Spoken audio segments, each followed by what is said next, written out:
Good morning and welcome to the second day of our conference. It's good to see all of you again, though some have yet to come in, but we hope they will.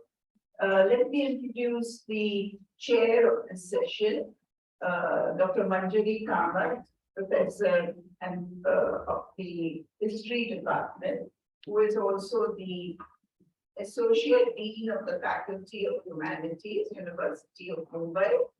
And Manjari holds an MPhil and PhD, 2 degrees from the University of Cambridge in history. And her research interests are modern Indian history, urban history and heritage, labor history and medical history. Manjari has recently co-edited the book Bombay Before Mumbai, Essays in Honor of Jim Massalos with Prashant Kidambi and Rachel Dwyer. And she's also the editor of the Mumbai Post and Post and Present Historical Perspective and Contemporary Challenges. She has also edited Mumbai Kal Ani Aaj, Aityasik Akalan and excuse my Marathi, Avahana. And she's a member, Manjari is a member of the Academic Council and member of the Advisory Board of the Mumbai Münster Institute of Advanced Studies, University of Mumbai. She's a member of the Mumbai Heritage Conservation Committee of the Municipal Corporation of Greater Mumbai. Manjari is a member of the Board of Trustees of the Chhatrapati Shivaji Museum. She's the External Associate at the Center for Global Health History, University of York, and she's the ambassador for the Association of Commonwealth Universities, London, and a fellow of the Royal Asiatic Society of Great Britain and Ireland. So I give you, Manjari, if you could please chair the session for us.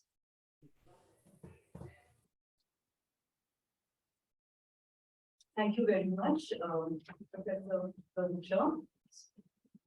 Right at the outset, greetings to all on completion of the 75 years of India's independence. And it's such a pleasure to see that the University of Mumbai, Mumbai Münster Institute of Advanced Studies, in collaboration with the Indian Council of Social Science Research, has organized this international interdisciplinary conference, India 75, Reflections on and from the Indian Diaspora. So today it's day 2 of the conference and we begin with the first session of this morning. And it's my privilege to introduce our colleague and dear friend, Commodore Shrikant Kesnur, who will be the first speaker for the day. Let me introduce Commodore Kesnur. Commodore Shrikant Kesnur is an alumnus of the prestigious National Defence Academy, was commissioned in the Indian Navy in July 1986. In his 36-year career, he has had extensive experience in maritime operations, training, leadership, diplomacy, administration, mentoring and communication. He has been the captain of 2 frontline ships, an anti-submarine frigate, INS Vindhyagiri, and India's only landing platform dock, INS Jalashwa. In addition, his tours of duty have witnessed several important assignments, prestigious courses, and interesting tenures at sea and ashore. His other tenures include being the defense advisor at the High Commission of India, based in Nairobi, Kenya, from October 2008 to March 2012, as well as being faculty dean of studies at different times at the National Defence Academy, Pune, and at Defence Services Staff College, Wellington, and at the Naval War College, Goa. He has a PhD from the University of Mumbai, apart from 5 postgraduate degrees in science and social sciences. I hope our students here are hearing that. That's such a very big, stupendous achievement. He has been lead writer and chief editor of 11 books, monographs, and many journals for the Indian Navy. He has been involved with several academic, creative, and corporate outreach endeavors of the Navy. Prior to his retirement on 30th of June 2022, he was the director of Maritime Warfare Center, Mumbai, and in addition, also the officer in charge of the Naval History Project. He was conferred the Vishishta Seva Medal in the Presidential Awards in 2021. Let us give a big round of applause. And when we start the presentation. Thank you. Thank you very much, Professor Manjari, the chair. Thanks to all those who are present. Wonderful to see you today and be the opening fact, so to say, on day 2 of this wonderful seminar. And I come to you with something different. It is about the role that the Indian Navy plays in engaging our diaspora. Presentation share.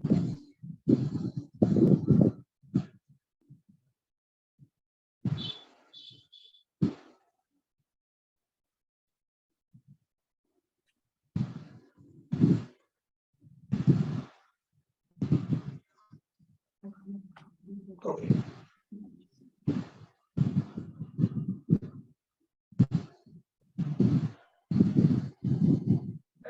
So, okay. Yesterday, Professor Renu talked about the sea and the outlook. I have tried to suggest something similar, making a course.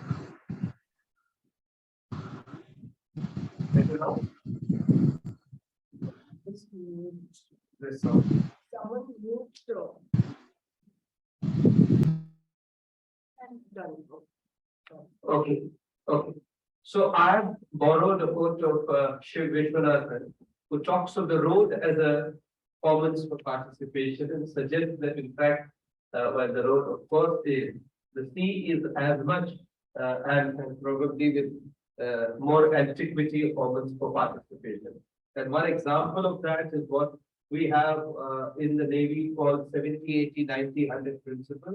70% of the birds, this one is covered by oceans, as you are aware. 80% of the global population lives within 100 miles of the ocean.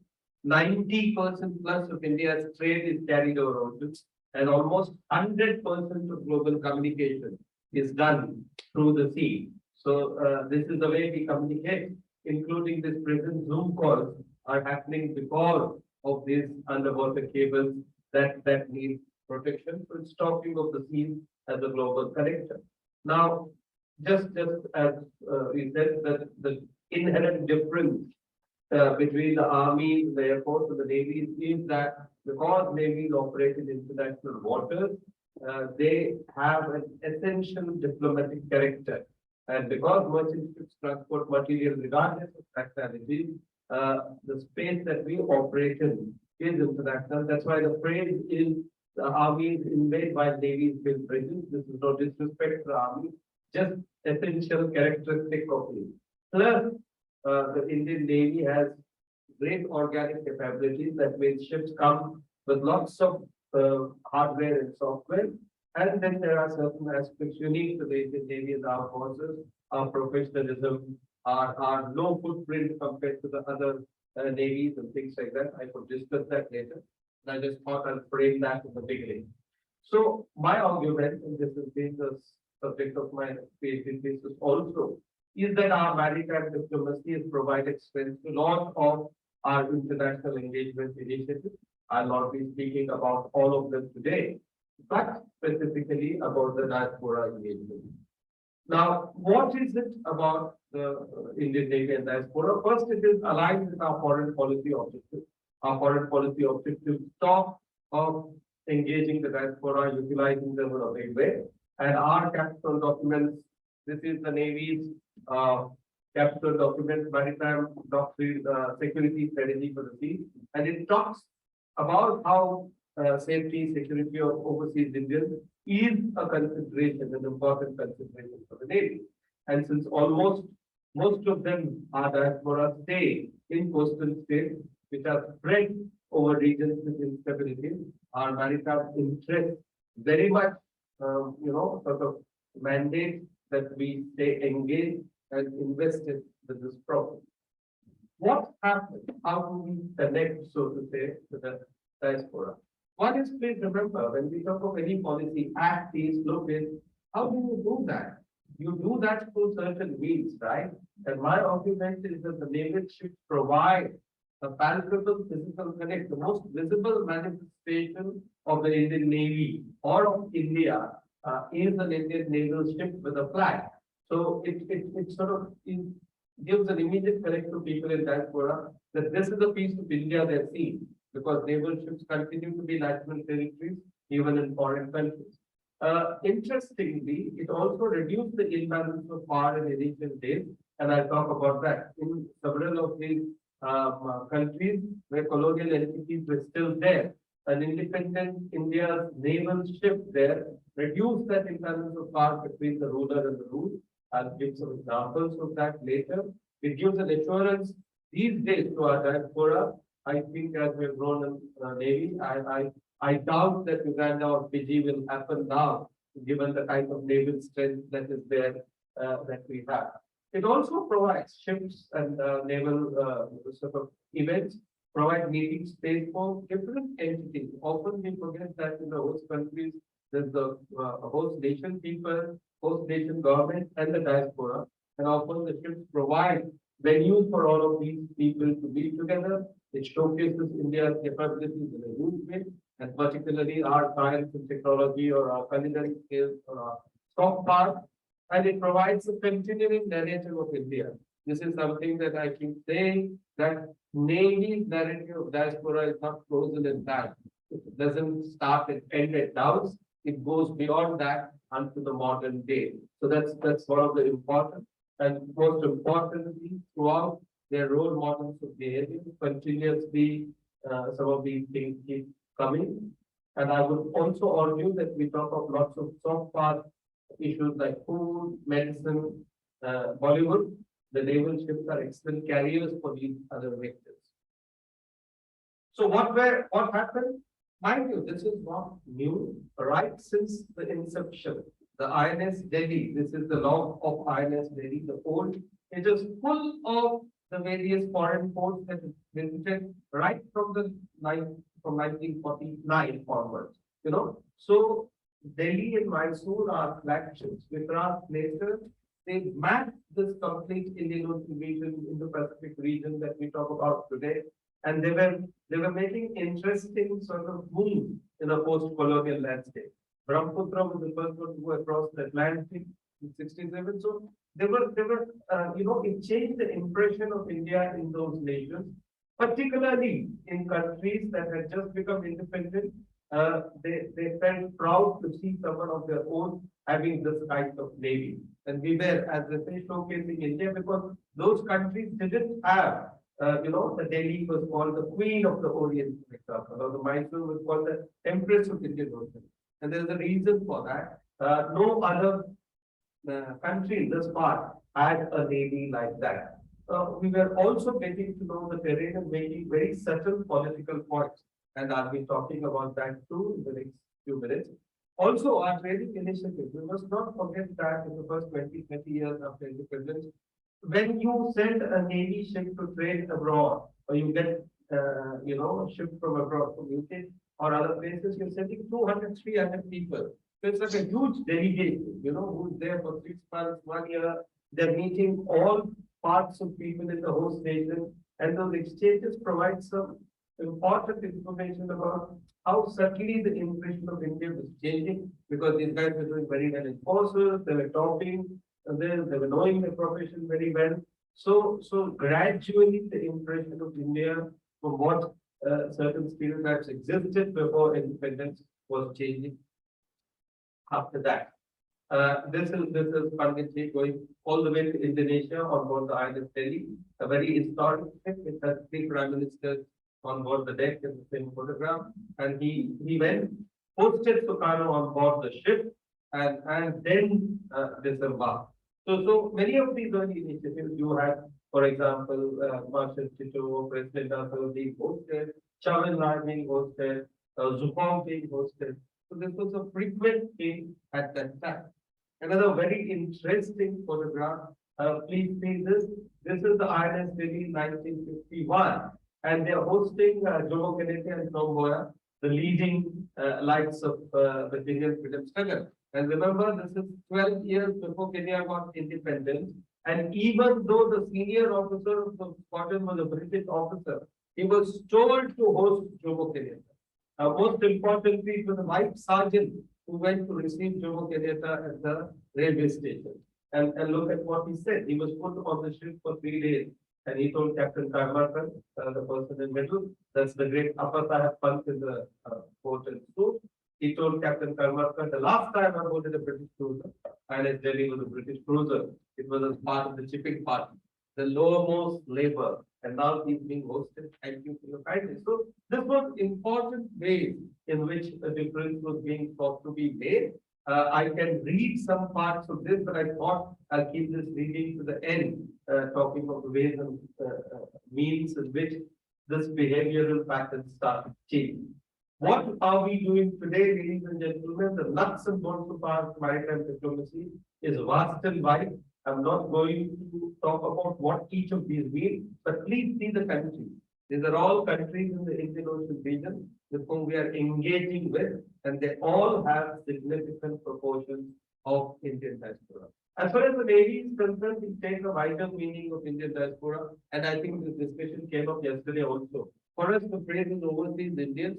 It includes everyone who went 300 years ago to everyone who's gone 3 years ago or 3 months ago, but who is, there and carries, so to say, India on the flag on his arm. Then the Prime Minister's the coastal radar project. This is the time when he went to Mauritius. After this trip, he articulated the Sagar vision. Now, one of the biggest things that showcases India beautifully is our made in India ships. We have traveled a long journey, 75 years. We had ships that powerful ones, but they were brought together. Look at these beauties. All of them are built in India. All of them designed. In fact, all these 4 have been designed in Bombay. And they are world class in every which way. So when you take top of the class, then, and can you imagine what happens when these ships go abroad? The kind of identification and association the diaspora has. Many of them grown up to believe that India does nothing other than Bollywood and cricket. And suddenly they see this cutting edge science and technology. Suddenly they see this is, and people don't believe it. When we go there and they say, "Kahan bana hai?" And we say this is built in India, they don't believe. Because many of them have come to believe that this kind of cutting edge sophistication happens only in US or Japan or Europe. Look at this. We're building an aircraft carrier. Next week it's going to get commissioned at Kochi Shipyard. Can you imagine? I'm not talking about far projects, but can you simply imagine what happens when an Indian abroad sees an aircraft carrier built in this country? I mean, that's huge. And the other ships too, the Calcutta class. So my argument is that the Indian Navy is changing the script as far as the diaspora is concerned.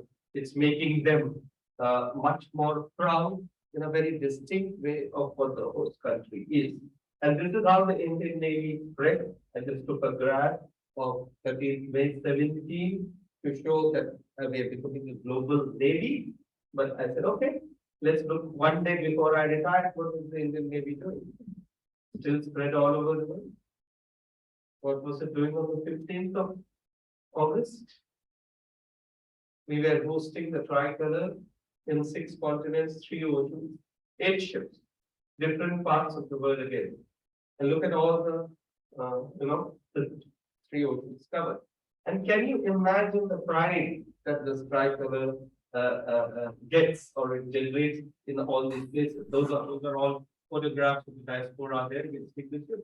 Can you imagine what the significance of INS Tarangini in London? This is a sailing ship that has visited Portugal and London in the last 4 months. It is telling certainly the colonial powers that 300, 400, 500 years ago, you came sailing to our shores. Now we are capable of coming sailing to your shores. It's a huge but subtle political statement that's being made. And you are doing it with some sense of pride. I mean, frequently we forget, because of pride, that Union Jack, the British flag, is called so. It's actually the Union flag. It's called the Union Jack because it was seen abroad on the jackstaff of a Navy ship. That is where the significance of the Jack is. Otherwise, it's a Union flag. I'm not suggesting that the tricolor replaced the Union Jack as a preeminent colonial power, but just to suggest that these are the ways in which navies take messages across oceans. But please remember, as I said, we are a navy that dares, a navy that cares in equal measure. So there is a distinct humanitarian touch, and we do that all the time, not only in going to in foreigners, but bringing back Indians. And this is what we did during Mission Sagar and Samudra Setu, COVID wave 1 and 2, when citizens of other countries could not be brought, citizens could not be brought through air traffic. The Indian Navy sent ships for Samudra Setu 1, when people were brought from all these countries, medical aid was distributed, and in Samudra Setu 2, Oxygen Express, when ships were deployed to get in liquid medical oxygen. That's the ship that I commanded, Jalashpur, the landing platform dock. This whole thing is the helicopter deck of that ship. Now it's been converted into an oxygen carrier. So this is the way flexibility of the ships is utilized for this. So the point that I'm trying to make is that for us, categories of overseas Indians doesn't matter, whether technical assistance, software, or protocol. We provide good interface mechanisms for meetings out. The nature, important point is to remember that aspirations and perspective of diaspora is also changed.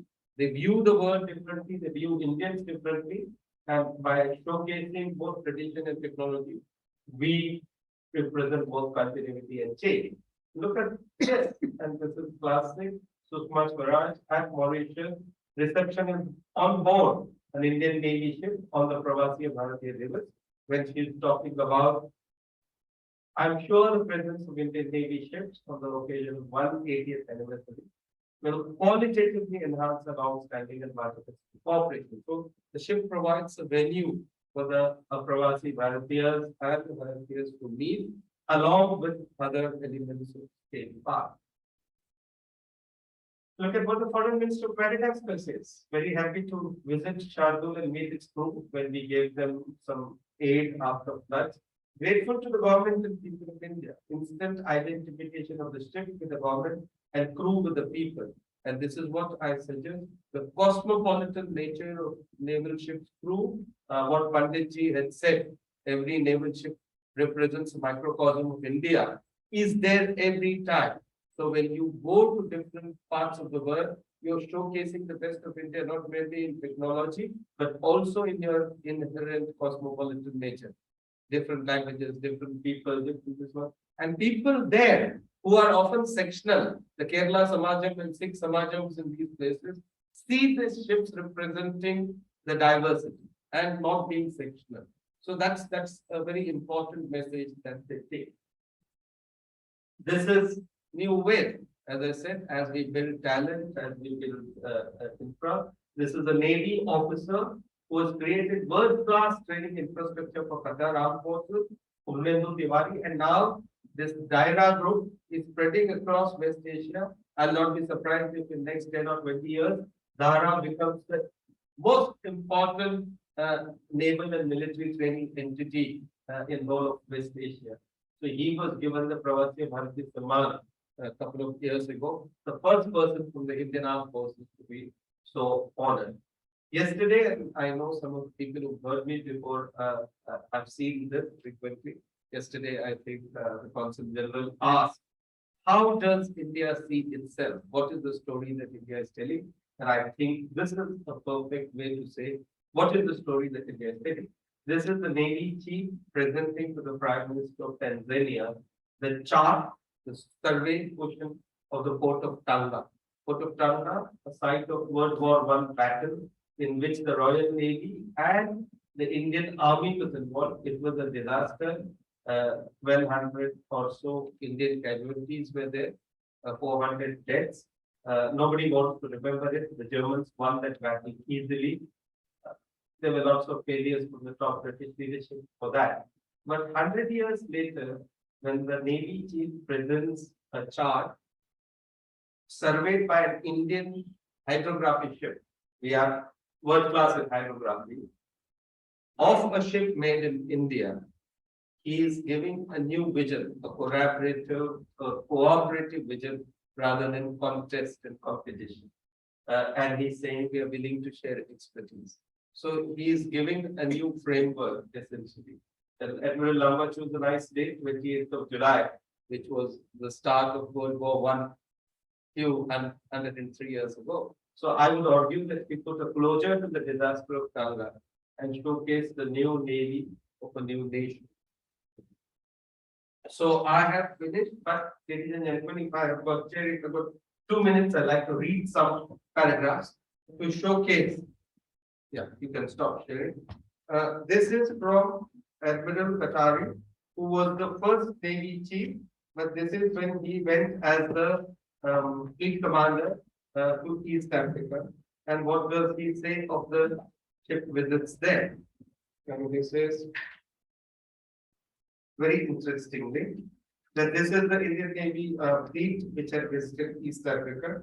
And when they visited Digo as Digo was to become independent in recognition of this fact, many natives, there are large numbers of Indians were invited to the function. This was the first time that Indians had been invited by the local French resident for a function in his house. So this is the way change has started to happen. Then he talks of they tried to avoid sectional items of entertainment and trying to show to the Indian community ashore that India or Indian Navy ship represents whole of India. He says another phenomenon which distressed me is that in all the functions we attended, there were hardly any Africans to meet at all the ports, and I pointed this out to the Indian community. So in essence, he's also trying to suggest to the Indian community that look, you need to think of the other people around. We represent official India. We've not come here only to engage you. We come to engage the local people, the local government. A word about these receptions. It is no exaggeration to say, as we said, a single such visit makes a huge impact for citizens. What he says is that I recall an incident in Mombasa when INS Delhi was open to visitors. An old gentleman was seen sitting on a bollard casing, thinking that he perhaps might be feeling unwell. An officer asked him if he could be of any help. The old gentleman said, "No, sir. I'm just enjoying being on a little bit of India." So this is the sort of thing that, and he says that no matter how big the local mission, and local missions consist of 5-10 people, a ship that goes with 200-300 people gives much better impression because they engage for a longer time too. One small greeting from Admiral Nanda, who was also the Navy chief during 71 war. This is during the 49th visit, the 49th visit of INS Delhi to Mauritius and East Africa again. So he said the governor hosted a reception at his residence to which local Indians in Mauritius were invited for the first time. Important. Word had got around that Indians had not only been invited to an official reception, but few of them were actually staying at the governor's house. Till then, no one had ever heard of Indians being invited to stay in the governor's house. So the playing field is being leveled. This is what I'm trying to say. The Indian community in Mauritius could not contain itself. Its members smothered us with affection and lavish hospitality. For them, the arrival of Delhi marked an emotional experience. Their forefathers had come here as indentured labor. Now a warship from their forefathers' country was paying them a visit. I recall 3 old men of Indian origin sitting on the quarterdeck under the Indian naval ensign. They wanted to savor every moment on board as though they were sitting on Indian land. They did not leave till much after sunset when all other visitors left. Then he talked of the mayor of Mauritius at first did not take notice, but after seeing the enthusiasm of local people, he invited the chief officer to visit. Another subtle point, I end at this. They go to Dar es Salaam, where the captain, who is British, and British officers are invited by the local White Men's Club and given temporary membership. The captain sent for me and asked me what I should do, and he said I left it to him to decide. So the captain, a white man, doesn't accept the membership because he is now commanding an Indian ship and there are Indian officers. This message that Indian officers had refused and prevailed on the captain goes from Dar es Salaam to Mombasa. By the time the ship reached Mombasa, word had got around that the British club in Dar es Salaam had extended its membership to all officers of the Delhi, but had been refused because of the delay. Membership of this club was a matter of prestige. It being offered to Indian officers for the first time made big news and projected us as some kind of celebrity. For our reception on board the Delhi, we invited all dignitaries, including British, Indian, and African leaders. So my point is that this politically winds of change will first be seen, monitored in some ways, probably created by the visit of leadership. And you can imagine 75 years later, now when we go with our own ships and with our own technology, with our own people, it changes the narrative completely. And I'll be happy to give some specific instances during the Q&A. Thanks a lot. Thank you very much.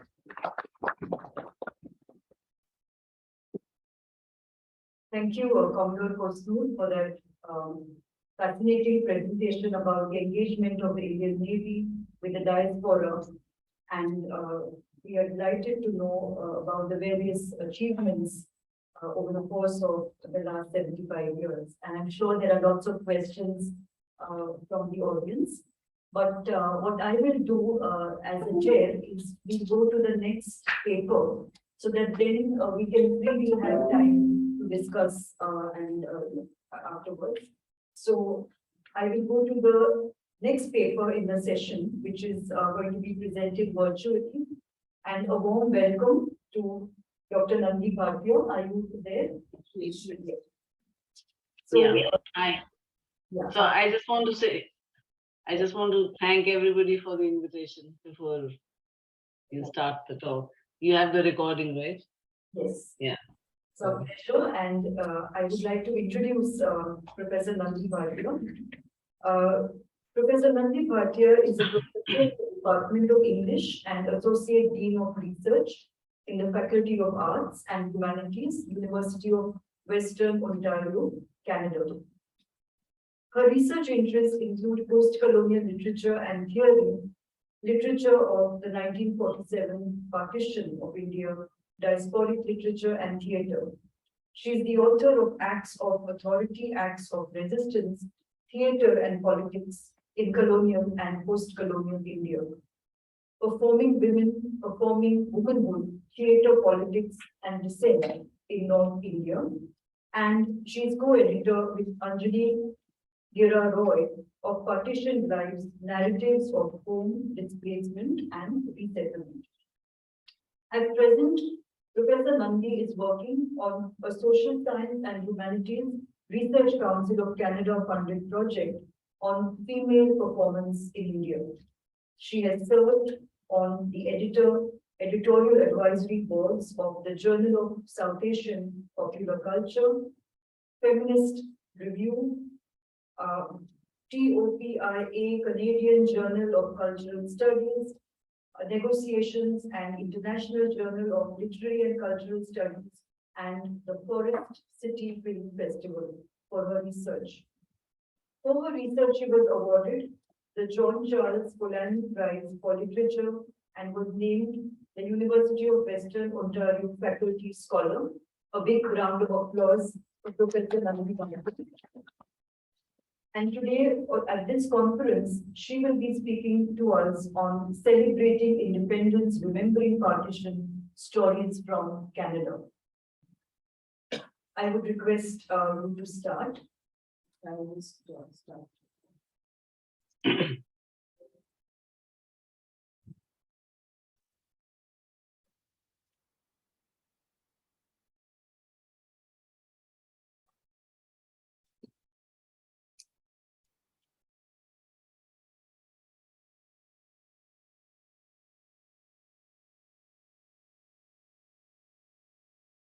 The title of my talk is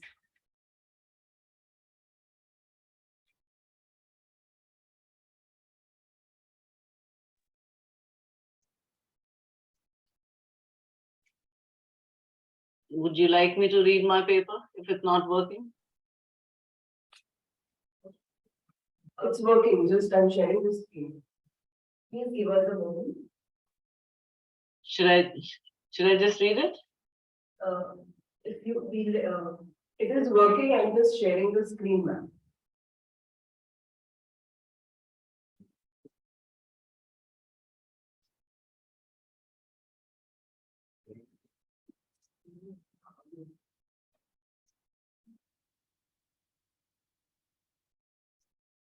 The title of my talk is Celebrating Independence, Remembering Partition, Stories from Canada. In a 1985 collection of essays titled A Meeting of Streams, South Asian Canadian Literature, M.J. Masanji pointed out that the presence of South Asian immigrants in Canada is part of a larger global phenomenon that is inextricably linked to the colonial experience. Therefore, the literature broadens Canadian sensibility as past histories enter its consciousness.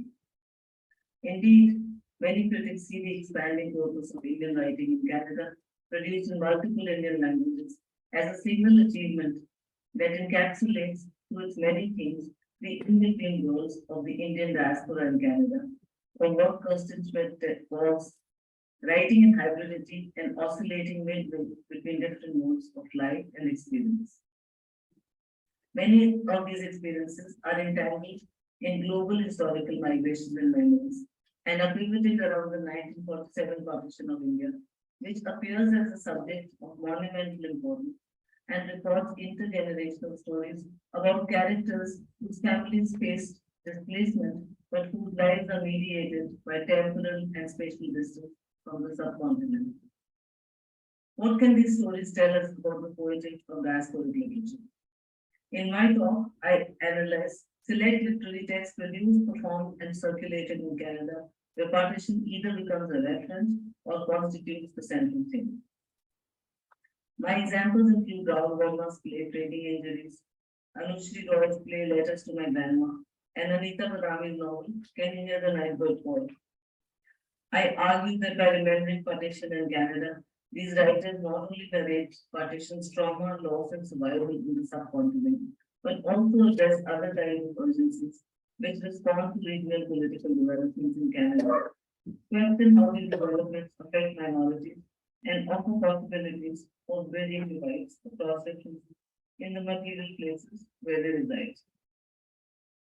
Collectively, therefore, these stories may be characterized as a focus of literature that strives towards forging alliances across classes and communities in the face of loss and fragmentation caused by partition.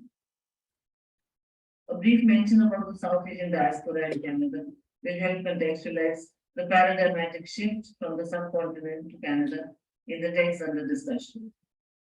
In 1947, as Miriam Paul tells us in a 2014 article published in the Express Review, and whom I quote as following, Canada was home to roughly 2,000 people of South Asian origin, mainly from the Punjab, and most Canadians with roots in South Asia, especially in the Punjab, have a family connection to partition.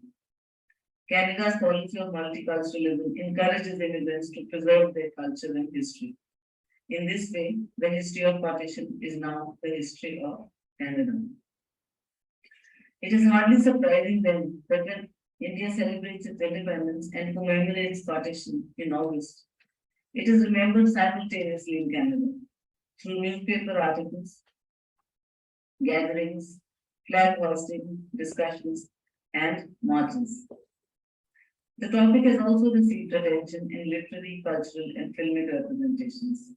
So in addition to the Bhavani Verma and Roy's texts that I am discussing here, representations of partition include Deepak Mehta's film Earth, Big Sar's film Partition, Punjabi film Kissa, memoirs such as Rajinder Dillon's Dusk to Dawn, and Masanji's short story titled Dear Khatija, a Partition Story, which unravels through a series of letters written between 1947 and 1992 Our two close friends, Madhu and Khadija, are separated in 1947 and eventually united in the 1990s through the efforts of the children who now live in Toronto and San Francisco.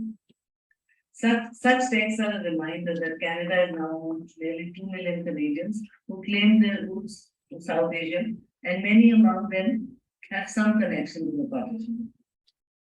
Memories of partition are thus part of the Canadian landscape, as also identified in critical work by Prabhu Verma and MMIAS, who examined the legacy of partition for South Asian diasporic communities in literary texts. Taking this critical work as a point of departure, I attend to the geographical settings of Verma, Badami, and Roy's texts in Montreal, Vancouver, and Toronto, respectively, and the differentiated ways in which diasporic communities remember partition. Verma's training injuries is about the predicament of the refugee family, Kesar, his wife Gina, and the daughter Samreen, who flee India and seek refuge in Canada in order to escape a riot in the post-partition period, but face the threat of another partition, this time in Quebec. Between the 1970s and the mid-1990s, Canadians faced the possibility of Quebec's separation from Anglo-Canada through two referendums, both of which failed.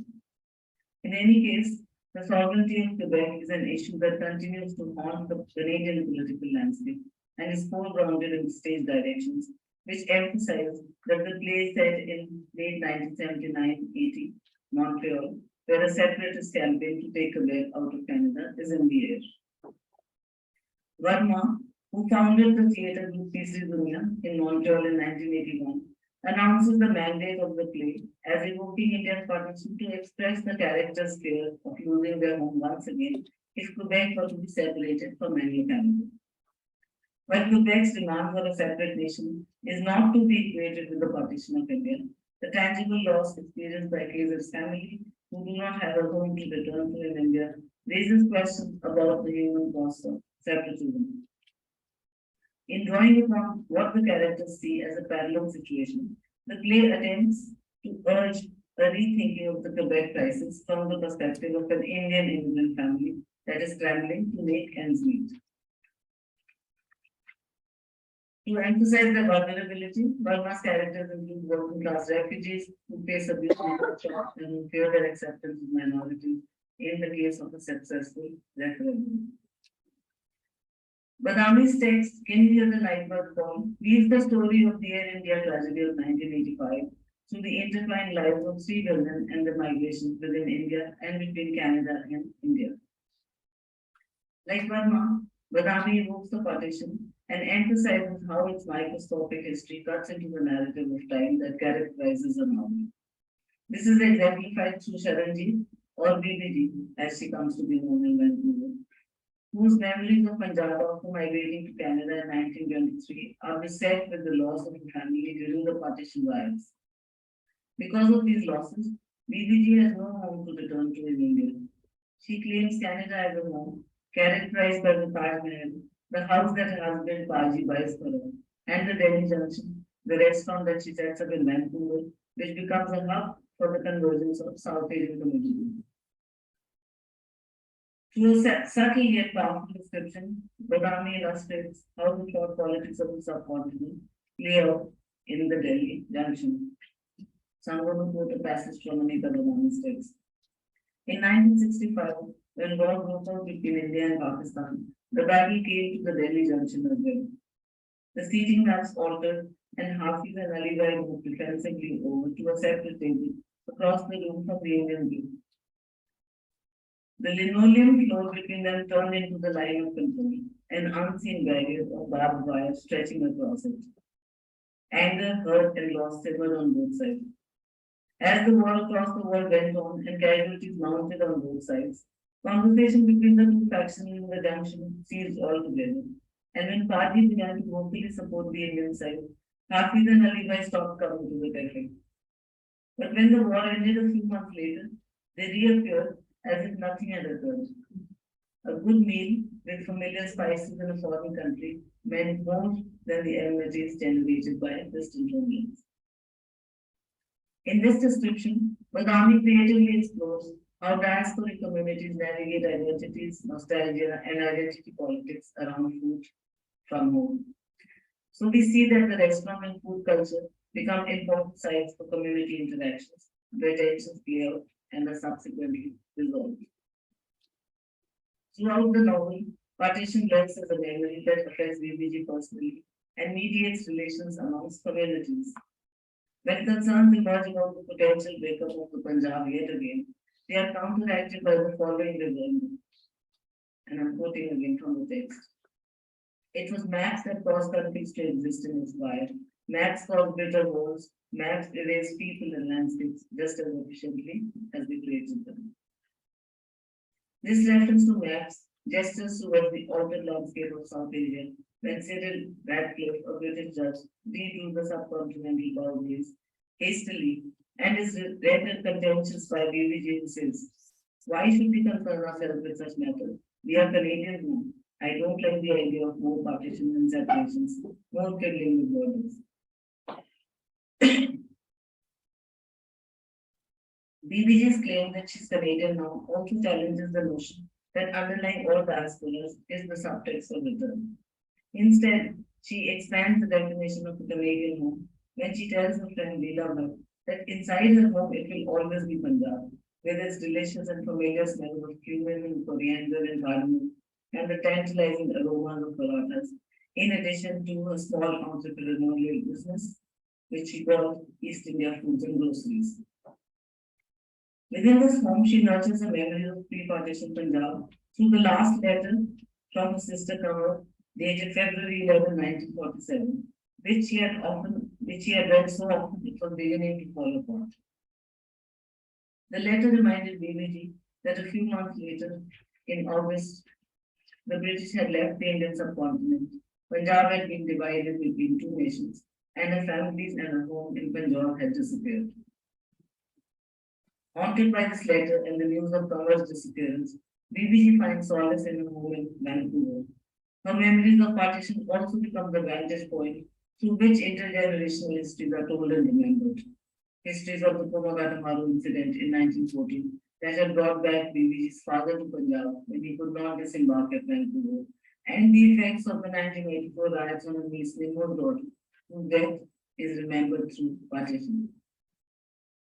In a note on the inspiration behind Can You Hear the Night Bird poem, Badami writes that while the 1984 riots and the 1985 Air India tragedy became the cornerstone of her novel, when she was in Vancouver in 1995, she realized after talking to a radio show host how deeply a sense of the anger and sorrow had reached across the oceans from India and continued to affect the immigrant population in Canada.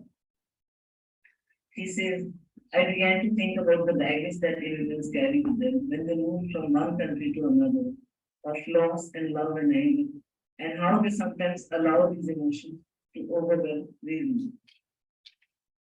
To this end, a novel may be read as a response to what Milan Singh and Anita Singh identify as the fragmentation created in the Indo-Canadian community, in this case in Vancouver, which has the oldest migration of Sikhs starting at the turn of the 20th century and one of the largest concentrations of this group in Canada. The gender perspective that we find in Verma and Badami's text acquires a renewed focus in Anushree Roy's play, Letters to My Grandma, which highlights the interplay of gender relations, memory, and partition violence across a multi-generational group of women in Calcutta and Toronto. A solo play written and intended for a single actor to play all the roles. The version of Letters under discussion here was first produced in Toronto in 2009. Set during the pre- and post-World War II period in Calcutta and in contemporary Toronto, the play unravels the drama of partition in 13 scenes by foregrounding Mallory's discovery of a grandma's survival during the partition through grandma's letters. When Mallory reads these letters, she finds them resonating with her own struggles as she negotiates for multiple identities in Toronto. As a colored immigrant, a dutiful daughter who must listen to her family, and a woman who wants to marry Mom, an immigrant from Pakistan residing in Toronto. Left in a nursing home in India while her family relocates to Toronto, Grandma has to confront the idea of her granddaughter's imminent marriage to Mom. The first scene where Mallory announces her marriage transitions sharply to scene 2 in Grandma's flashback about partition. Grandma here is a teenager struggling to save the newborn amidst riots and finds a safe haven by lying about her religious identity when her life is threatened. In scene 3, the action shifts to Pearson Airport in Toronto, which suggests the arrival of the family as new immigrants, followed by their adjustment in Canada. Throughout, the action draws attention to partition and dramatizes it in detail in scene 7 when Grandma remembers her own experience of partition. Intertwined with Grandma's memories is Mallory's preoccupation with marrying Mark because of parents and Grandma's disapproval. This marriage plot unravels how partition alters community relations. Yet the play ends with Mallory receiving Grandma's blessing before she dies, symbolized by the gold bangles Grandma leaves for. The ultimate message of the play is one of reconciliation, and Toronto becomes the space where this reconciliation occurs. The reconciliation proposed in the play is facilitated through constant communication amongst Mom, Grandma, and Mallory. This multi-generational cast of characters shows how different generations of women remember partition and reveal the shift from direct memories to what variant first was post memories that Mallory experiences through conversation with her grandma. The repetitive system of technology in the form of a phone through which Mallory communicates with grandma suggests how prejudice may be overcome across borders through adequate communication. Most significant, however, are grandma's letters that become artifacts of preserving personal experience to highlight what Urvashi Kutalia calls hidden histories of partition. But by presenting grandma's prejudice, the play acknowledges the contradictory aspects of these hidden history, even though grandma's prejudice emerges from a scramble for her own and her newborn child's safety. Such contradictions the play suggests are located in the other side of identity politics with ongoing repercussions in and beyond the subcontinent. As I have stated elsewhere, even though the partition is not slotted or is not to be slotted in parallel terms with voluntary migration, the play attempts to show the dislocation of immigrants whose identities are circumscribed by these historical memories, which complicate the process of resettlement. So in conclusion, I would like to say that Burma, Badami, and Roy's works demonstrate that partition linked to India's diaspora and representation in literary texts needs further critical attention, especially because these texts show how partition effects are ultimately felt across national borders, in this case Canada, a nation that many South Asians have embraced as home. These effects are enabled through the literary images of food, restaurants, maps, letters, and memories. Moreover, located as they are in different regions of Canada, that is in Montreal, Vancouver, and Toronto, they represent diverse responses to partition and differentiated political approaches, activism, and alignment with the homeland of India and Canada. The achievement of these writers also lies in presenting what Joanna Chatterjee calls new directions in partition studies, when she says that the far-reaching consequences of partition for the subcontinent as a whole will only begin to be properly understood when scholars look across national borders of India, Pakistan, Bangladesh, and then beyond. Therefore, turning to these texts allows us to excavate the far-reaching effects of partition, which we may otherwise not know. Thank you.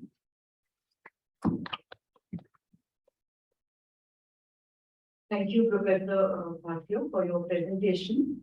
And we'll now open the floor for questions, comments, discussion. So please feel free to raise your hand and introduce yourself. And I think there is very limited time, Professor Barucha, but we'll still have time for, I think, a few questions.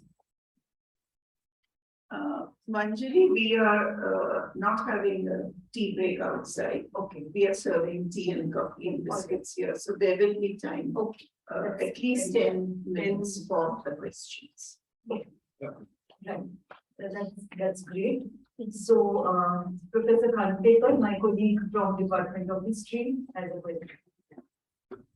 Dr. Kesnu. So when I was in New Zealand, I observed that especially the population from Fiji, they oppose calling the term Indo-Pacific. They say we are a Pacific region.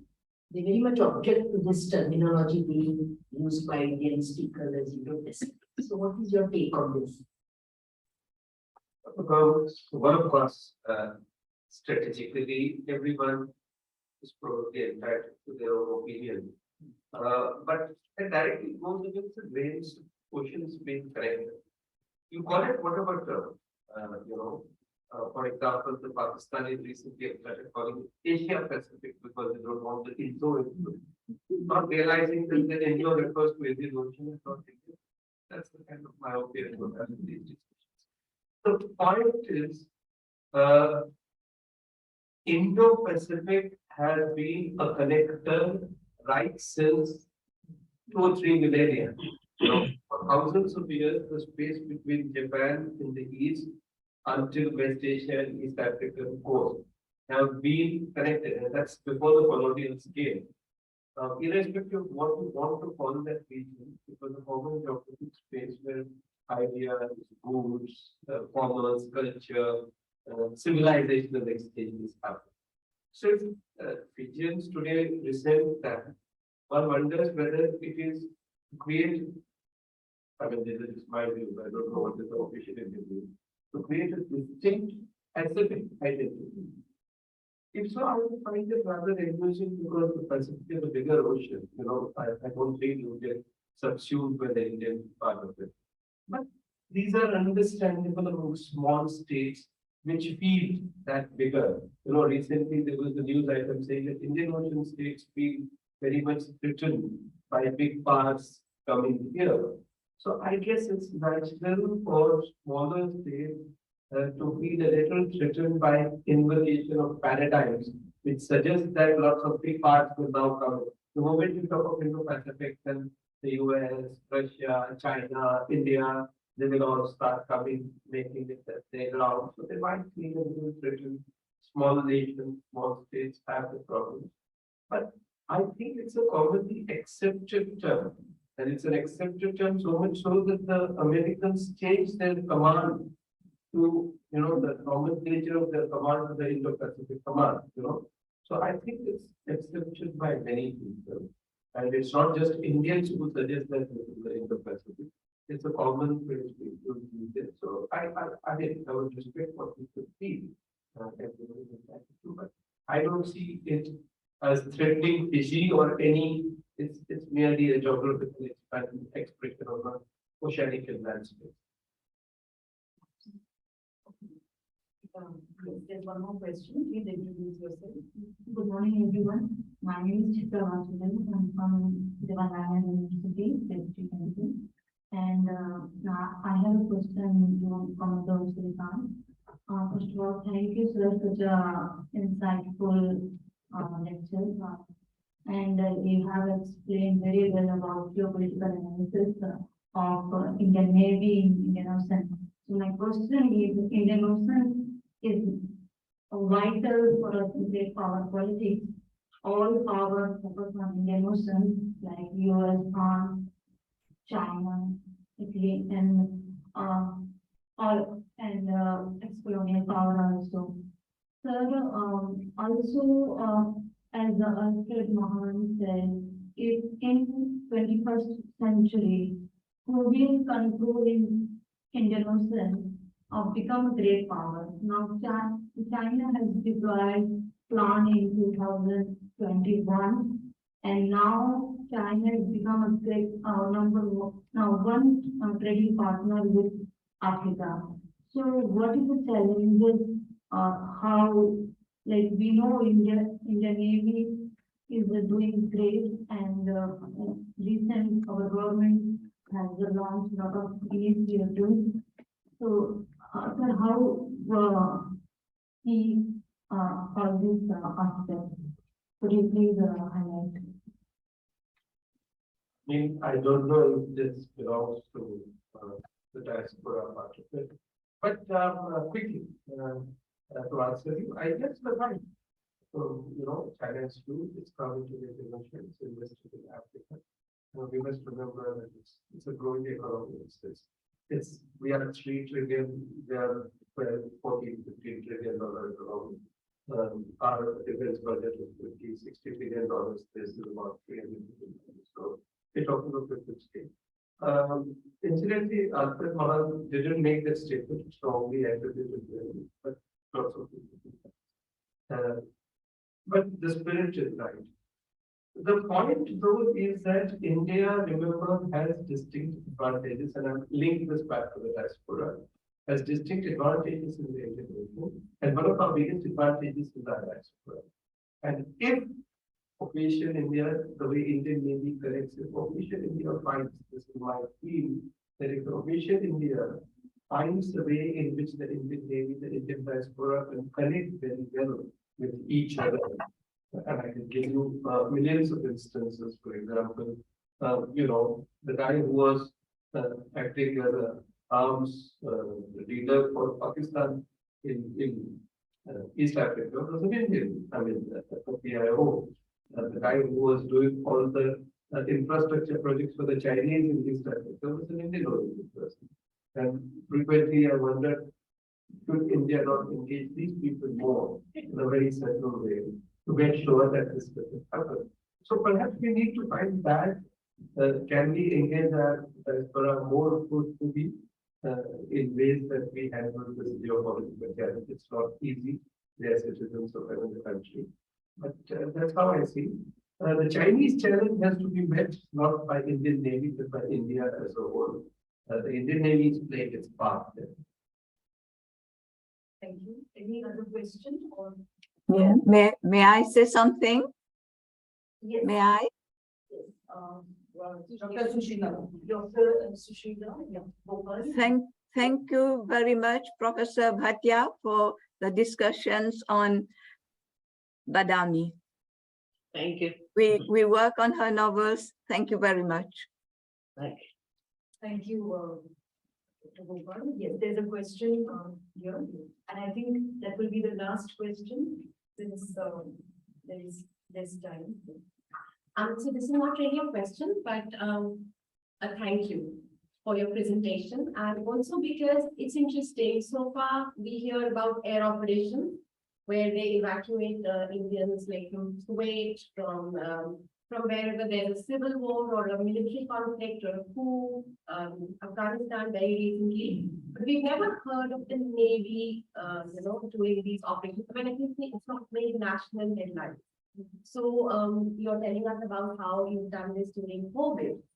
Is interesting. Has there ever been an operation that was done in a similar fashion where there was maybe a military coup in a country or I think you know what I'm messaging. Thank you. Yeah, thank you. A short answer. She has Air Force loyalties. So. History of aviation is 100+ years. History of sea faring is 5,000 years. So remember, people have been evacuated from the sea long before. They got evacuated by air. Yeah, I think that's a very valid point. The Indian Navy, one approach that's taken when we got people from Ukraine, India is sending a new message. That's important.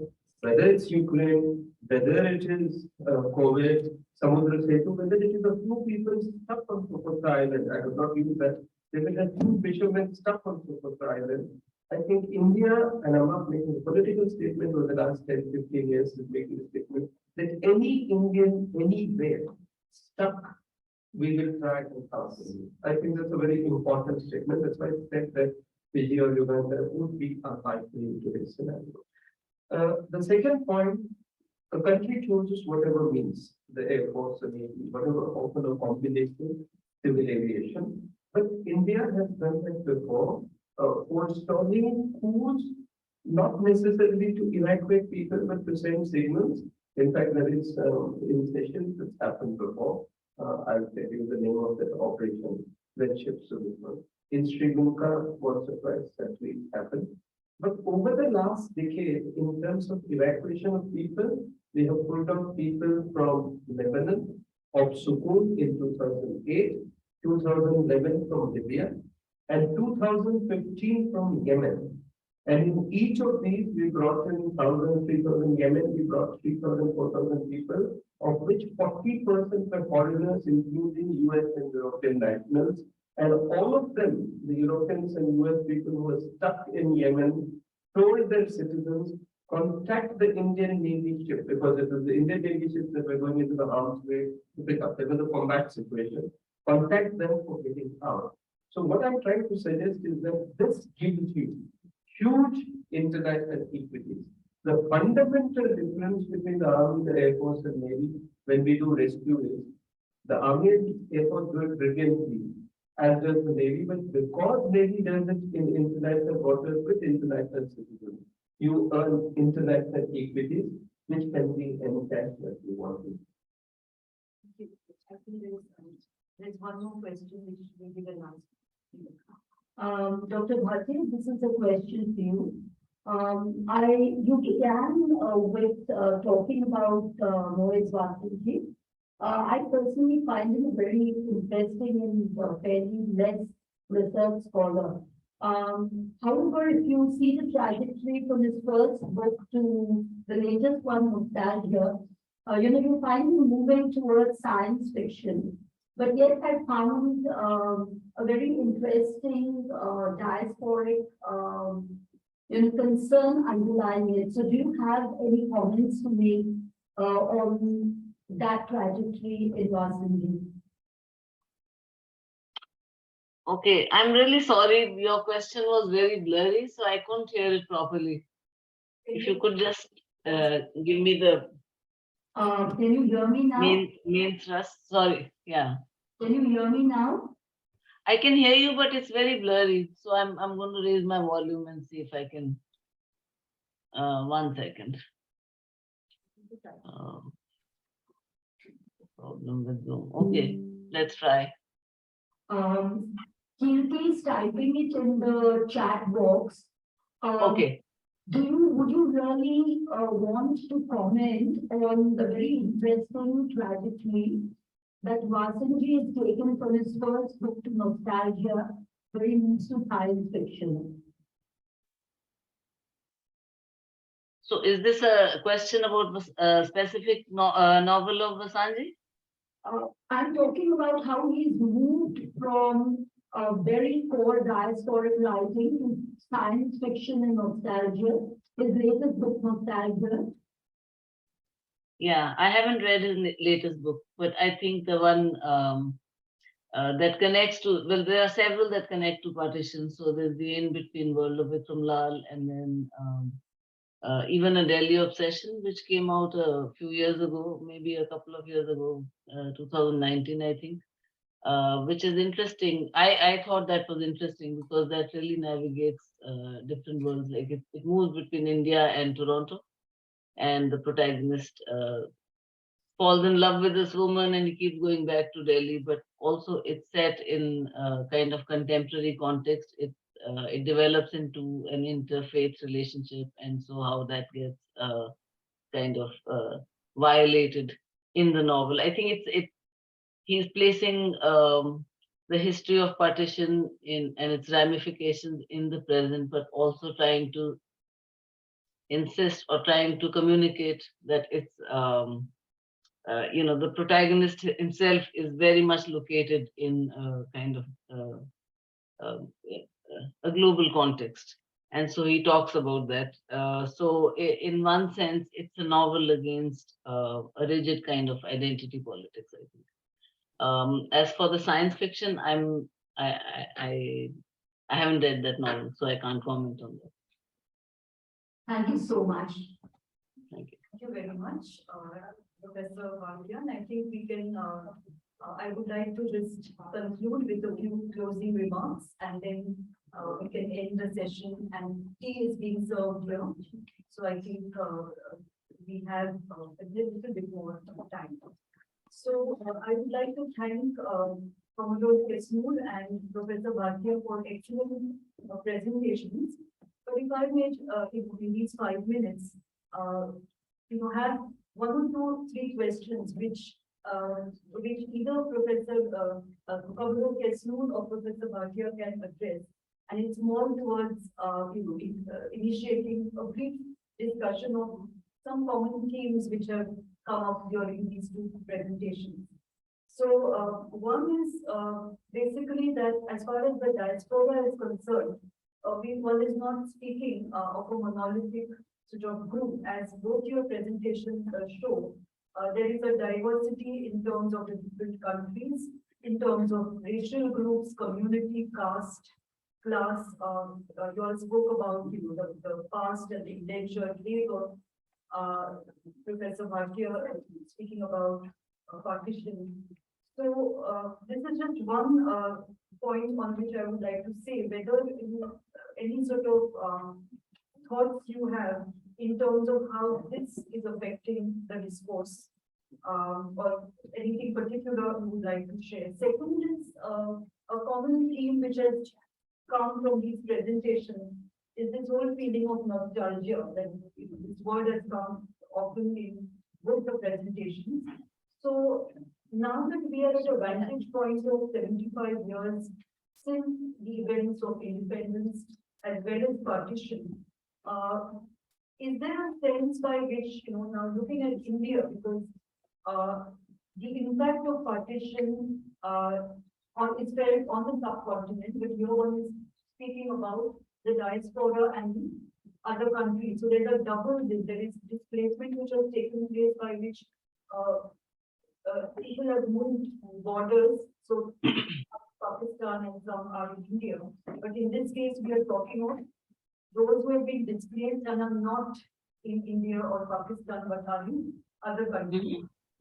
So is there a sense of quote unquote moving on, or is there one finds a kind of slight subtle difference within the people who have been impacted on the subcontinent, and let's say those who, as both of you mentioned, spatially and temporally, and there's a distance which separates. And lastly, one would like to say that again, in terms of whenever there's a crisis, how does it play out in terms of getting the Commodore Kesmoor spoke about the engagement with the diaspora and how this engagement is also giving a diplomatic leverage. But in times of difficulties or in times of crisis, how does this play out is what I wanted to sort of say. And lastly, if I may, there's also we saw striking images of Pandit Jawaharlal Nehru.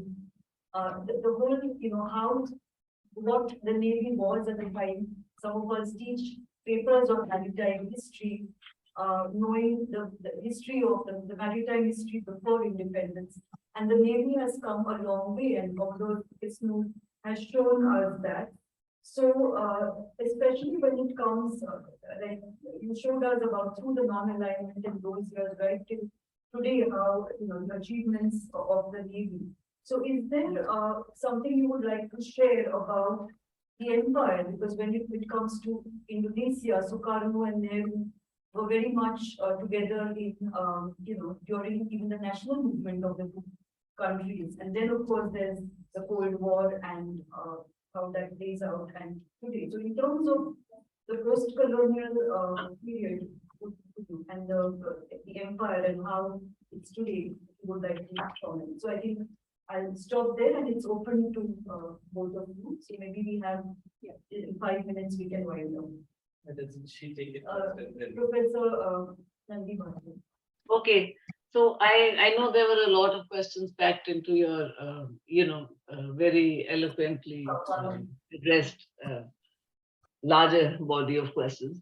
So I want to address your question about nostalgia and, whether there is a kind of persistence of nostalgia in relation to partition. And I think in the text that I've read or I talked about, and I've been there is no nostalgia. I mean, there's trauma, but also I think that the aesthetics of these texts that I'm talking about actually disrupt any notions of nostalgia because it's such a traumatic memory and it's a recent memory as well.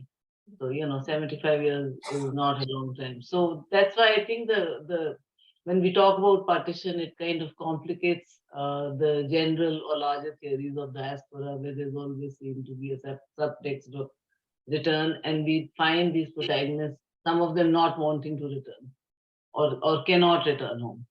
So that's one. And I think in terms of moving on, perhaps there is a sense of, I mean, of course, partition needs to be remembered. In fact, this is the first time I'm noticing there's such an outpouring of articles in the Guardian, in the Globe and Mail, in BBC, like almost every day in the month of August. There were so many articles about partition in the West, in Canada as well. Otherwise it's kind of remembered, but it's not very much in the face. But this time there's more. So I think that it is getting a kind of presence, but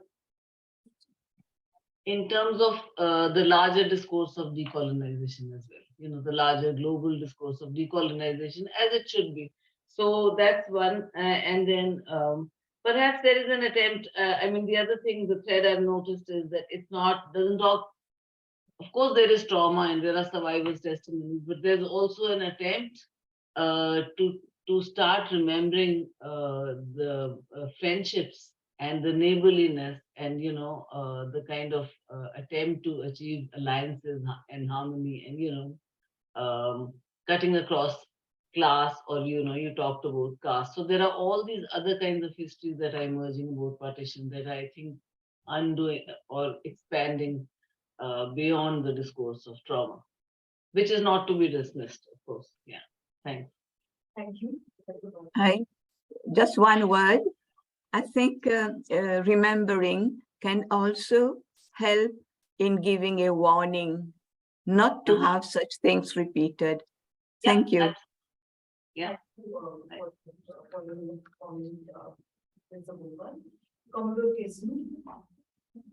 Thank you. You asked several lovely questions, and let's not be misunderstood. I must say, I'm genuinely, I'm not a Navy spokesperson, genuinely bullish about India, so to say.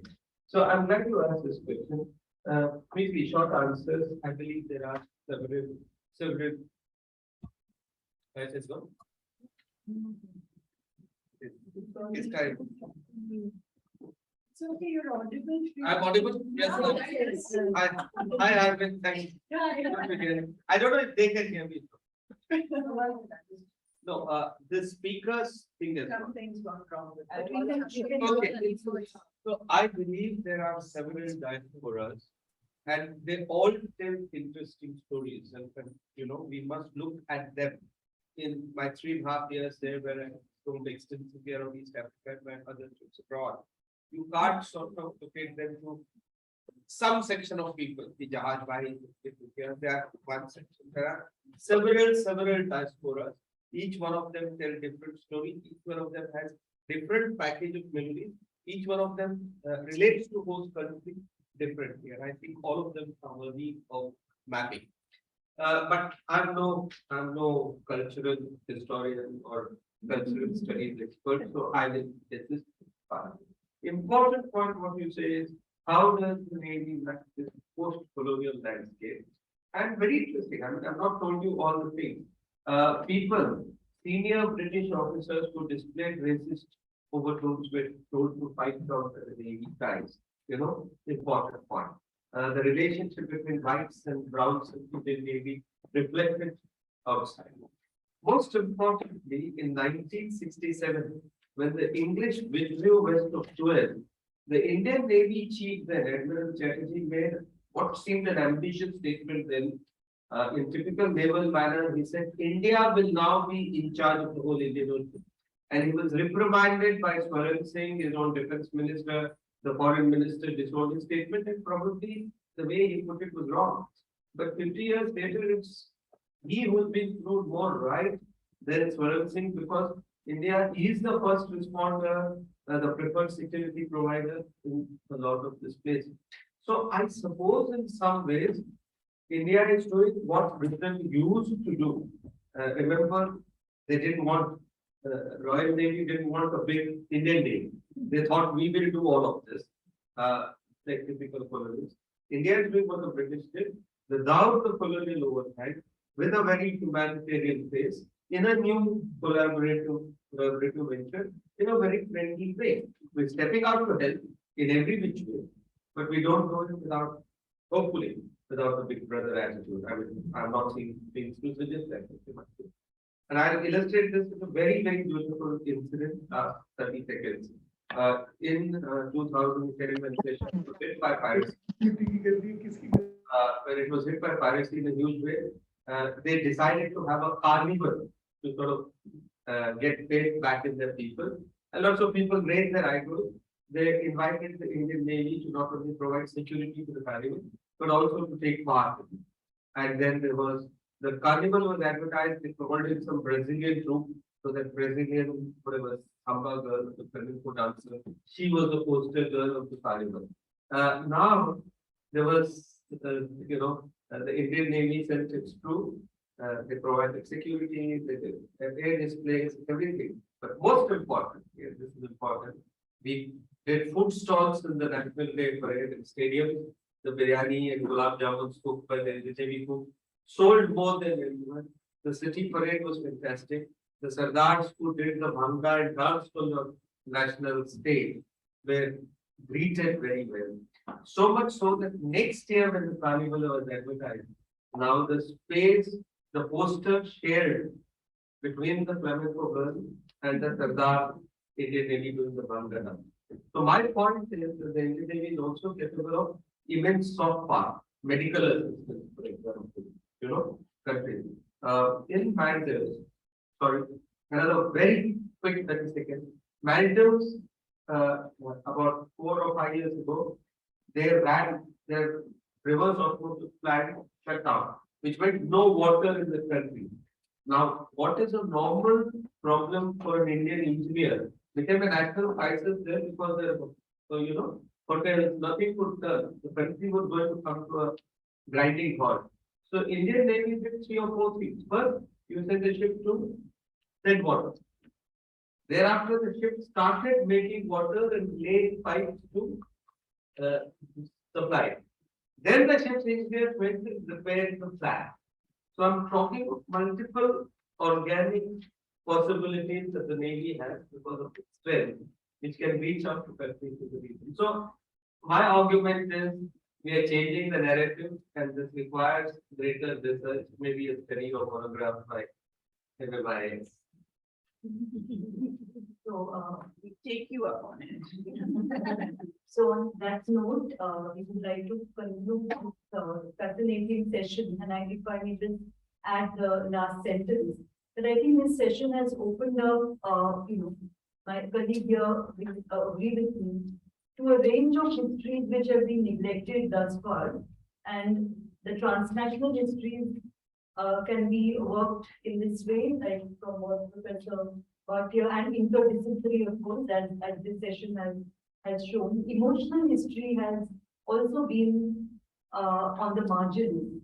There has been some work on partition, not as much as it ought to, and including on gender. But sadly, one doesn't sort of read much about this aspect. So again, in this session, I think it shows the students who have gathered here around the table that there is a lot of scope to write about those emotional histories, family histories, as then the study of the texts and the novels, as well as histories of caste and race, which have been neglected thus far, as well as maritime history in terms of strengthening, and pushing the boundaries, which is not just the Indian Ocean, Bay of Bengal and the Arabian Sea, but which really becomes oceanic. And I would like to end by saying that 75 years is also a time to pause, to take stock, and to acknowledge, the long way that India has come so far, which is evident from this presentation, but also to acknowledge the displacement, the trauma, the loss which many have faced, and even today as they reside abroad in different nations.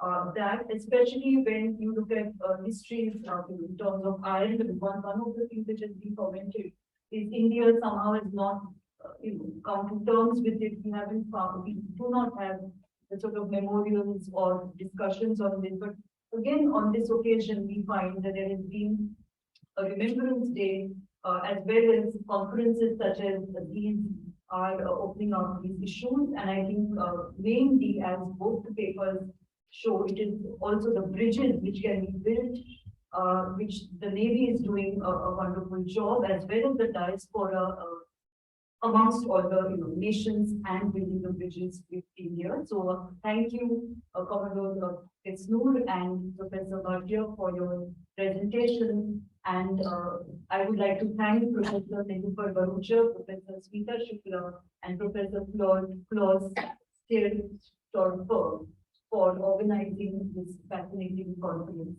for inviting us. Thank you. Yeah. Thanks, Dr. Kamath, for your very insightful comments and commentary.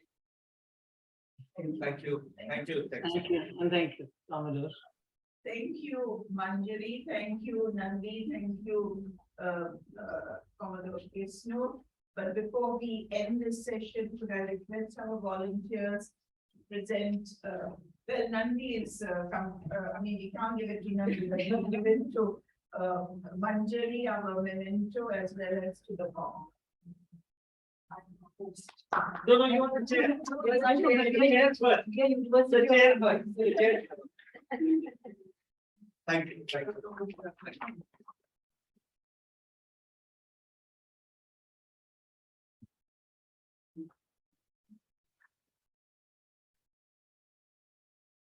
So I think since we have had our tea around the table, we can straight away start the next session to save on time.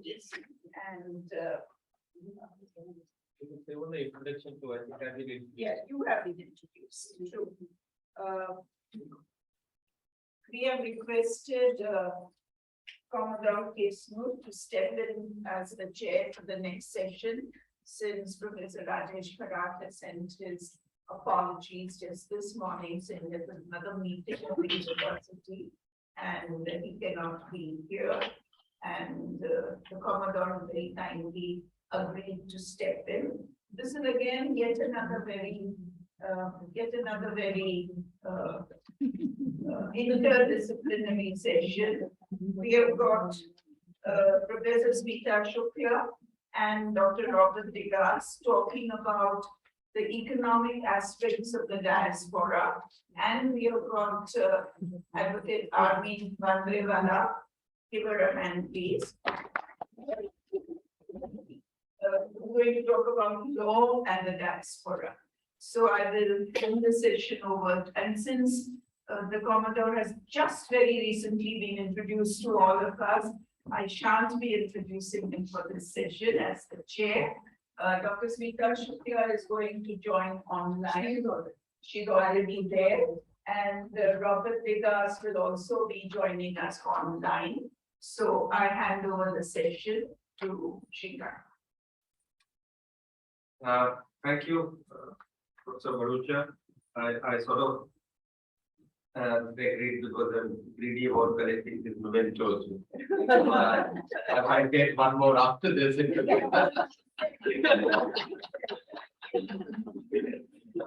So I said I'll go back to the goodie bag. Good morning, ladies and gentlemen, as we approach afternoon, at least here in India. Thanks, wonderful to have you all. Great pleasure, privilege for me to be a friend of MMIAS, to be here and to chair this session. As Dr. Bharucha said, certain economic and legal aspects are going to be discussed. We've got Mr. Shukla, we've got Robert Degas, my friend Armin Vandrewala, to give us the legal perspective. So what I do is I will introduce in the order of speakers, perhaps suggest that we could, I know I've just finished speaking and I didn't know if I followed the time, but may I suggest very timidly that you could maintain your 20 minutes of time so that we could have some time for questions. The organizers cut down on the tea break and provide a tea and table to give us more time for discussion. So, Mr. Shukla is currently Director of Alkesh Dinesh Mumbai Institute of Financial and Management Studies, University of Mumbai, and Honorary Director, Western Regional Center, Indian Council of Science Research, WRC-ICSSR, is also IQAC Director at University of Mumbai. He has published over 60 papers in international and national journals and books, attended several international and national conferences and seminars, and edited 5 books which have been published by reputed Indian publishers. He has also been invited to speak at several national and international conferences and summits. If it is okay, ma'am, if you can hear us, is it okay if I give a slight warning in about 17 minutes? Yes, sure. I can hear you. Right. So around 17 minutes, I will do something like this. Yes. Great. So I hope that I can pay attention to that. So let's hope. Anyway, so over to you. Yeah, so I'll share my screen. Just give me a moment. Can Kirti, you permit me to share my screen, please? Yes. You will have to make me co-host, yes. Just give me 1 minute.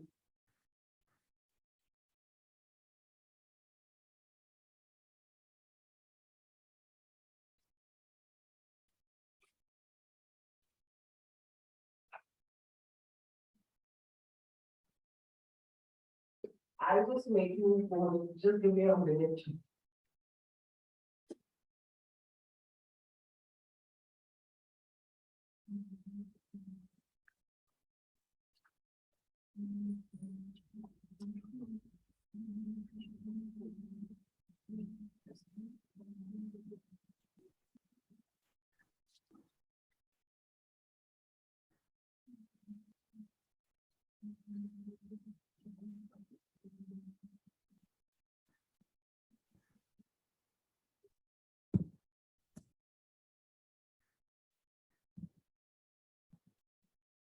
Okay. I think I can share my PPT now. Yes, we can see your PPT now. You can, and this is in presentation mode, right? Yes, yes. Yeah, thank you so much. So first of all, I extend my greetings to Professor Kesnur and all the participants who are sitting in this room. And we are now in kind of no setup which we could not have imagined doing conferences in maybe 2 years back. But I believe the format in which we are operating is such a beautiful format where we are connecting with participants, speakers, paper presenters from different regions of the country, where I myself could have been there possibly in offline format, but because of the health reasons, today I'm stuck at home, but still I'm able to participate and be part of this deliberation. So I extend my greetings to all, Professor Digers, Professor Kesnur, Professor Bharucha, and let me, without wasting time, start immediately with what is assigned to me. So Professor Bharucha spoke to me and said that I will like to have a paper where the economics aspect of what is happening in investment market and role of India therein, if that can be discussed. And I said, yes, that is one area where I have been working on, and I'll love to present the paper on. And this is how this paper was conceptualized. So I'm speaking on Indian outward foreign direct investment and its global impact. And I believe this paper has its own significance in reference to that we have completed 75 years of Indian independence, and from where we started way back in 1947 and where we stand today in 2002, I believe we are a very different country altogether. And this is something which even Professor Kesnur was speaking about while he was trying to create a reference of history of Navy and its growth over the years since the point of independence. So let me move on to the specifics of my paper. So when we refer to growth of India over last several years, one aspect which we often discuss and which is also the theme of the conference is to talk about what has been the contribution of Indian diaspora. But at the same time, what we also have to understand is that Indian diaspora has spread across the world on account of business.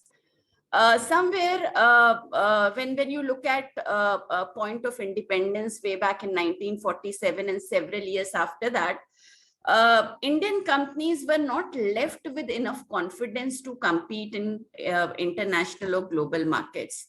But over the last several years, specifically starting from year 1991, this has changed, and today India has emerged as an exporter of capital or outward foreign direct investment. In fact, there are countries, including country like United Kingdom, which vies for, which kind of competes for attention of Indian companies and invites them to invest in their economies. So Indian companies today are contributing to various economies across the globe. They are building in these economies the production and service capabilities. Indian companies, another feature which is very prominent is that they are known for adapting to the host country environment. They do not operate as hostile entities. Sometimes when we talk about number 1, number 2, and number 3 country on purchasing power parity basis, in terms of GDP ranking, we say that we have USA, and then we have China, and then we have India. And whenever there is a reference which comes to China, there is this reference of Chinese companies operating in an environment where they are more of takers than they are givers. While when you refer to Indian companies, they adapt to the host country environments and are known specifically for the contribution which they make to these host economies. So this paper is with reference to trace the impact of outward foreign direct investment from India into global markets, and also to understand the impact of such investment, intent of such investment, as well as to touch upon some of the narratives which are associated with such investment flow. So let me just give this build up on this background once again. So while India initially was looked as a destination which was ideal or suitable, more suitable for receipt of foreign direct investment, since 1990, we have seen that there has been an internationalization of Indian companies, where more and more companies, irrespective of their size, big, small, having large capital base or not having such a large capital base, irrespective of their asset size, they are investing abroad. And in last several years, the outward foreign direct investment which has been flowing from India has been continuously increasing, and the reasons why Indian companies are investing abroad is also changing. So if we want to understand quickly that what do we mean by foreign direct investment here, it refers to investment in capital base abroad, which can be acquisition of a foreign company, which can be a joint venture investment, which can be a greenfield investment by an Indian company. Or it can also be that in case an Indian company is already based abroad, in that case, not sending a remittance of their profit back to India, but reinvesting that in the foreign country. Again, it can be that in case that you have a for Indian subsidiary which is operating abroad, possibly extending some loan or reserve kind of arrangement where via this an Indian entity is building up further the capital base abroad. And all these are instances of foreign direct investment, which Indian companies are using very well when you refer to the current markets today and India investment abroad. When we refer to outward foreign direct investment, we also need to understand that if you look at the countries where outward foreign direct investment from India is flowing in, sometimes the name of the country where the flow is taking place and the actual buildup in the asset base, that might be contrary. What I'm trying to say out here is, say, for example, when you look at the list of the countries where Indian companies are making outward foreign direct investment, one such country which reflects relatively higher in the order of ranking of the countries is Mauritius. But when you refer to outward foreign direct investment from India and Mauritius, what we realize is that is on account of the tax benefit which Mauritius offers. And Mauritius is generally used as a destination to create a subsidiary of Indian company, which then from Mauritius is investing at different places. So this is also one more context of outward foreign direct investment in India. And if we wish to understand this context, we need to look at this descriptive stats or data on Indian investment abroad. This data is specifically just for 1 year, 2122, sorry. But this has been the case for even the previous years. Here you can see that the country where third in terms of ranking, third largest foreign investment from India flows in is Mauritius, but Mauritius is not necessarily a country where Indian companies are investing. They're using that as a base to invest in some other countries to take the tax advantage. And same will be applicable to Indian investment in British Virgin Island or some other such kind of destinations. Say, for example, one such example can also be UAE or Netherlands, etc.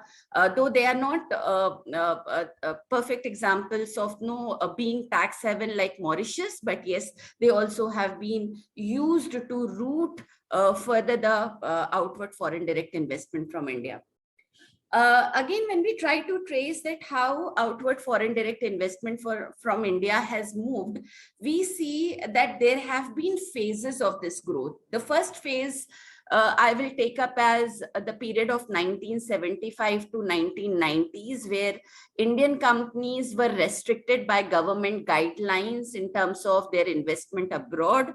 If this investment was taking place, it was with stringent government approval, and it was taking place in such sectors where a gap was being felt in India. Say, for example, this was happening in manufacturing sector, remaining 35% of what was not getting invested in manufacturing sector was going in services and primary sector. The areas of investment were insecticides and manure and iron and steel.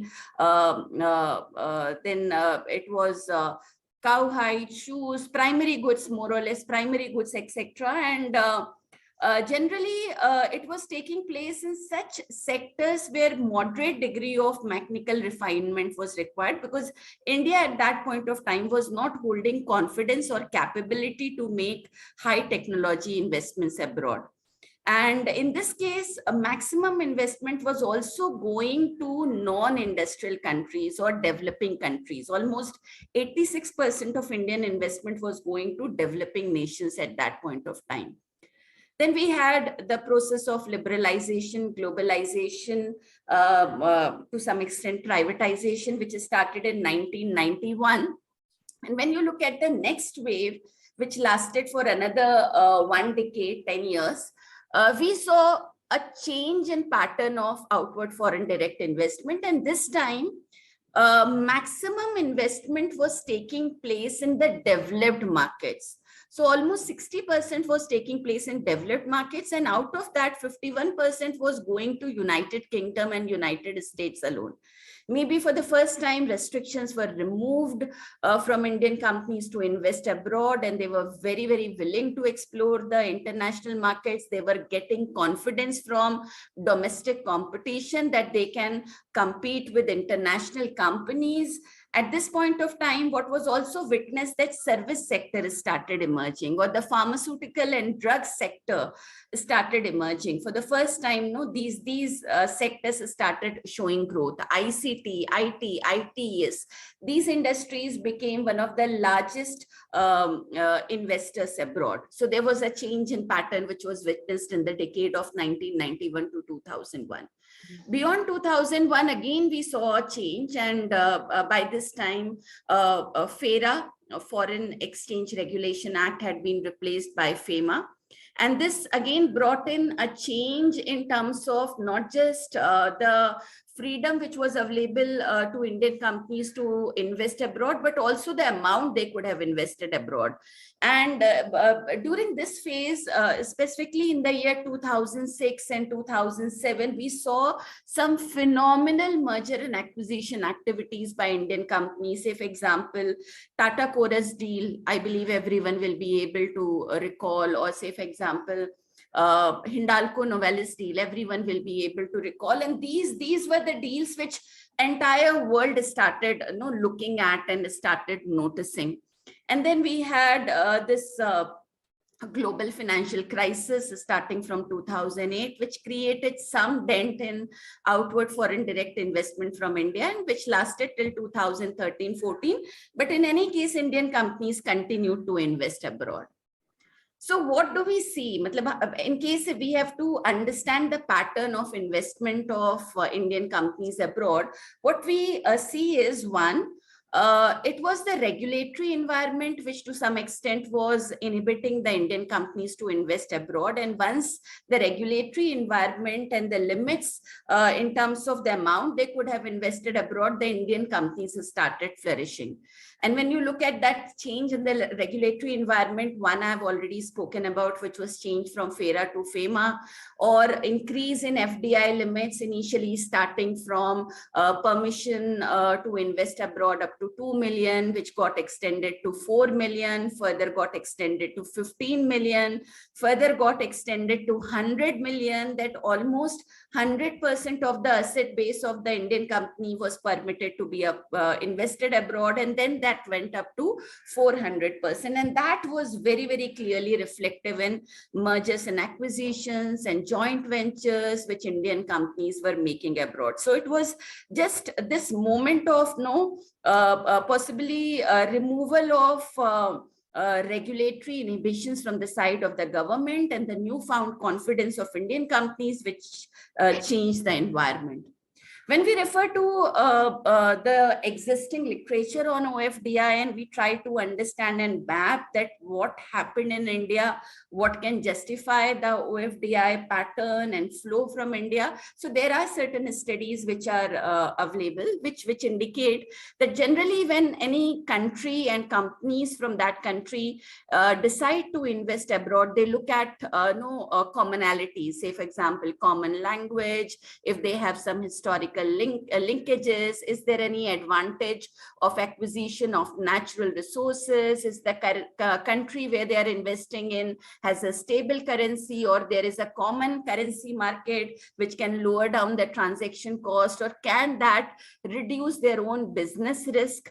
And when such companies invest abroad, they also have a clear intent of expanding their market to make strategic acquisitions or build up assets which can further their growth in international market, sometimes to acquire specialized skills or technology to enhance their global competitiveness. And it's also seen that when outward foreign direct investment is made by a country in a specific stream, the domestic investment environment in that space also improves. This has been applicable when you refer to American investments abroad. For example, American investments in China or Mexico or Canada, you will see that reflection. Or similarly, China, investment of China in Africa, etc. You will be able to see that how synergies are built up when such kind of investments are being done by international companies. Then other factors which have been reflected by the literature is that when firms invest abroad, they are trying to seek advanced technology. Say, for example, when we refer to acquisition of Jaguar Land Rover by Tata Motors, this will be one of the examples of such kind of phenomena. And sometimes the companies which are investing abroad consider that it can be a springboard for international expansion. So the wave of mergers and acquisitions which we had seen way back in 2006, 7, etc., was that one factor. In addition to that, it can also be acquisition of raw material abroad, China's investment in Africa, Indian investment in Africa, etc., is reflection of the same. And then it is also to build up the technological capabilities. One example I've already given, that of Tata Motors acquisition of Jaguar Land Rover. And what is also reflected in literature is that mergers and acquisitions has been the predominant mode of entry of Indian firms abroad. In addition to that, they also have been creating greenfield investments. They are building up their companies from scratch in foreign markets, because now Indian companies are extremely confident about competing in the international markets. Now, in reference to that, if you look at the data, you will see that OFDI from India has been continuously growing. And this is also reflected in this bar chart, except for the years where we had some hitch starting from year 2008, 9, 10, 10, 11 till 13, 14. If you refer to these years, besides leaving aside these years, the OFDI from India has continuously increased. Even during the pandemic years, it has gone up.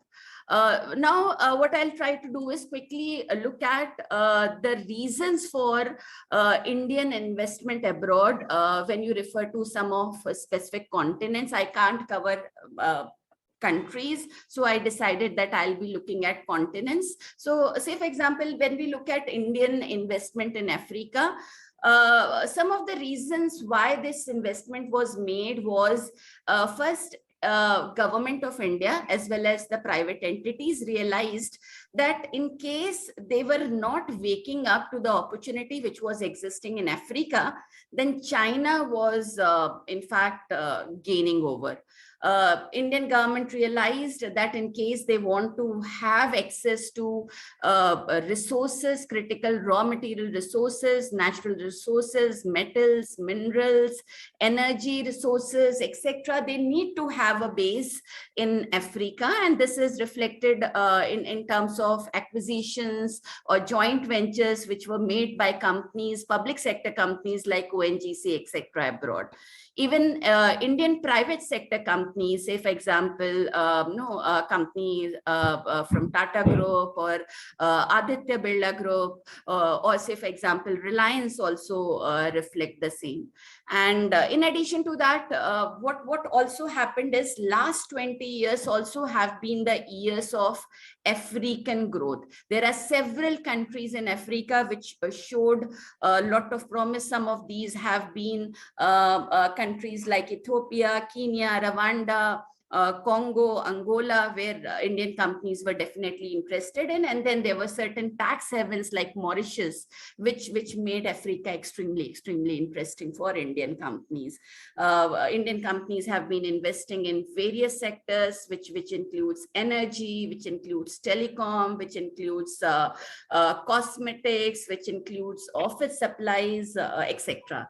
And Indian companies have done well in Africa. When you refer to OFDI investment in Asia, This was always there in place. But after 1991, we see a pattern of change in the sense that the choice of the countries where Indian investment was flowing in, that kind of started changing. Say, for example, today, if you look at where maximum OFDI from India is flowing in, this country happens to be Singapore, where maximum Indian OFDI is flowing in. And Asia, irrespective of which other continent on the globe you look at, still is choice number one of Indian companies, specifically Southeast Asia, and within that, countries like Singapore, etc.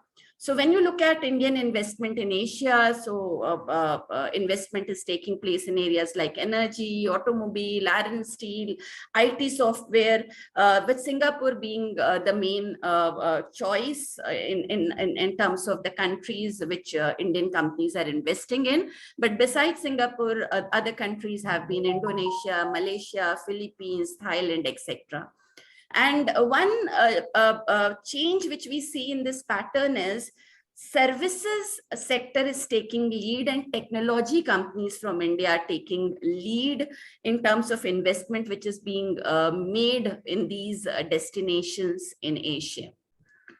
When we refer to outward foreign direct investment and you refer to again, the kind of build-up which is taking place, then I like to also talk about USA. USA happens to be the second most favored destination for OFDI from India after Singapore.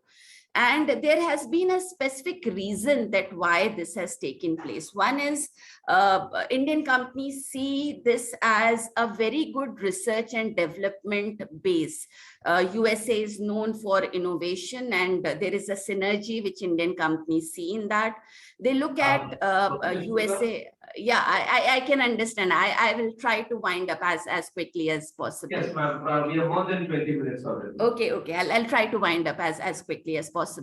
Now, in addition to innovation, for which USA is a hub, it's also a skill base, specifically skilled labor, white-collared workers. It is also a base for technology expansion and creation. And these are the reasons why predominantly, again, Indian companies have been preferring USA. And Indian FDI specifically is happening in the manufacturing sector on account of innovation and technology synergy, which Indian companies enjoy when they are investing in USA. But otherwise, it's a spread out kind of investment where software is involved, IT is involved, there are scientific services, research and development, and other kind of investment formats are involved. When we refer to profile of Indian companies which are investing abroad, in last 10-15 years, we have seen that young Indian companies which have had a business history of hardly 20 years, these companies are preferring to invest in USA, and the purpose why they are doing it and the reason why they are doing is they are looking at strategic resources or building up synergy for having a high domestic growth rate on basis of the synergy. Such are the reasons why they are seeking investment in USA. Now, let me quickly move on to the Indian OFDI in Europe. Europe again was favored Indian destination for OFDI since 1990s. And when you look at the two most preferred countries again in Europe and the Western markets, it has been USA and UK. In fact, when you look at this period of 2010 to 2014, OFDI flows to the developed regions. When you look at maximum share was that of European markets, and Indian companies have been specifically investing in European markets in order to ensure that their assets are diversified and they're not investing too much in United States. So that has been the reason. In addition to that, there have been also certain critical advantages. Now, what these critical advantages is, advantages are for that. Possibly, it will be better that we look at, say, for example, economy like UK. In UK, India has been the second top source market for FDI. So look at country like UK, which is a developed market. And today, when you look at that, which are the countries which are investing maximum in UK, India is second in that order. And India has been investing in that market because it treats UK as gateway to rest of the Europe. It is in chemicals. Indian companies are in chemical, pharma sector, healthcare, IT sector. In addition to that, they are investing in fintech because UK is known as base for fintech, hub for innovation in fintech, and Indian companies are expanding out there. Let me also very, very quickly talk about that when we refer to attributes of investment by Indian companies in any market, let it be Africa, USA, Europe, etc.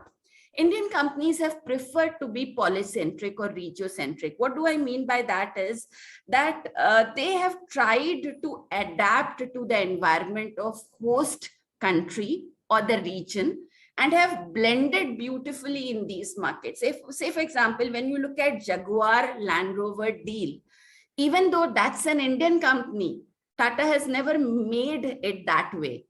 While when you look at this stance and compare that with investments made by China, investment philosophy of Chinese companies has been ethnocentric, where they try to bring in their philosophy to the management of the companies they create or they acquire or they enter into joint ventures with. And that is one of the reasons why Indian companies are looked up to and are appreciated abroad and are welcomed abroad more in comparison to companies from China. They are considered as givers instead of just being takers of the resources.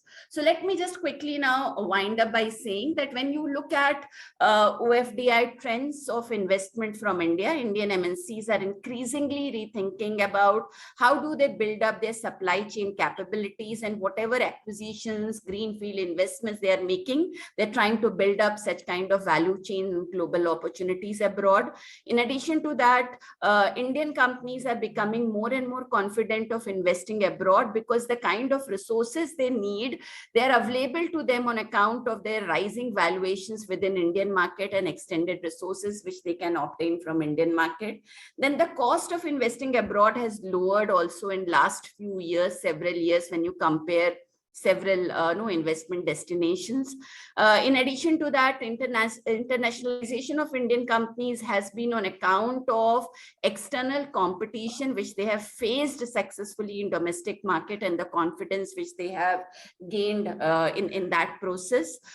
In addition to that, business houses and companies in India are looking at new business models of globalization abroad, where they're trying to build in synergy between low cost innovation which they can create in India and high technology synergy through acquisition in international markets.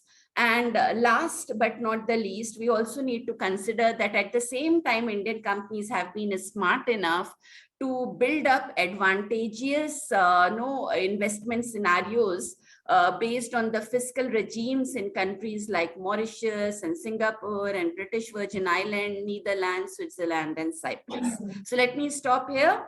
Thank you so much for extending this opportunity to me. Thank you, Professor Smita. It's very nice of you. I'm sure there'll be lots of questions. A little different, and I can see that you're distinctly very, very optimistic of Indian WRC. I'm sure there'll be some questions about what the future has in store. Meanwhile, let's move on to our next speaker. Professor Smita, I'm sure you'll stay on for the Q&A at the end. Yes, I'll be there. So our next speaker is Dr. Robert Daigas. Good afternoon. Yes, it's still good morning in Warsaw, in Poland, but yes. So welcome. Good morning. Good afternoon. I'll just briefly introduce you, Dr. Robert, and then I'll hand over the floor to you. Ladies and gentlemen, Dr. Robert Daigas He is an assistant professor at GH Warsaw School of Economics at East Asian Economic Studies Department of the World Economy Research Institute. He completed his master's studies at the Warsaw School of Economics, majoring in finance and banking, and at the University of Aarhus in Denmark, majoring in management. He received his PhD in economics from the Warsaw School of Economics in 2003.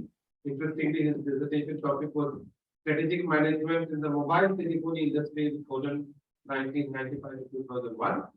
In 2011, he was awarded the Executive Master of Business Administration degree by the Warsaw University of Technology Business School. He has 23 years of professional experience in multinational corporations in IT, communications, and public sector. In 2015 to 20, so for 5 years, he also worked as an external expert for evaluation of Horizon 2020 ECI FDI proposal. This is an agency under the power dedicated by European Commission. His academic interests are geoeconomics and economics of Asian countries. Dr. Robert, over to you. As I had indicated earlier, if it's okay with you, I could do tap. Can you hear this tap? Thank you. I would try to be good, let's say on time, because I know that you are pending for the lunch. So it is always a challenge to not to keep you hungry. So let's thank you very much. Thank you very much. Sorry? You have a lawyer following you, so she may sue you if you go. Okay, thank you very much for introduction and especially for warm invitation, Professor Barucha, Professor Smita Sukla, University of Mumbai. Thank you very much. I will start because we are heading on. So let me share my screen.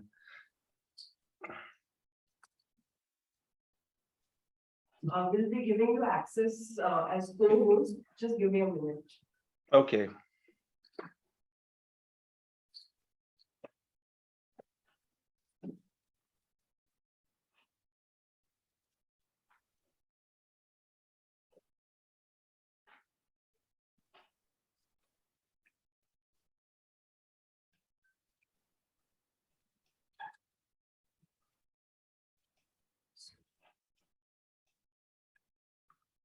Okay, can I have now the access for sharing the screen?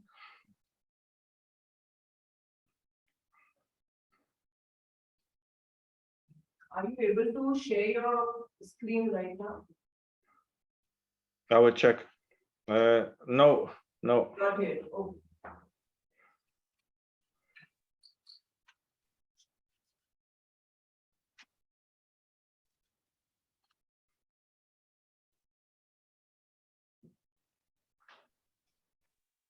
I think now.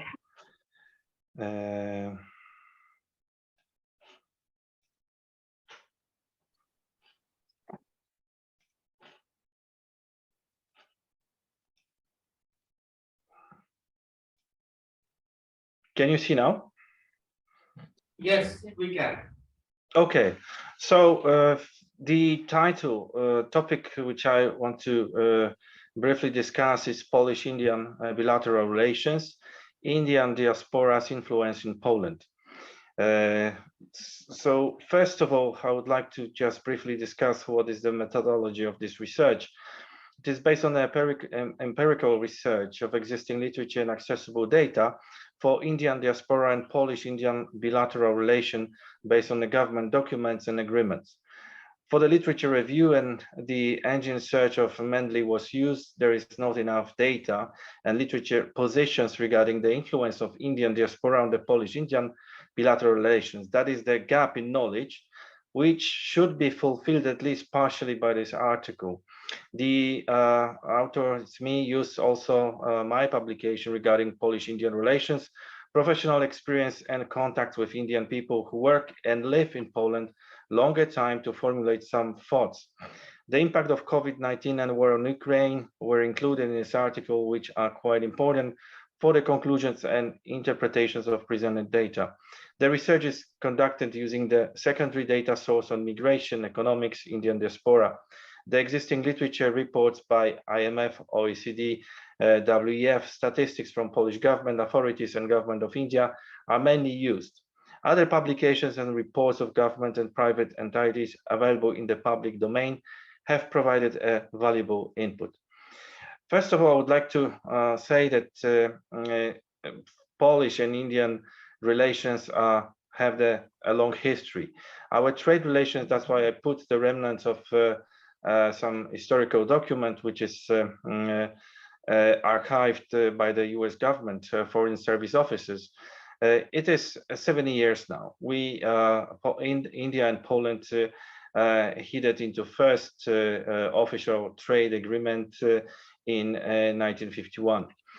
So us just to be starting with our history of relations. Another thing which I would like to compare is India and Poland regarding the economic data. Briefly showing quite up-to-date data for Poland and India. I can say that India is much better position, even though that average monthly wage in USD is much higher in Poland than in India, but India has, first of all, a much higher GDP growth. Is much better with perceived and positioned with an increasing trend in the MDI World Digital Competitiveness Ranking. And also as a digital transformation index is much better as well. So looking at the perspective of nuclear energy share is absolutely we can learn from you. And other unemployment rate, Poland right now is, of course, is data for let's say current, but we experience right now a very huge inflation, almost 14%. 14%, while the India officially has a 6%.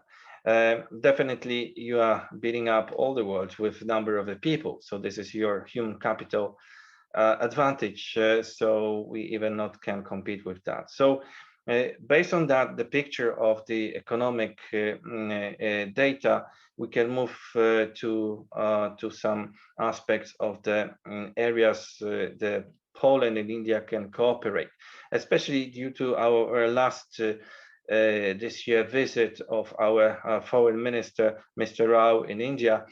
Some areas of cooperation were indicated in the context of war in Ukraine.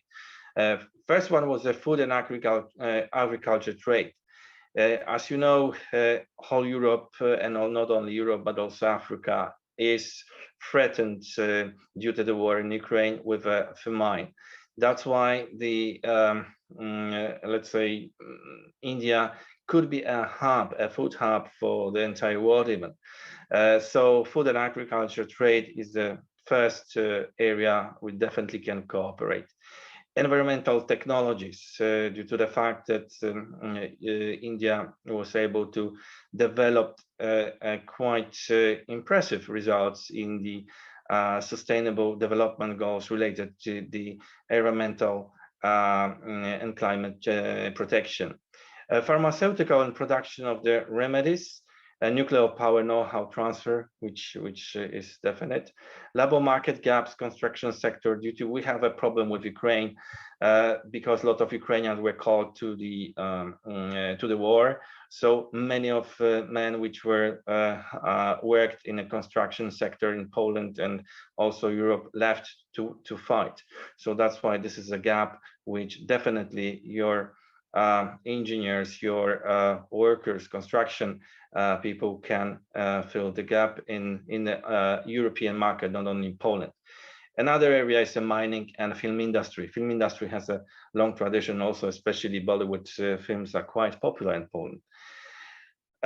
Diaspora origin, literature regarding influence of Indian diaspora and the development of Indo-Polish relations is rather limited due to the fact that Indian diaspora in Poland is rather small in numbers. 10,000. Some different sources giving even 15,000, but staying with more recently also some of the Indians flow to India again due to the war on Ukraine. So, but it's still the question why Indian people wants to come to Poland. What is the reasons they want to come? Diaspora is defined in literature as a minor community living in exile, and the word diaspora have a Greek roots. Greek diaspero means to sow over or dispersion. So term used was to designate the dispersion of the first, it was used for designation of dispersion of Jewish people whose first real exile outside Palestine dates from 70 CE. Indian diaspora is known for the soft power. It is, as we can call here, the Prime Minister Narendra Modi during the inauguration speech. He said that Indian diaspora should be looked at not just in terms of its numbers, but also in terms of its strengths. The term brain drain has been in vogue, but if we look at the diaspora as our strength, we can convert this into brain gain. Mr. Modi often stresses in his foreign policy doctrine of the 4 Ds: democracy, demography, demand, and diaspora. So that's why diaspora plays a significant role in the policy of foreign policy of India. What are the characteristics of diaspora if we look at Poland? Indian diaspora in Poland can be characterized as a voluntary migration for the sake of business or academic purposes. There are two reasons why the Indians want to come to Poland. We have business professionals and students mainly. There are three, we can indicate the three historical events which influenced migration from India to Poland. First of all, was 1990, we was collapse of communism in Poland. Then 2004 was accession to European Union. And also in 2019, we have a direct flight now from Warsaw to Delhi by our Polish LOT, Polish Airlines. One of the important characteristics of diaspora's members is a continuity to relate personally and vicariously to that homeland in one way or another, and their ethno-communal consciousness and solidarity are important, defined by the existence of such relationship. The characteristic of Indian diaspora in Poland mainly relates to the business and education. Some of the members or CEOs or board members in such companies like Vipro, HSL, ArcelorMittal, and others run the Indian restaurants, yoga schools in the main cities of Poland, such as Warsaw, Russian, Pabianice Łódź. The culture differences are still big obstacles for Indian people to live in Poland longer than 3 to 5 years. As we say, 10,000 people from India live in Poland for business and studying. Some of them settle down in Poland because of personal reasons, like a marriage. But it is still, if we consider the diaspora in Poland, it is 0.04% of population of Poland, taking the recent data. The influence in Poland of Indian diaspora is rather very limited due to the not significant number of the Indian population living permanently in Poland. The community has formed 3 India-centric business chambers. First one, well-known Indo-Polish Chambers of Commerce and Industry, Western Pomeranian Indian Chamber of Commerce, Poland-India Business Council. We have more than 100 Indian restaurants in Poland, where 60% of them are located in Warsaw. India diaspora, the second biggest in the world, we can say different sources, but 25 million people in general, has the influence by its soft power, which Mr. Modi underlined, which consists of the culture, ideology, and foreign policy. Bollywood, the popular film industry of India, also laid the foundation for promoting the importance of Indian soft power in its foreign policy objectives. The Indian diaspora can be useful for their remittance, investment, lobbying for India, promoting Indian culture, and for building an image in Poland by their intelligence and industry. As we look at a number of companies registered in Poland by the Indians. We can say that it was from 2013, something happened. It was growing rapidly. And of course, due to the COVID and all the, let's say, lockdowns and so on, was the dent in the trend. But we don't know what to expect in the further, whether we will have a COVID-22, we will see. But most of the Indian companies were located in the big cities, such as Warsaw, Krakow, Łódź, Poznań, Wrocław. And we have 440 companies had the profile of restaurants, food, catering services, and textile trading. We can say in general that in Poland in 2022, we had 1,294 Indian companies registered in Poland, which I think is quite impressive. I will conclude now. The India Diaspora can be useful for their, as I said, remittance, investment, lobbying for India, promoting Indian culture, and for building an image in Poland by their intelligence in industry. Can be also useful for their, can trigger the new investment startups in Poland in area of technology, nuclear energy power use, and military protection. This can be done by the access of India to EU investment program coordinated by Poland from EU side. Diaspora organizations are primarily organized along regional lines and aim to promote culture, language, and arts in, for example, in Germany, Italy, Ireland, and Poland. There is also a work to do for our government in respect to Indian diaspora. Our Polish government should refocus on the Indo-Polish business relations despite the geopolitical differences, and also making the visa process for the investors and students from India more simple and easy. Also should improve the labor market situation in Poland, especially in construction and service sectors, where Indian employees can fill the gap of the Ukrainian workers who left Poland due to the war in Ukraine. Also, our government should start Polish-Indian initiatives for cooperation in agriculture, maritime, and nuclear energy sectors. This can be also done with the help of facilitation of Indo-Polish chambers of commerce, such IPPCI, Western Pomeranian Indian Chambers of Commerce, and Poland-India Business Council.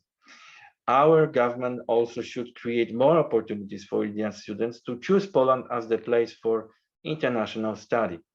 The absence of strategic partnership put impetus on cultural diplomacy as it became an important foundational block on which a future relation between Poland and India can be built. The better the bilateral trade and cultural relations are between India and Poland, the better conditions for Indian diaspora in Poland to grow. Other chosen reference, which I used for my article and presentations. So thank you for, I will stop now. If you will have any question during the Q&As, I would be happy to answer. Thank you very much.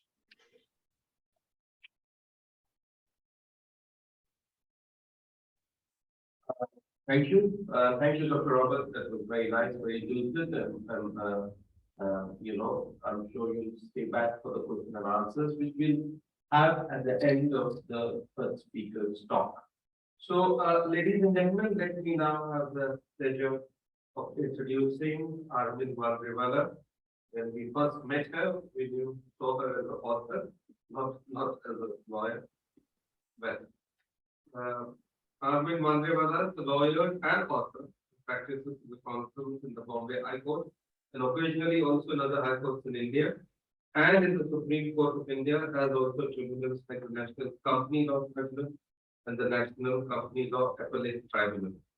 She has published 3 books till date: The Turning, Alone in the Valley of God, and Not Just Legally Speaking. The Turning has also been published in German by Holstein. Arvind was also the first Indian author to be invited. I guess the criminal and not criminal. For criminal, for the criminal International Festival for Crime Fiction fans held in Berlin, at which she read from the book in German, the language of which she has working knowledge. She has also given readings and talks in India and abroad. Arvind is the first Indian to be interviewed by Deadline, the Swedish radio program dedicated to crime fiction. She's been awarded the Excellence in Literature by the Bombay Party Association. But I think you also a newspaper columnist. Yes, about I included. do write a lot of articles and we are. Articles now, column is too demanding for a full-fledged legal career. Okay, so overseeing artist, and I'm sure you can hear me after the meeting. Yes, definitely, and I hope it may not be, it's in my watch, we're 25 now. Your time starts now. My time starts now. First of all, thank you, everybody. I'm not mentioning names, too many to thank, so thanks for having me here. And, oh, you want me to speak into the mic? Okay, am I audible, everybody? I'm sure I am. Very well. Now, I start with a warning, ladies and gentlemen. My presentation is likely to throw up more questions than it answers. Because after all, the topic is diaspora, the legal challenges it throws. But of course, I will try to at least suggest answers and suggest at least working towards resolution. Now, let me say at the outset, as we lawyers are very fond of saying, you find this phrase in a lot of legal pleadings. At the outset, I would like to say a word about diaspora itself, the meaning and provenance, which I found rather interesting when I did a bit of research on it. Because till yesterday, I did not know this.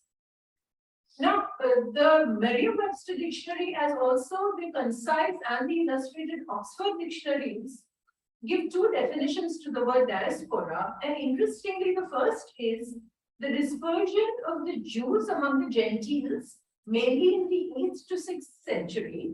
And the second is diaspora as we understand it probably, any group of people similarly dispersed. Now, it was thought that this is a recent phrase, a recent word coined. But again, I find to my astonishment that the word apparently was used as far back as in the year 1594 in Lambert Deno's, what he called a full, fruitful commentary upon the 12 small prophets. And he talks about this scattering abroad of the Jews, as it were a heavenly sowing, fell out after their return from the captivity of Babylon. They are called the diaspora. So the first use of the word diaspora is as far back, ladies and gentlemen, as 1594. Interesting. And aside, I find that this specifically pegging diaspora, the word diaspora, to the scattering of the Jews, also has a parallel to the religion which both Dr. Barucha and I follow, the Parsi Zoroastrian religion, where there was a whole-scale migration from Persia or Iran and scattering abroad. Now, mind you, ladies and gentlemen, Zoroastrians scattered in several countries around the world, I believe notably Germany, but they have found roots and they have survived with their identity intact only in India, to which we are grateful for the motherland. Of course, there is the story, apocryphal or otherwise, about King Jali Rana and the milk and the sugar. We shall not go into that. The Cambridge Dictionary only refers to diaspora as people scattered all over the world. Now, diaspora does throw up many challenges across various disciplines, and you have been hearing some of them, you will be hearing more. My presentation obviously concentrates on the legal. Now, the legal challenges also thrown by the diaspora are in many spheres. In political, social, family matters, which I will touch upon with some depth. Marriages across continents with persons of different nationalities, citizenship, children, divorce stroke dissolution, which follows marriage. Because let me tell you, the challenges happen only when things go sour. As long as the marriage is fine, everything is hunky-dory. But the minute the marriage goes sour, then the legal challenges kick in for both dissolution, alimony, and most important, and also tragically, child custody.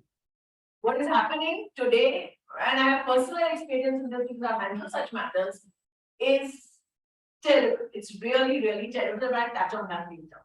Then status, refugee status, asylum, naturalization, economic and financial, and there Professor Shukla has touched on this. She's talked about FERA and FEMA and FDI, etc., which are the legal flows of money across continents. But also, ladies and gentlemen, let us not forget that there are illegal flows, the Hawala, etc., where then you go to the international police and where the cooperation of various municipal nations is called into play. But that's a different aspect altogether. Then corporations, insolvency. I will try and briefly touch on this because I'm terribly scared of the Commodore sitting to my right. I don't know if he's got his bang gun or not. Now, yes, we have something called the international law, and there are two parts to this: private international law and public international law. Now, one would think that an individual would not be much impacted with the public international law, but only with the private international law, but that is not the case.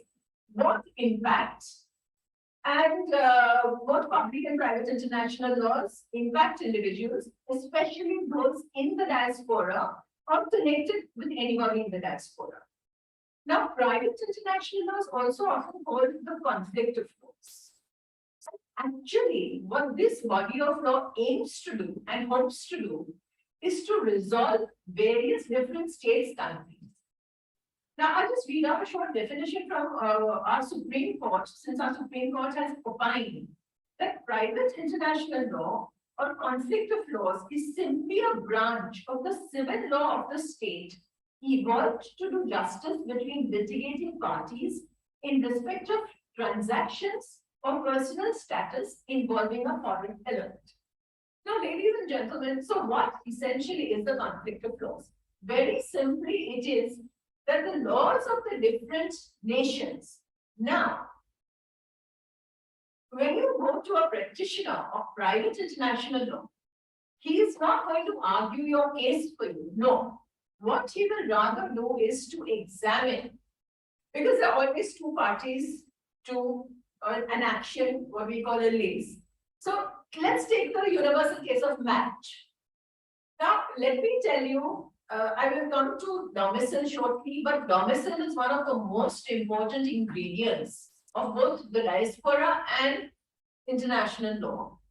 Because a domicile can be a domicile, first of all, there is a domicile of origin. So where the person started, where he grew up, where he or she was born. And then there is a domicile of choice, or where the domicile actually occurs. Now, there could be a domicile of choice, which is what I call the voluntary diaspora, but there is also the involuntary diaspora. And the involuntary diaspora relates, and it's happening more and more often. You see Ukraine, you see Syria. It is people being displaced by hunger, war, persecution. Now, what the Parsis, what happened to the Jews was involuntary diaspora. What happened to the Parsis was in diaspora, involuntary diaspora. Surprisingly, we have a very colorful character who's also involved in involuntary diaspora. And since I'm also a student of literature and an author, and one of my favorite poets, Lord Byron, who was also involved in involuntary diaspora because he had to leave England for reasons of scandal attaching to his personal life. Some of you are probably aware of that. So involuntary diaspora is diaspora which is forced on you. Involuntary diaspora is also where, to go back to the days of slavery, where slaves were trafficked from the main country in Africa, in the US or wherever. So these are instances of involuntary diaspora, and there it does not throw really too many legal challenges unless there's a change in policy, because unfortunately, these victims, I would say, of involuntary diaspora, unless they are assimilated into the population of the host country, do not share with the original residents of the host country all the legal rights and the opportunities. Now, so the rules of each state in the very nature of things differ. So now to go back to, as I said, marriage. So supposing you have a Frenchman, a Catholic Frenchman, and this gets more complicated by the personal laws which are applicable to a particular person. So you take the case of marriage. We have a Frenchman who's a Catholic, who marries a woman from India who is a Hindu, or a Muslim or a Parsi. All the personal laws are different. Now, it's not enough that they get married in France where they probably will stay for the rest of their lives. No, the Indian relatives say, oh, you should have sat feras in India, wherever you say. So you have one marriage in France, one marriage in India. Then the couple decide to go and live in, say, the United States. So they undergo a civil ceremony also in the United States. Now, all the laws applicable to marriage and more importantly to the dissolution of marriage are different. Now, anybody comes to me for advice on this, I always say that, look, we hope that the marriage will be a rocking one, and we hope that there's not going to be anything going sour. But hope for the best, prepare for the worst. So you should be aware of the problems because the divorce laws differ vastly. So then there is the problem of which law would be applicable. And there are, sorry to throw jargon at you, but it's a tongue twister. We have what is called the lex loci domicili, which is the law of domicile. And we have the lex loci celebrationis, which is the law where the marriage was celebrated. Now look at the complication. This marriage was celebrated in France, India, and the United States. Which law to apply? Major challenge. That is where the practitioner of international law comes in, because then there are judgments, and let me tell you, the judgments are different everywhere. So ultimately, what will come into play, in my humble opinion, is that where you seek the resolution, probably the laws of that country will apply. So in the US, you know how it is. Partition of assets 50-50. France, it could be different. In India, it's different. In India, the alimony laws are depending upon the capacity of each individual, etc. So these are the challenges for us. Now coming to children, because I'm really speeding up because of the time limit. And so children, what is happening nowadays, ladies and gentlemen? That a couple goes for a divorce, say in the US. The US grants the divorce. Sometimes ex parte. Ex parte means without her. So the husband goes for divorce, the court may grant even ex parte, the wife doesn't give. Then the court may appoint custody to the father, supposedly, who is probably an American, and the Indian wife is aggrieved by that. What does she do? She does not challenge that in the American court. She just picks up the kid, literally abducts. This is what we call today, it's a new phrase, cross-border child abduction. It is a very, very, very major problem. We've got tons of judgments on this. No two judgments say the same thing, even at the Supreme Court. Because ultimately, our courts, the Indian courts say what is paramount is the welfare of the child. So they will not look at the US law or the US judgment, which gives the custody to the father. They will say, no, we call the children for interview, the children came to the mother. So sorry, it is in the welfare of the children to have them with the mother, so the mother can stay. So the mother, she files another divorce and another for custody here. Or what is, then the father, what does he do? The father, he has a remedy, he comes down here and files what had happened, and I have argued such a case. He files a writ of habeas corpus. Imagine, normally one would think that habeas corpus is filed when somebody is spirited away or somebody is jailed without due process. But here, even for a 5-year-old kid, you file a habeas corpus to produce the child in court. So this happens, and then the court decides. And as I said, it does not take into account that there's a binding judgment of a foreign court. Normally, foreign judgments are enforceable in commercial matters, but when it comes to this, when it comes to children, it's the welfare of the child. And especially for a long time, gap has gone, and then the poor father just, of course, he's given a very generous visiting right, but how often is he going to come from the US to India? So these are the problems. Now, I said that the public international law can also impact the person. How? Now, public international law, it is a body of law. Conflict of laws is not a body of law. It is not.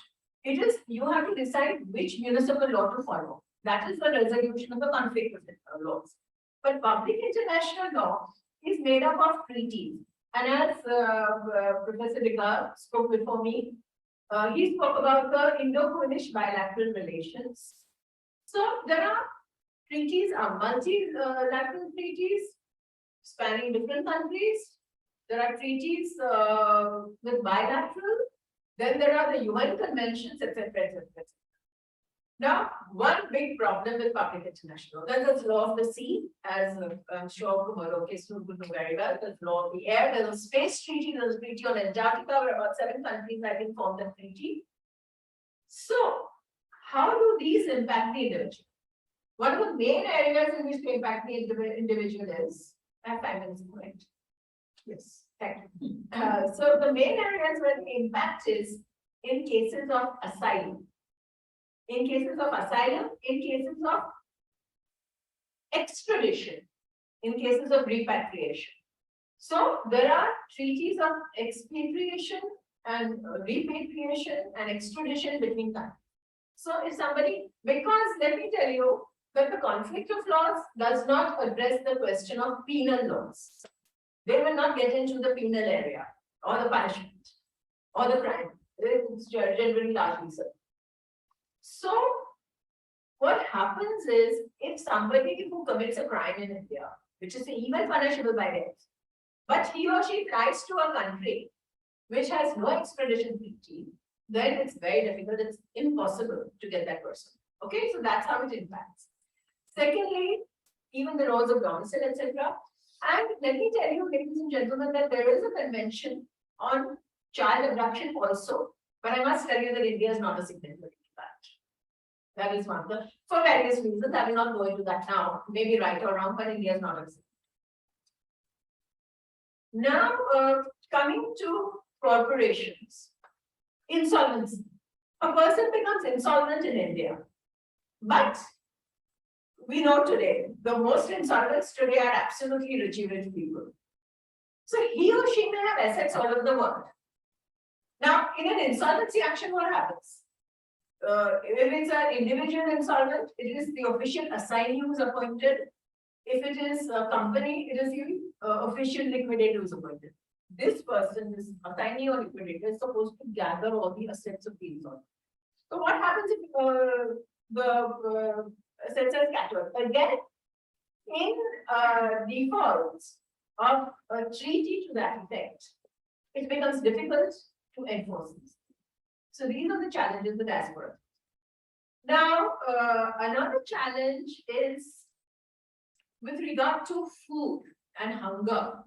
And I've realized recently that as many as 1/3 of the people suffering hunger and malnutrition are in India, unfortunately.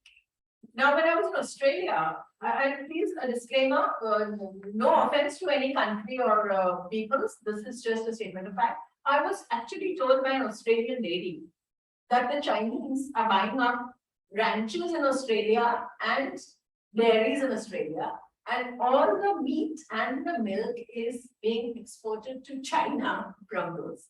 So this is now, we have been told that, we should have cooperation, agriculture, companies for manufacture. We need to have more cooperation in science, in technology, in education, especially. So all this throws up the challenges of diaspora, because most kids who go to study abroad stay abroad. So now to try and, should I wind up now? 2 minutes. 2 minutes more, okay. Another problem is succession, ladies and gentlemen. So another challenge is succession. So now, what can diaspora do and how can it help? Diaspora can facilitate international cooperation and international assistance to countries and peoples that need it most. It engages greatly in international commerce and trade. That could be extended to compassion beyond borders. Like we have Medicines Sans Borders, we also have Lawyers Without Borders. We need compassion without borders. We need food production without borders. I mean, why should, say, any food grade to maintain its price line, why should it be dumped into the sea, which we believe it is? Why not? Okay, maintain the price line, but give that to people who are actually starving and suffering malnutrition. And mind you, we need equitable distribution throughout the world, which perhaps the diaspora can help. And my emphasis here is on equitable, not charitable. I'm not a believer in charity, but I am a believer in equity. And sharing of food, sharing of scientific, medical, technical expertise. We saw how it helped in the time of COVID with vaccinations. And I would end by saying that in an increasingly interdependent world, it is desirable to do away with divisions of law and matters legal and have some universality, at least insofar as human issues are concerned. And if the diaspora can help to do that, and I believe it can, then it would be helping to resolve the challenges it throws. Thank you, ladies and gentlemen. Thank you, Arnie. Ladies and gentlemen, you saw, I think, three very distinctly different presentations, one on the economy, one focused on a particular country, and I think we often ignore nations where there are recent diasporas, and I think Poland is a good example of that, and less numbers, but they also deserve study and attention. And then, of course, we've got the legal perspective from Arvind, and as she promised, she asked more questions than, gave any answer. So I'm sure you have all questions, observations, comments, critiques, please shoot and ask to whoever you want to ask.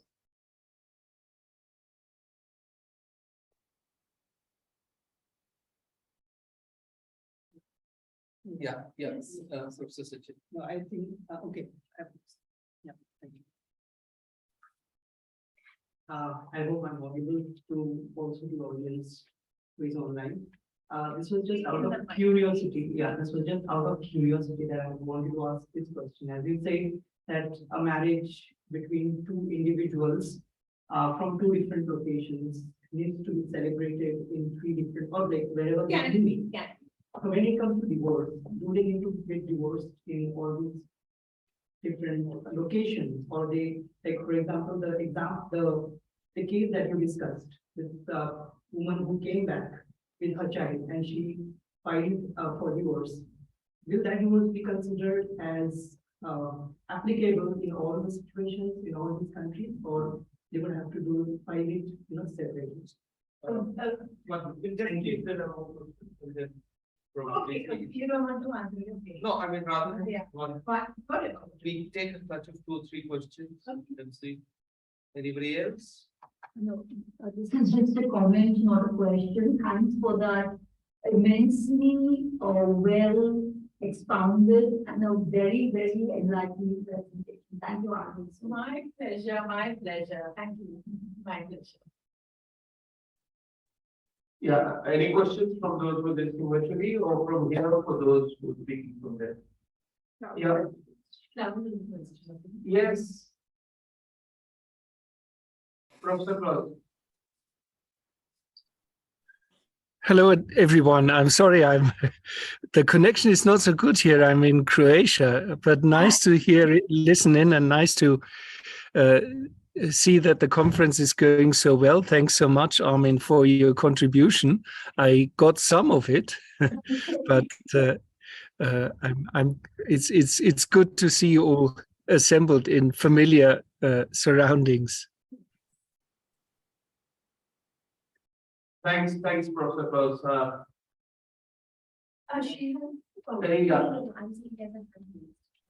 Is there a Priya Vaidya? Priya Vaidya, can you please unmute and if you. Yeah. I have a question for Dr. Smita Shukla and one for Dr. Robert. May I ask the first question? The first question is, what are the ethical challenges faced by India in context to expansion of foreign direct investment pre and post-pandemic scenario? And my second question is to Dr. Robert.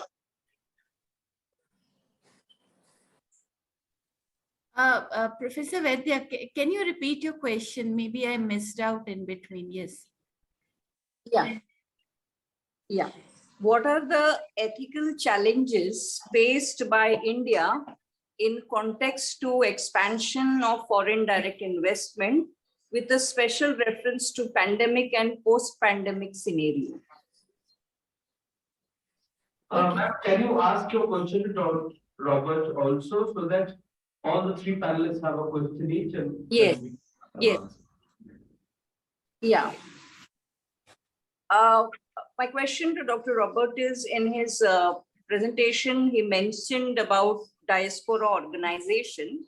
My question is in context to that.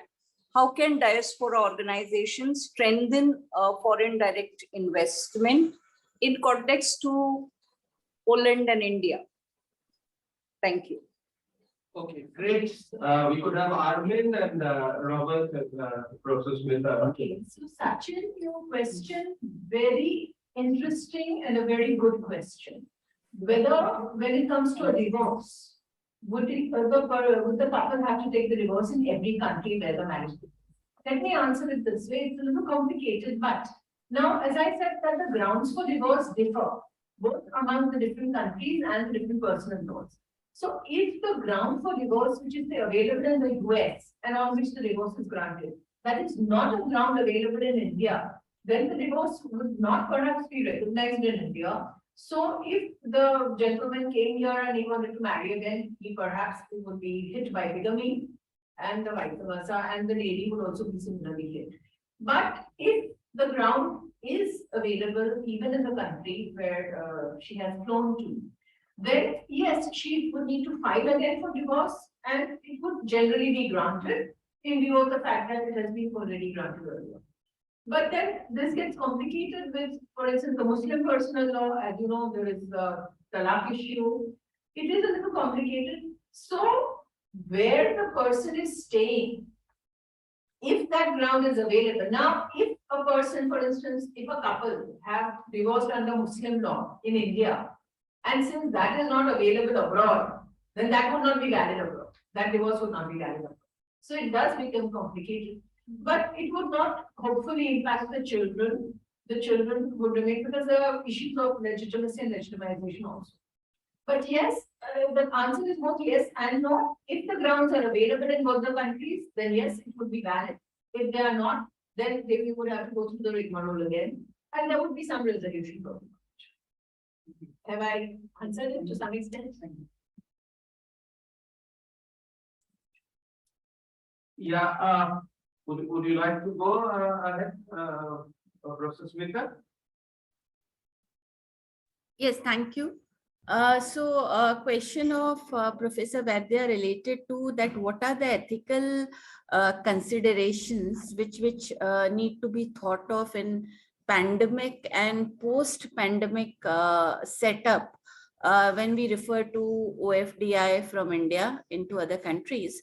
So as far as our experience of these last 2.5 years are concerned, there are two ways in which I will like to describe the ethical challenges. I'm not very sure that what kind of ethical challenges she was having on mind, but there are two aspects which we can discuss. One ethical issue relates to movement of natural persons. Companies are legal entities. So when you make an investment abroad, it's an investment where you are creating a legal entity. Until the business practice and the format and the mode of investment is fair, I do not see any ethical issues involved in that. But in case, let's say on account of this investment, there is movement of natural persons across countries where there are individuals and employees who are moving across countries, and in that case the guidelines which relate to each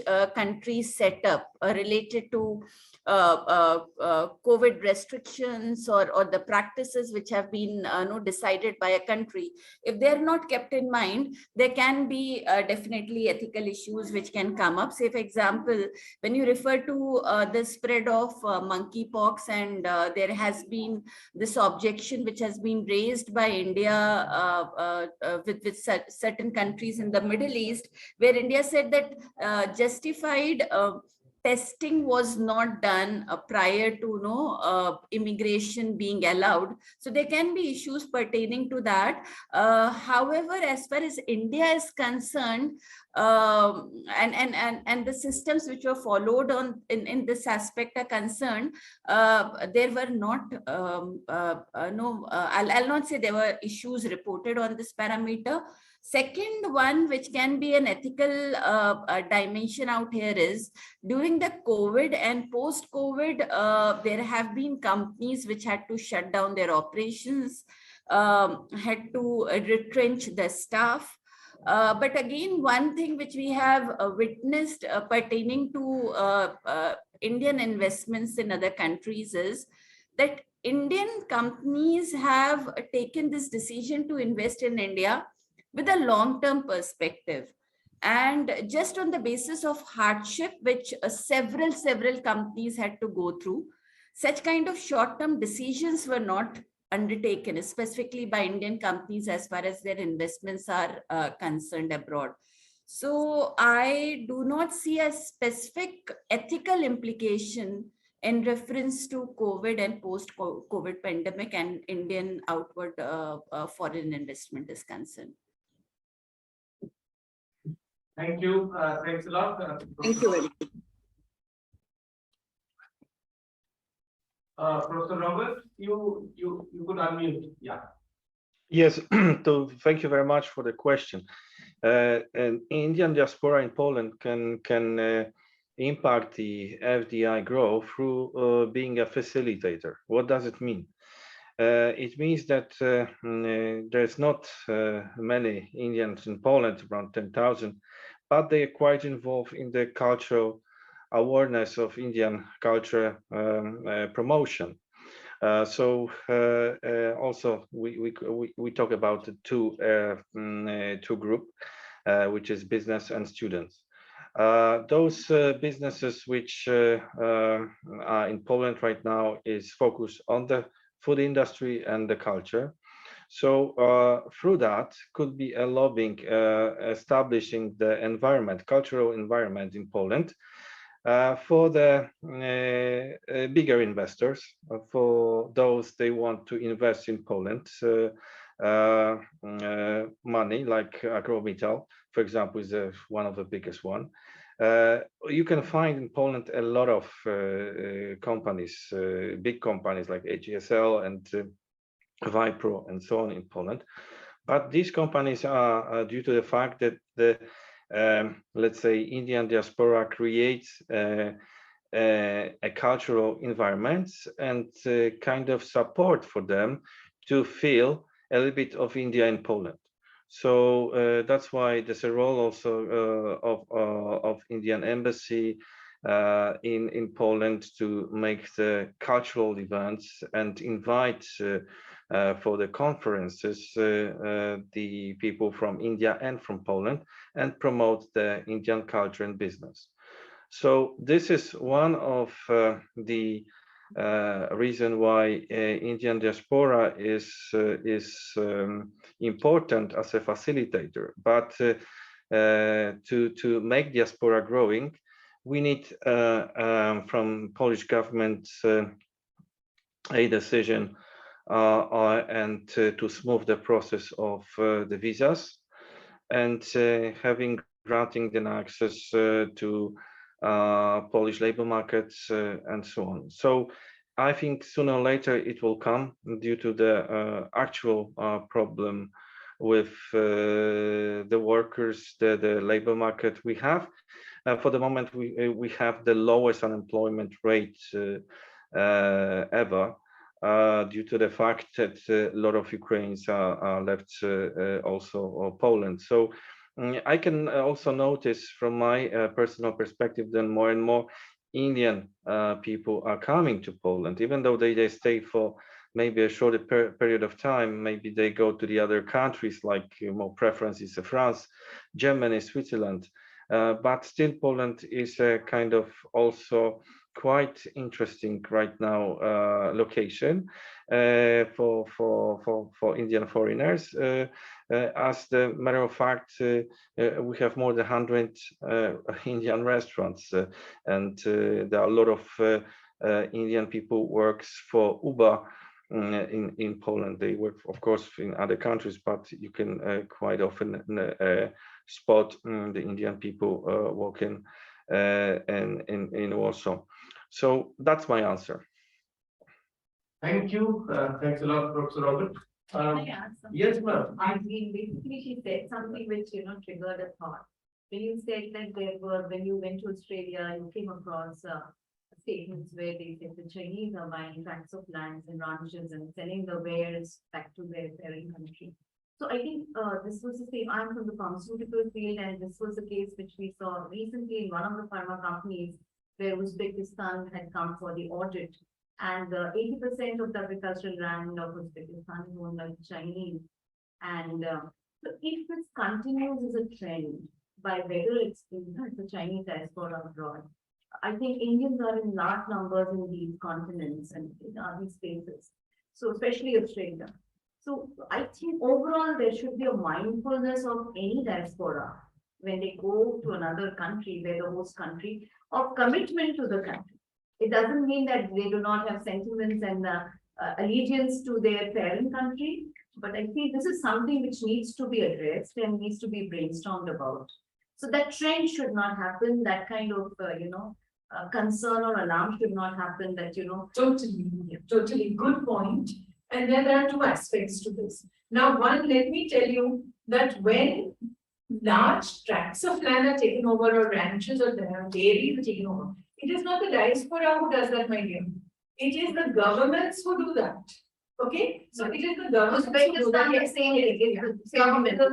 governments. So that is one.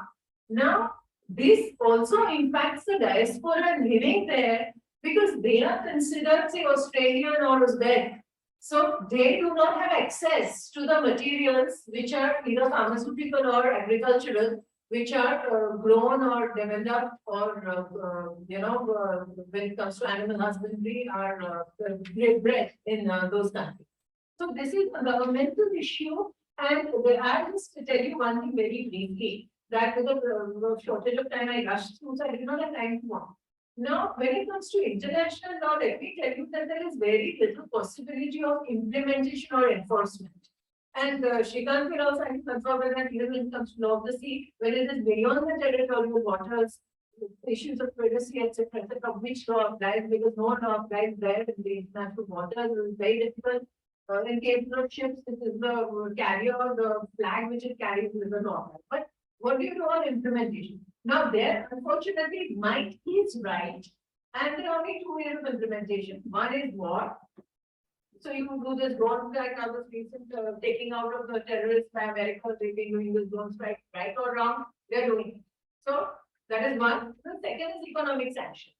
So there are only these two ways available, because even the International Court of Justice, it may give a judgment, but who's going to enforce it? If despite the judgment, somebody goes and kills somebody or beheads somebody, there's nothing you can do. So international law does not have enforceability. And second, what you said, very right, that there should be some sensitivity of the diaspora to the company of their adoption. I totally agree with you, and which is why I do not agree, especially I hate to say this, but Indians, when they go, they make a dark colony or a ghetto wherever they go. So that ghetto mentality should be done away with. Indians should assimilate even with foreigners. Some of us have had no problems when we go abroad, we've been welcomed with open arms. Some Indians say, no, they're racist, this, that. But a lot depends on also how you behave. I accept that there may be issues of color, there may be issues of perception. So you're very right, and the diaspora needs to have some sensitivity. They should not like, well, Indians do it, some communities do it. I remember once I was in Hyde Park, and there was some big people who follow the sticker box and would say, if you come to my country, you follow my law. You don't tell me to follow your law. Very right. So that's it. Very true. Very good point. Here, can I add something? Because this question also pertained to something which I spoke about. I said that when you look at Indian foreign direct investment, and diaspora gets created from there, because when you invest abroad and companies are investing abroad, there are also people who are traveling and settling in foreign destinations. And when you compare, say, for example, you raised this issue related to what companies from China or government in China is doing in Australia in terms of acquisition of raw material and resources, dairy, etc. When I have been reading about what way the Indian companies have been perceived in terms of their investment objectives and the way they assimilate in the countries they operate. What I've been reading is majority, there can be some exceptions, but the perceptions which are available, they are very, very positive pertaining to Indian companies. Thank you. Thanks a lot. I presume there are no more comments and questions. So, since I got to earn my lunch too, let me quickly sum up this session in a couple of minutes. Thank you to everyone.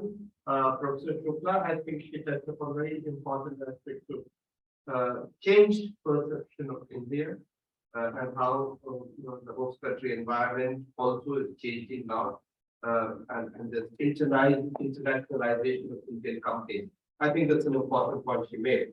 From being paid receivers, then to being destination of foreign direct investment, now to being a country that does foreign direct investment abroad. I think she's focused that very well. She brought up the intersection between security concerns when we do make this foreign direct investments, many of them in energy companies and in places like that. So I think that's very she touched upon several points. I think I found her last 2 points. One, that this is young Indian companies formed recently, and secondly, the different philosophies that Indian companies follow, both very interesting. One of the important points, like she said, is that this investment also creates diaspora. Every time you do something, and then the new diaspora is added to the old diaspora. And I saw an example of that in Kenya when Airtel came in. And Airtel in Kenya in about 2009-10 did exactly what Reliance Jio did here, brought down the prices so much, brought in technology, brought in expertise. And that changed the whole attitude of Kenyans, I mean, there they were talking at rates 4 or 5 times higher. Most of them don't have landline phones. So it ushered in a telecom revolution in that country. And suddenly they were like, man, this is so good of India to do this. So I think what new Indian companies and foreign direct investment does is not just create new diaspora, but it creates a distinctly different diaspora. Professor Robert talked about Poland, and I think again, we must also consider new and smaller diasporas that are happening in several parts of the world. One of the important points he mentioned was, I'm glad he mentioned the initiatives to industry and everything, cooperation in maritime. And he talked a very interesting point which others alluded to, or maybe I draw those connections. He said lack of strategic partnership meant that cultural partnership got greater sort of traction. So I'd like to sort of reword that proposition to ask, can we use diaspora in the light of what Professor Anuradha said, and what Arvind replied? Can we use the cultural partnership to create strategic partnership? And one great example is the way the Indian diaspora in the US helped the nuclear deal. So is it possible for us to use our diaspora intelligently? And I know this would be very controversial. People will talk of weaponization of diaspora and things like that. But is it possible? I mean, Professor Anuradha, who suggested that the diaspora should have a very strong devotion to the country, to some people who might differ with that. Incidentally, China, which tried a very strong pact with bringing lots of people into Africa, is facing backlash precisely because of those issues. But is there a case now to see our diaspora as something more than simply being our cultural ambassador? I think that's a very important point that comes in from all these people. Arvind talked about the legal issues and she was married. From rocking relationships to relationships that go on the rocks, and how cross-border issues, affect this. But I think again she raised important questions. Is that we must have compassion for our borders, and we have to come with some sort of international law that brings in compassion. I agree with her, except that since she mentioned maritime law. Remind us that the Convention for Laws of Seas took more than 35 years for the world to come to an agreement on that, and another 15-20 years for people to sign and start. And still many countries are not signatories. So I don't know if the whole world would think of a common marriage law or divorce law, and how many years it would take for people and countries to come to a common understanding of this, if at all they would. But on that note, I think these three speakers gave us lots of things to think about as we adjourn for lunch. Ladies and gentlemen, we thank them all. Let's hear over to the organizers. Thank you very much, Commodore Srikanth Kesnu, Dr.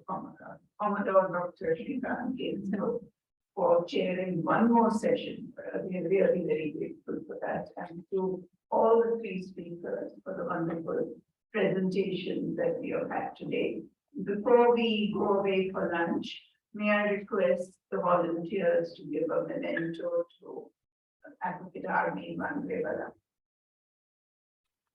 Thank you so much. And yet another memento of people that makes it 3 months.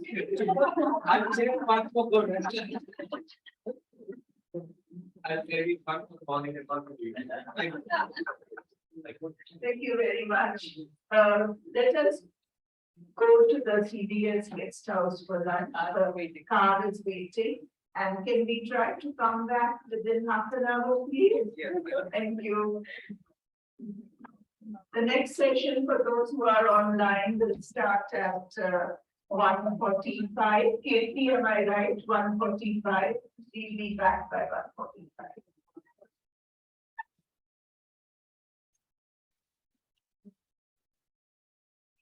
Good afternoon, everyone. And the post-lunch session of the second day is on now. And I request Dr. Sachin Lavde to take over as chairperson of the session, in which we have 3 papers by Dr. Preeti Shirodkar, Dr. Yulia Rastiano, and Dr. Jayana Jain. 2 are online, and Preeti is presenting her paper live. Before I hand over the proceedings to Sachin, let me briefly introduce him to you. I'm sure a lot of you do know him already, but Sachin is an associate professor at the Department of English, University of Mumbai. He coordinates the Indo-Canadian Studies Center and the Shastri Indo-Canadian Institute Center at the University of Mumbai. He's a recipient of the Shastri GJCLS, whatever that might be, Sachin might enlighten you, grant, as well as the short-term fellowships offered by the Technical University of Dresden and Bielefeld University, Germany. Dr. Loveday's research interests include queer studies, English language pedagogy, and contact languages. All yours, Sachin, please start. Thank you very much for that very generous introduction. I'll not go into the explanation of the grant, which was basically a Golden Jubilee celebration of Shastri Indo-Canadian Institute. Ladies and gentlemen, and everyone who does not identify as one, a warm welcome to this session, and it's post-lunch session. So I believe it's going to be the responsibility of our speakers to keep us awake with their thoughts and feed us on with new ideas. We have three amazing presentations in this session, and interesting enough that all the three presenters I am familiar with, but they always bring something very unfamiliar, something new to the table. And today I expect the same from Dr. Preeti Shirodkar and other two speakers. But we would like to begin with Dr. Preeti Shirodkar. Before she takes the charge of this floor, I would like to briefly introduce her to all the delegates. So Dr. Preeti Shirodkar is Associate Professor of English in Kohinoor Business School in Mumbai. She is a PhD in English Language and Literature from the University of Mumbai. She has 3 decades of experience in teaching literature, communication, and soft skills. She has conducted numerous training programs and delivered talks for the academia and industry, and served as at various and varied undergraduate and postgraduate programs and departments in Mumbai. She has also been to Germany and England as visiting scholar. She has been a fellow of Indian Institute of Advanced Studies, Shimla, which is quite a prestigious thing to have on your profile, and she deserves that truly. She has completed 2 minor research projects for the University of Mumbai, and she is recipient of many awards and have written 7 books and presented and published many articles and papers at national and international level. So one thing that I can be testimony to, and also my colleague Kirti, that Dr. Preeti Shirodkar is quite passionate about teaching, mentoring, truly, and editing, and creative and critical writing. So I hand over this floor to Dr. Preeti Shirodkar, who is going to introduce us to very interesting idea, that is temporary people, permanent aspirations, reading people. Only Krishna. Over to you, Dr. Preeti Shirodkar. Thank you for that very kind introduction. Jamushka, if you could share the presentation. No, it's the one, yeah, that's the one.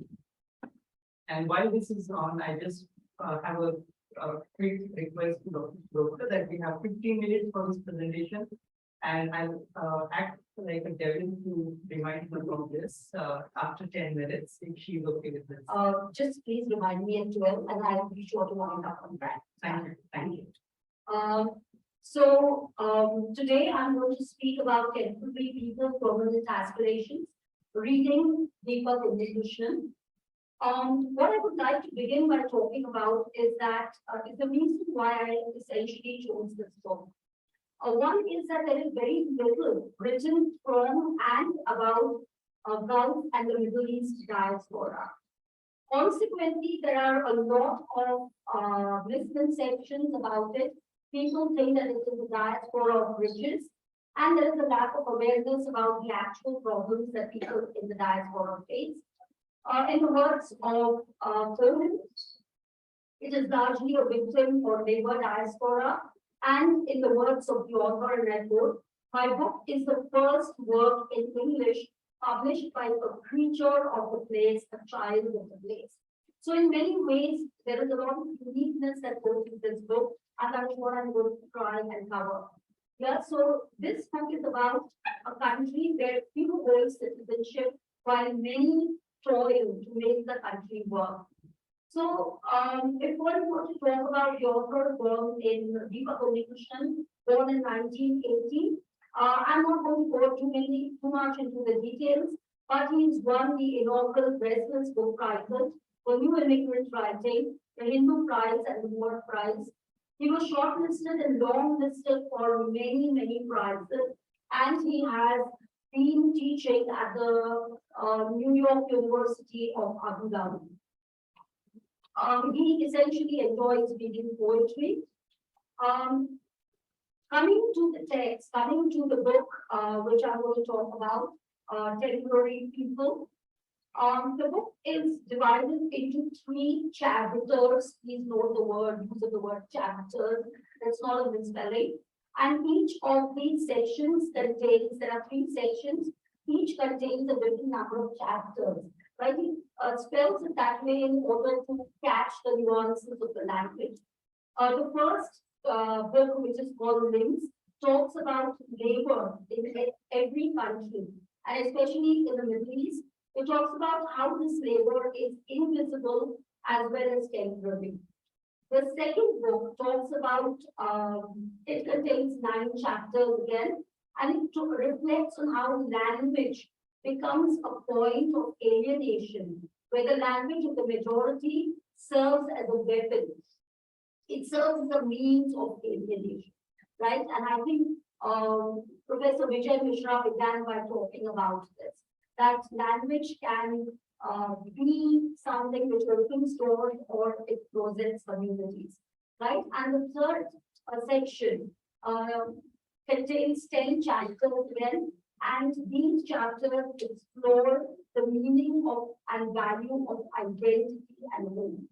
So essentially, this book is written by a person whose parents shifted to Gulf with him when he was 10 months old.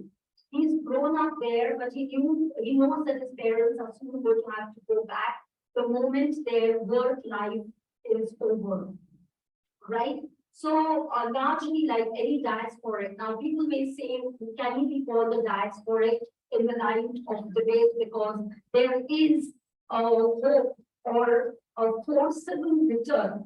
But yes, they have been staying 20, 30, 40 years in the other country where they are moved to for work. So essentially, like most diasporics, the 2 things that it revolves around, the first is the issue of woman identity, right? And it manifests itself in 2 areas. The first is place and displacement, and the second is longing and belonging, right? So when one talks about the place and displacements, we need to understand that in the Gulf, people really do not have the option to stay on. Once they go there, they know that they will be there till the time of their tenure. But once their work life is over, they are going to be forced back, almost evacuated, right? And that is what the story Akbar Exodus covers. I'm not going to go into the details because the time will not permit it. The second major issue that he takes up in the context of place and displacement is that labor, when they go from here to the Gulf, they are promised a certain kind of a job. They are promised a certain kind of a work environment. And then there, because of sponsorship rules, they are bound to do work which is not really what they have been signed up for, but they have no option because of the sponsorship. They don't have the visa with them to return, right? And this is very beautifully tackled in the words with a woman who's actually gone to the Gulf as a nurse, lands up trying to keep alive people who follow with them. So she's not a nurse properly, but she's doing an activity of keeping people from dying, right? And the statement is the endless flow of labor. Right? So people go there, the experiences are bad, they come back. there are others always willing to replace them. And that is perhaps why, like Arvind was pointing out, the rules can never be fair to the people from diaspora. Talking about belonging, there are again three major ways in which he touches upon it. The first is that longing and belonging both are ideas which change across time. Right? There's a very beautiful statement which is made here that for most people, there is a longing to move to the Gulf, there is a need to belong to the Gulf, and Pravasis are believed to be travelers. But Nalinakshi, when she's recording her experiences for her grandson, says that the only thing Pravasis and diaspora means is absence for those left behind. Right? There are, of course, racial confrontations and treatments by Pravasis, which are unfair, not only by the local residents there, but also by upholders of the law. So even the police treats them very badly. This is a topic covered in municipality. And there is also this desire to go back home, to remain in touch with people from their home. And this desire to remain in touch is expressed in the story Home. I'm sorry, this is how can you please reconnect? Yeah. So if one were to talk about the style of this, essentially people have called this a novel, but the writer himself refers to call it a collection of short stories. There are characters and titles which overlap, but he says that these are stories which talk to one another. Calling it a novel would be really too much. The structure is that this is being compartmentalized into books. The titles are very unique. Okay, if you have seen, there are many chapters like birds, which really don't talk about birds. And he is trying to, through magical realism, through surrealism and allegory, he's trying to portray the violence, the pain, the anguish, and the challenges that the diaspora feels, right? He also mixes a multitude of languages. There is Malayali, there is Arabic, there is English, there is Hindi, because these are all languages which are exposed and to which the diaspora is exposed in the Gulf. Interestingly, he says that the language is something which we know, which we are aware of, but this language is something which is a very, very big challenge that people have to deal with. Because where language is concerned, there is a very, very big challenge. And what is the challenge? He says the major challenge is language is people are taught Arabic in English, right? So they hear the words, but they don't know the meaning, and that becomes one of the points for discrimination. So he plays with the language, he mixes the spellings, and he uses very raw language to the point of bordering on vulgarity. So this is a very dark book. This is a very difficult book to deal with because of the pain, the sheer pain that the author is trying to really connect with. And he talks about the fact that magical realism, surrealism, and allegory are the only techniques which give him enough distance and create enough sense of fascination and imaginary to be able to actually get the pain out without sounding really very bitter, right? So if one were to draw the strings together, essentially this book is extremely unique. It is unique in two things.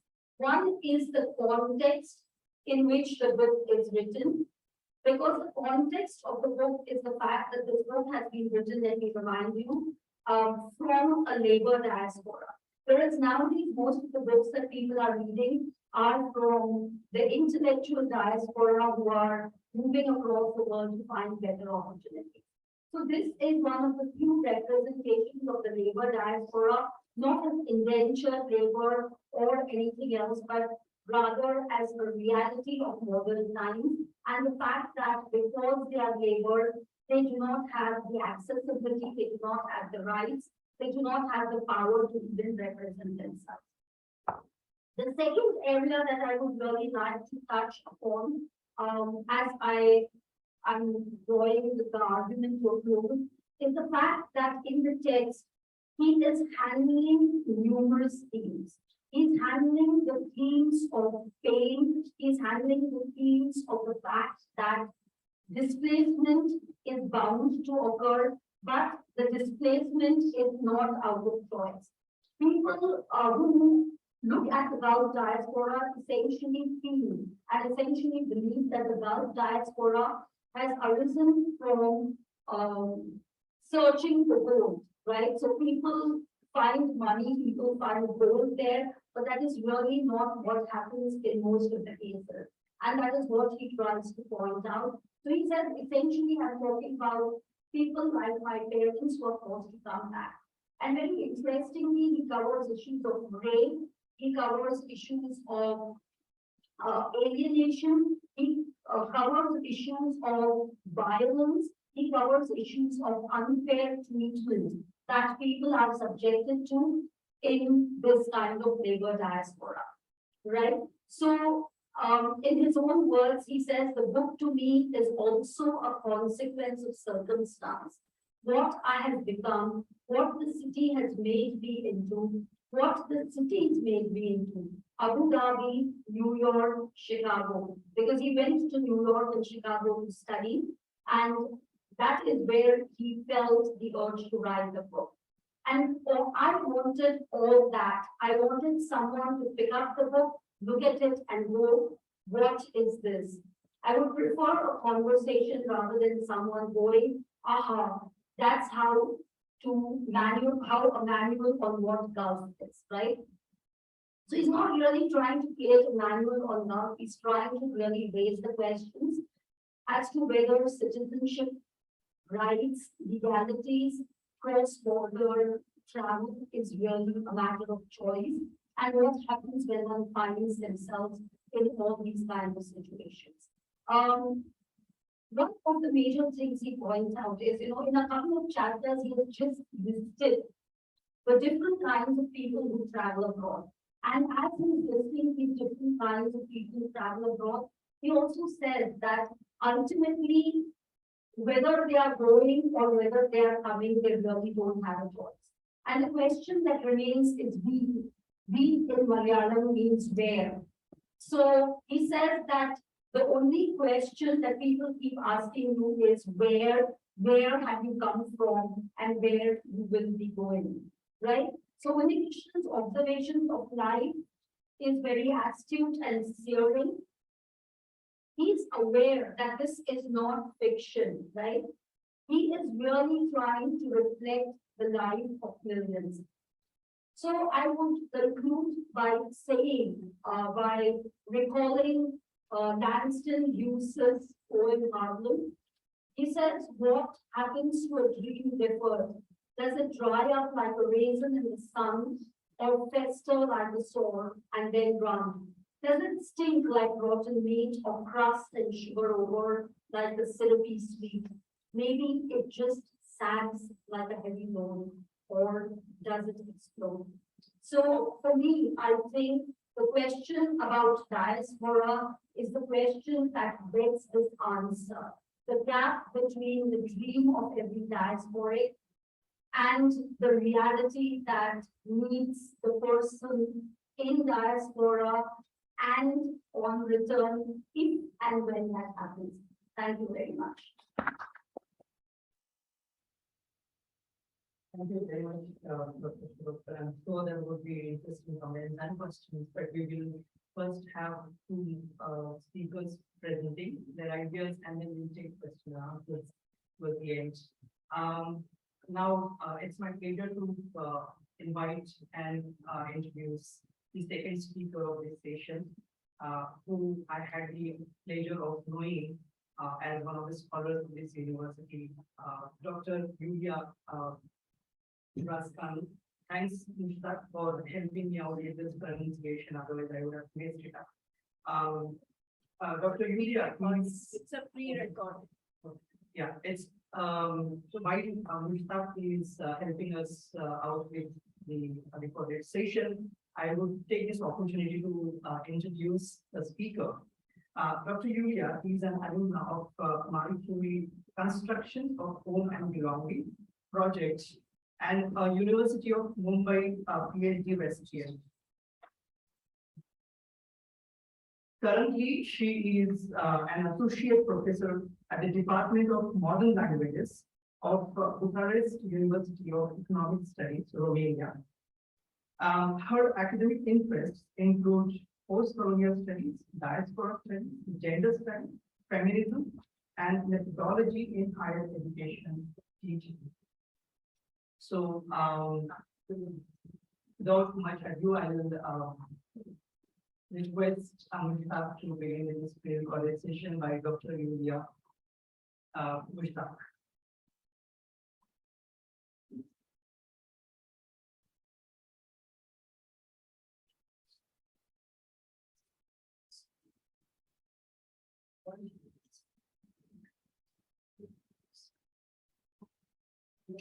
Hello everyone, my name is India Diaspora, and We have to start the volume.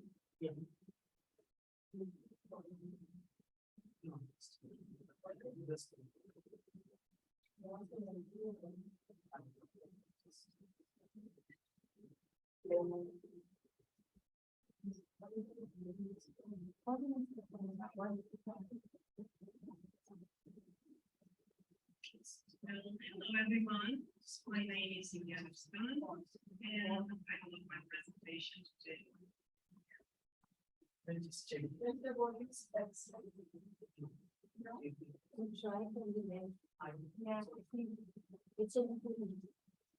Please bear with us for a minute. You could write at the bottom on the right. That's not on the right. No, just do it in it. Now we'll see the volume. Yeah. So I think it's a recording. Yeah. Just put it on the mic.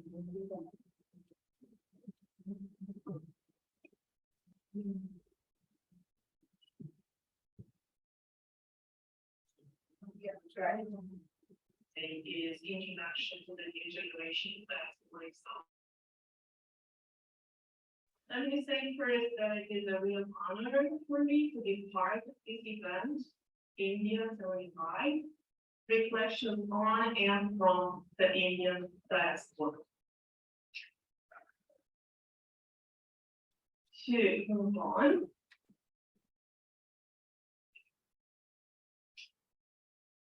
This paper is an introductory exploration of young diasporic salvation poet and artist's work and their main themes. It is also an attempt to find out in what way and to what extent the themes approached by diasporic writers before them are perceived by these artists nowadays. Additionally, it shows how these poets and artists connect with the cultural environment of the countries in which they are born, as well as with the cultural heritage.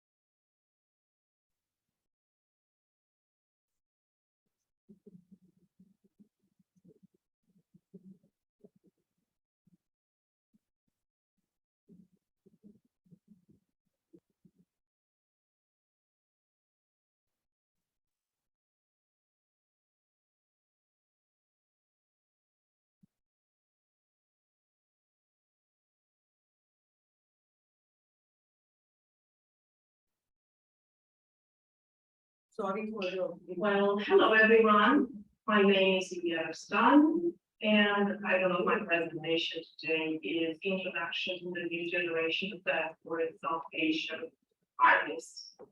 Let me say first that it is a real honor for me to be part of this event, India 75, reflection on and from the Indian diaspora. To move on.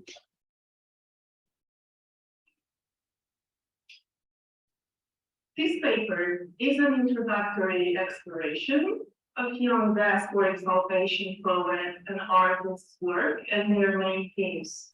It is also an attempt to find out in what way and to what extent the themes approached by diasporic writers before them are perceived by these artists nowadays. Additionally, it shows how these poets and artists connect with the cultural environment of the countries in which they are born, as well as with the cultural heritage of their parents' origins. In other words, keeping in mind the topoi of already established diasporic South Asian writers, such as home, race, discrimination, identity, deterritorialization, and so on, I think it is time for researchers to explore the roads and places that the new generation of writers and poets and artists occupy on the cultural and sometimes even academic stage of these countries, mainly the USA and Canada. This generation of South Asian diasporic poets and artists is made up of second-generation migrant individuals from families who arrived in these countries, as I mentioned before, USA and Canada, back in the 50s, 60s, and 70s. It is greatly, so this generation is already greatly represented by novelists such as John Lahiri, a second-generation migrant author born in England, and even Kiran Desai, who was a 1.5 generation migrant author, who's born in India and now probably living in India again. But these are mainly novelists. Well, the generation of poets that I'm talking about, well, their parents includes also great names on the literary stage. And we can mention Bharati Mukherjee, Chitra Banerjee, Bakaruni, Uma Parameswaran, and so many more.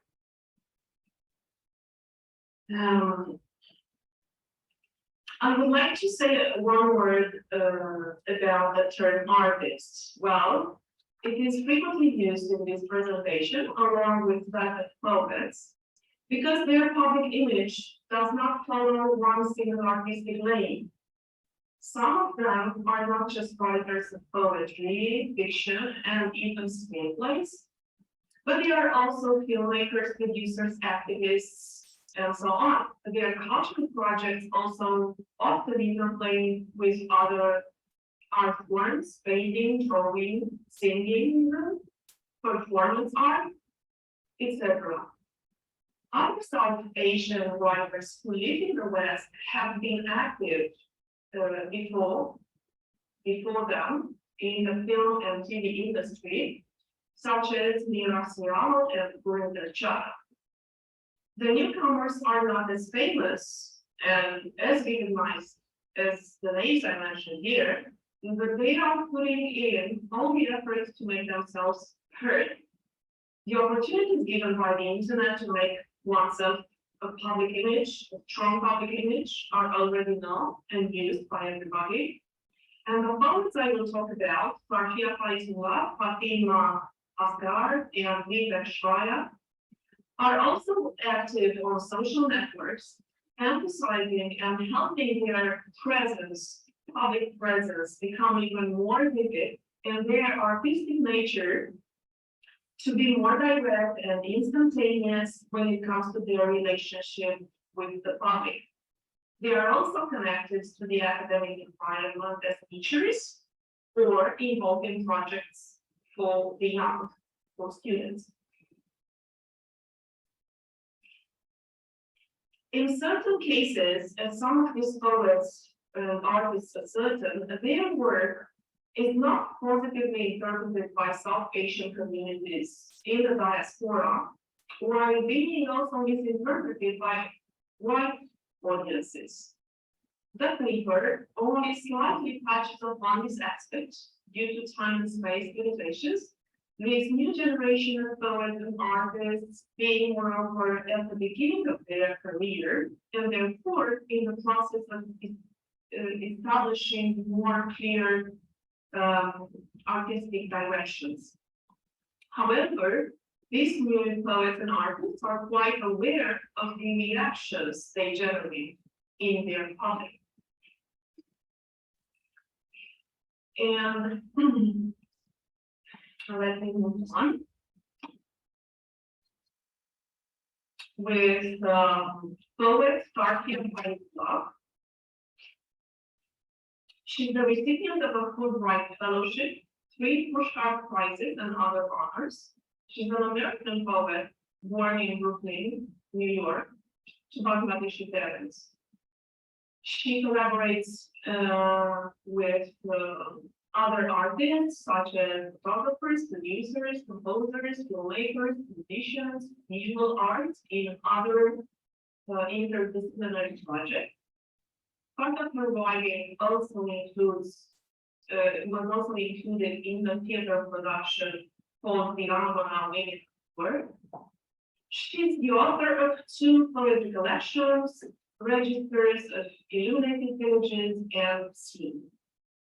As she made, her work expresses various topics, from historical episodes intermingled with violent word loss, such as the poems about the surviving Virangana who recount their trauma generated by the Pakistani soldiers, to personal experiences marked by confrontations with discrimination, race, family, and emotions. If she acknowledges the failure of language when faced with the stories of the Virangana, Faizullah asserts that the structure of her poems depend on how the poet feels that a certain emotion or a certain idea is best reflected by structure in a certain form. Thus, she uses repetition when she wants to express memory or the past or history, admitting that, quote, those forms are there in me. They are inherited forms, end quote. That includes the sonnet or elegiac poetry intermingled with the invocation of classical mythology. She admits that her education and formation as a poet is Western, yet she sometimes feels frustration from not being, from a certain restlessness and certain discontinuity of the sense of home. So she makes reference here to her own and her generation's understanding of home as a continuum that follows the thread of home in general, but which is interrupted or made up of separate segments, which, although coming next one to another, next to the other, they are still marked by a separation, by a border. Sorry, I forgot to continue here. You can see some examples of poems that are well known. Consider the hands are smaller, elegy there with big fingers. You're not exotic, but once you wanted to be, and self-portrait as Mandel. Here you have the poet itself. Oh, sorry.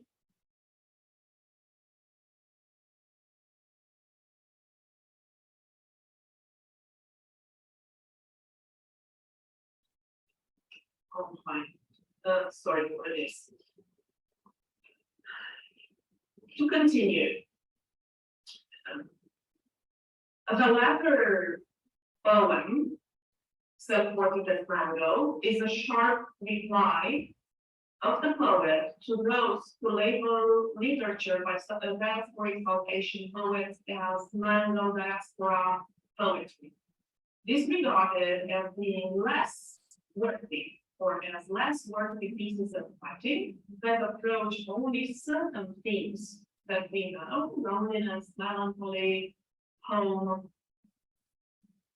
Although the quintessential Mando diaspora poet is considered a Ruby Howard, especially with her poem entitled Immigrant, widely read but also widely criticized, this presentation purposefully does not include Howard, so as to show that the mixture between the pop culture and the literary world among other domains, such as arts, is much more richly represented. So to come back to this poem, Faizullah consciously repeats the word Mando exhaustively in her poem, and aggressively challenges such right readers and critics to look differently at the Mando from the perspective that she wants to show. And you can see the word Mando being marked there, and some, I will give you some verses that are more challenging and aggressive. This Mando was cut down by a scythe that beheaded soldiers. Why use a Mando to beat her to death? Mando, my own sunset skinned heart waiting to be held and feel. Mando, I'm talking to cut over with teeth. This tahira is how you eat a Mando. Although this ghazal was meant to be about South Asian solidarity, some readers had a negative perspective. The poet thinks, so looking at me as essentially diasporic, which allowed them, the readers, to look down on me, end quote. This episode made Faizullah comment in an interview that the concepts of here and there are complex, and she acknowledges that, quote, folks who were born and raised here sometimes long for their purity of being born and raised in the motherland. And I think I will move on to the next poet, Fatima Asghar, who is a South Asian American artist who writes poetry. She also wrote a chapbook called After novels, the latest one, When We Were Sisters. She's the editor of books such as the great poet Halali Theory. She also writes screenplays, produces and directs films. She even played in some of them. You have the titles there. As far as sexual identity is concerned, Asghar is queer and wants to be addressed by the pronoun they instead of she. Their mother's family fled from Kashmir and married Fatima's father after partition. Her father was from Pakistan. Both her parents died after they migrated to the USA, leaving Fatima an orphan, which impacted her life course and poetic sense. Like Faizullah, Asghar joins personal and virtualized people's histories. Using a multimedia format,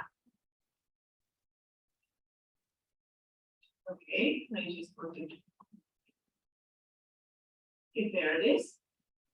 Faizullah approaches issues of border, shifting identity, whiteness, the legacy of colonization, presenting the perspective of a South Asian person whose ancestors witnessed partition. Fatima also addresses questions of race, sisterhood, and trauma that trigger emotions such as joy, compassion, or anger, and vulnerability. One of their poems is a ghazal called Gharib, taken from the poetry collection If They Come For Us. Gharib mainly means stranger, and the poet uses it at the end of every two verses, as you can see, like a sign that wants to mark its presence, like an unpleasant obsession. You can take a look at it. I don't have time to read it. I'm sorry.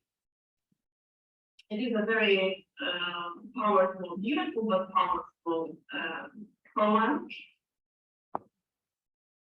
In which the idea of identity, being seen and considered a stranger by many is very clear and very dynamic.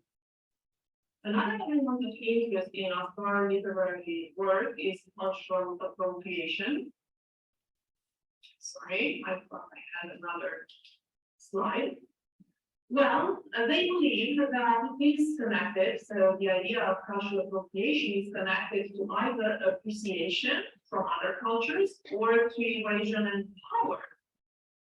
Their thinking over this issue interrogates the focus of why appropriation feels painful, because it does. At this point, they even believe there is a place where solidarity can be built if people learn about, well, our bodies outside the whiteness, end quote. Ask if an artist can successfully write outside the personal experience and into cultural territory not their own.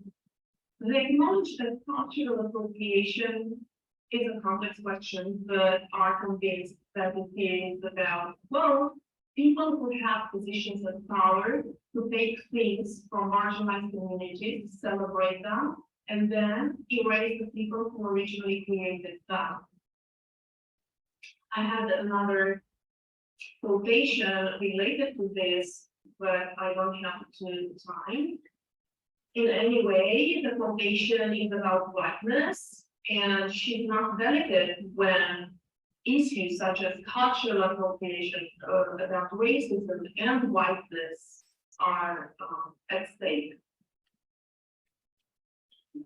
Now it is time for me to move on to our next poet, who is called Vivek Ashraya. Like Fatima Asghar, Vivek Ashraya is here, but wants to be addressed by the pronoun she. Apart from poetry, Vivek is also active in dance, in photography, film, theater, fiction and non-fiction writing, even music.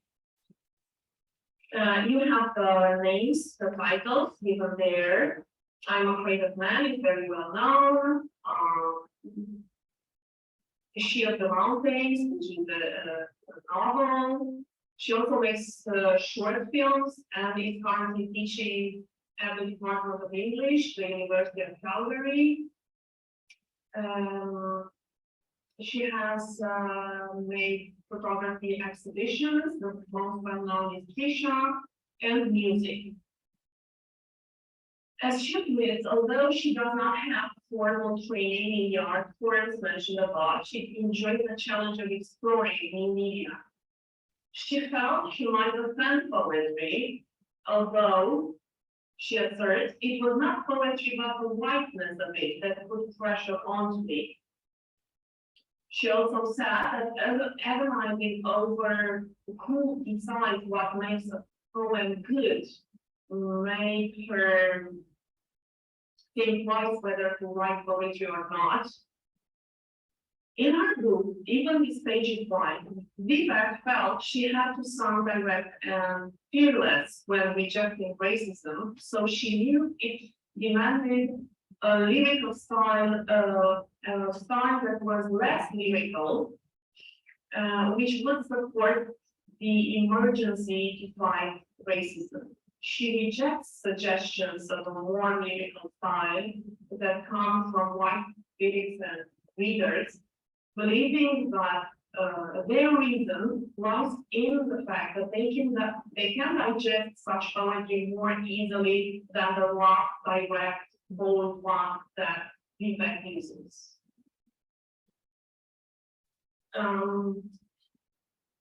Sharaya has faced all sorts of discrimination, as well as racism, especially as a non-white queer who calls herself she or right. I have a long quotation here and I'm going to read it to you, but I would just select a part.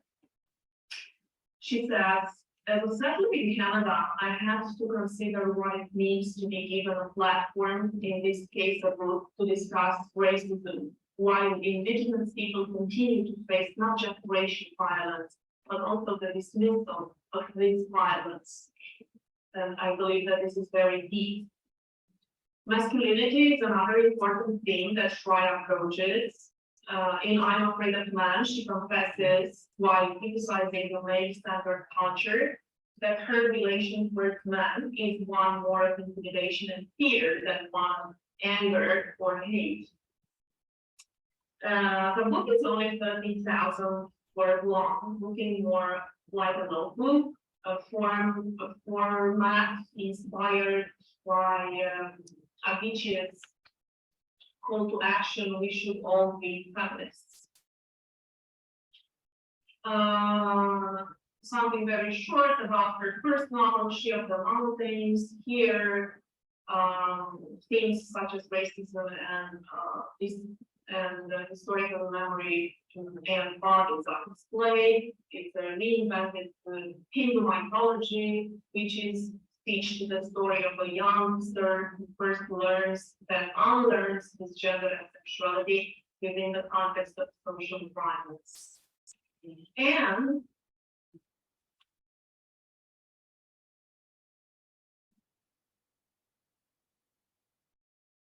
in her most recent photo project called Disha, Shreya recounts old photographs of her mother and with herself.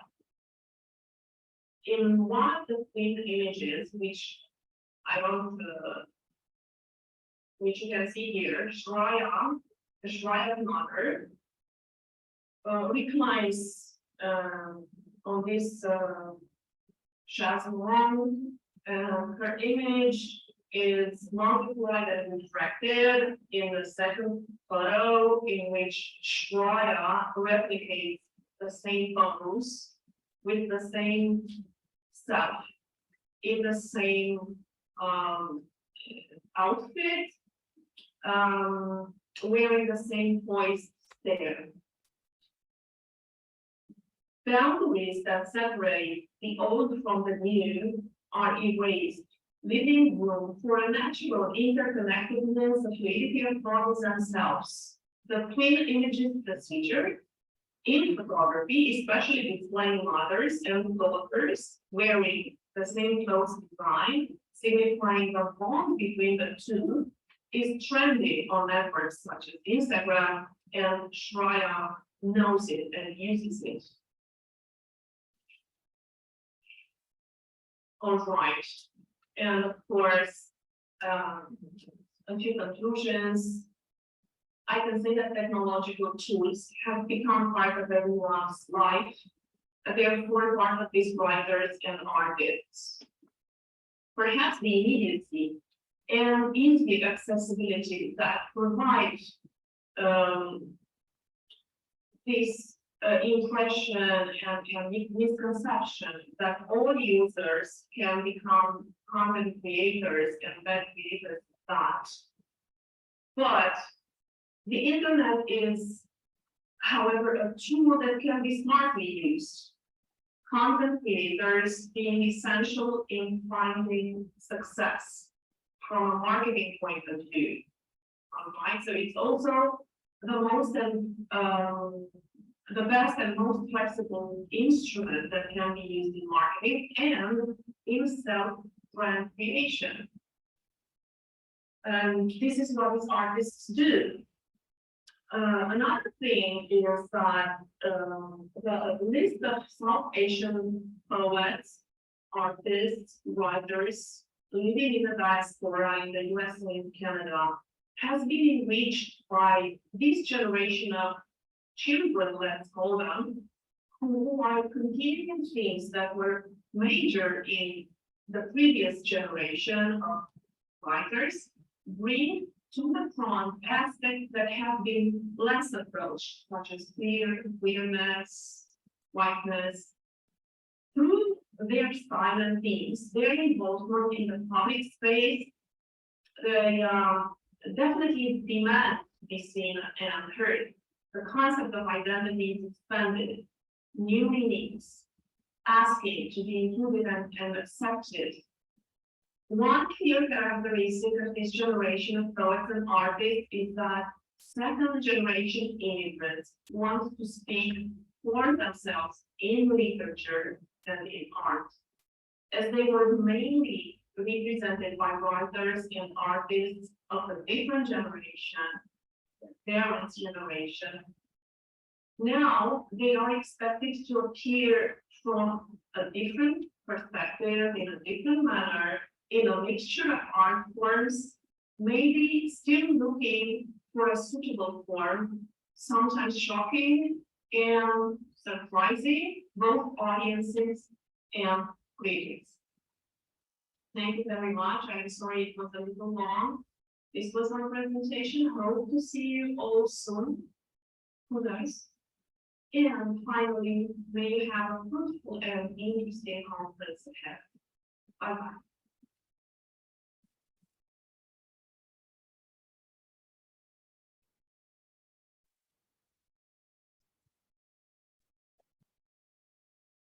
Thank you very much, Julia. Whenever you get to listen to this recording for this wonderful presentation. Since it was pre-recorded, we couldn't really stop the presentation at the 15th minute, but we will make sure that we cut down on the questions on this presentation and focus more on the speakers. So the next speaker that we have is our own scholar, Jana J, Dr. Jana J. Before I invite her to this presentation, I will briefly introduce Jana to the delegates here. Jana has completed her PhD in English and Cultural Studies at the University of Münster. She has been a recipient of DA Scholarship and EU Marie Curie Fellowship, and has also served as a researcher and lecturer at the Ludwig Maximilian University of Munich and the University of Münster. Her first published monograph is entitled in quotes, Thinking Fast, Post 9/11, Home, Nation and Transnational Desires in Pakistani English Novels and Hindi Films. She's currently working on her postdoctoral project on Indian literature and law to investigate the ethics and aesthetics of representing the marginalized narratives of the minority groups in India. Alongside South Asian diaspora and marginal migration studies, she is interested in legal theory, digital media, and politics, gender and disability studies. Jana assists the MMIAS co-director at Münster University. Jana, I welcome you to this presentation and the floor is yours. Over to you. Thank you very much, Professor Sachin, for the kind introduction. I hope I'm audible. Yes, you are. Okay, great. Good afternoon, and thank you also, Professor Bharucha and the team for organizing this very thought-provoking and timely conference. Looking forward to presenting my paper and, of course, later your questions. A poet of Syrian Christian descent, born in Allahabad and raised in South India and North Africa, Meena Alexander belongs to a long list of those 20th century diasporic writers whose political stance and literary works underline that the ideological construction of home and nation are fraught with fragility and contradictions. Her migratory movements spanning several continents have influenced her poetics of location. She reflects on what it means to be a diasporic and post-colonial subject, both within and outside India, and attempts to trace the shared histories of post-colonial nations across continents. And I think this is what makes her case even more interesting for diaspora studies, because she questions the binary of homeland and hostland by forging connections between multiple homes and national spaces. Instead of privileging dislocation or idealizing one's roots, her works lie not only at the interstices between national borders, but also within the specific historical context of the multiple nation spaces where she has lived. While diaspora studies has well explored how physical dislocation influences the diasporic writers' works and the identity formation of their characters, their eventual trajectories, and so on, what needs further examination are the literary strategies that writers use to grapple with what Sudesh Mishra calls on his work on multidirectional diasporas as specific situation becoming rather than succumbing to the political pressures of national borders. In my paper, I contend that through Meena Alexander's poetry collection, Raw Silk, and her non-fiction work, Poetics of Dislocation, it is possible to explore how the fragmented parts of the diasporic self and the migrant memories cause the diasporas to imagine the nation as fragile and a ruptured space. Considering Alexander's selected works grapple with the partition history of India, as well as records the horrific episodes of terror and violence in the 21st century across nation states, my paper aims to reflect on her poetic aesthetics that unveil the fragile sovereignty of the nation space.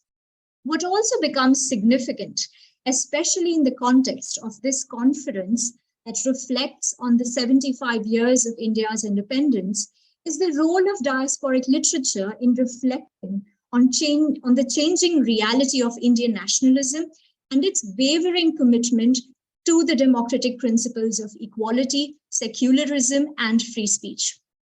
In her collection of poems, Raw Silk, Alexander uses memories, metaphors, and the lyric form to reflect on the tragedies that took place in India and the US in the beginning of the 21st century. The contemporary sorrows and sufferings across national borders are linked by connecting their disjointed histories. As each line in her poems make us cross a border and move back and forth across time and space, the reader is transported to a world of floating images of home and nation. For instance, in the poem Fragile Places, Alexander uses the motif of the raw silk to exhibit the nubby and violent fabric of our age by weaving suppressed memories of her childhood with contemporary incidents such as the 9/11 in New York and the 2002 Gujarat riots. By interlacing the properties of the raw silk that covers something without concealing, Alexander unveils the memories of her past to construct an unfiltered and unprocessed history of multiple nation spaces. Even in her poem Firefly, the devastation and destruction in New York is juxtaposed with the brutal killings of Hindus and Muslims in Godhra and Naroda Patia in Gujarat against the bleak images of tragic events that take place in Alexander's childhood home. The poet in Firefly laments, guns, grenades, blisters of smoke on marketplace and mosque. The country yard was a sea of blood when grandmother died. As her grandmother's wedding sari made of silk turns into ashes, the poet concludes, I touch smoke, raw silk turned to smoke in the night's throat. The poems in her collection also use intertextuality as a means to draw comparisons between the past and the present circumstances of the world to emphasize the chronic and universal experience of contradictions and fragility in the production of any locality. For instance, in the poem Fragile Places, Alexander uses a line from Sankaracharya's Advaita Vedanta. She says, the world is a forest on fire. And later in the essay, in the Poetics of Dislocation, she alludes to Tagore's Seshlekha to describe the cruelty, the endless sufferings, and countless wounds in the world which is no longer a dreamy place.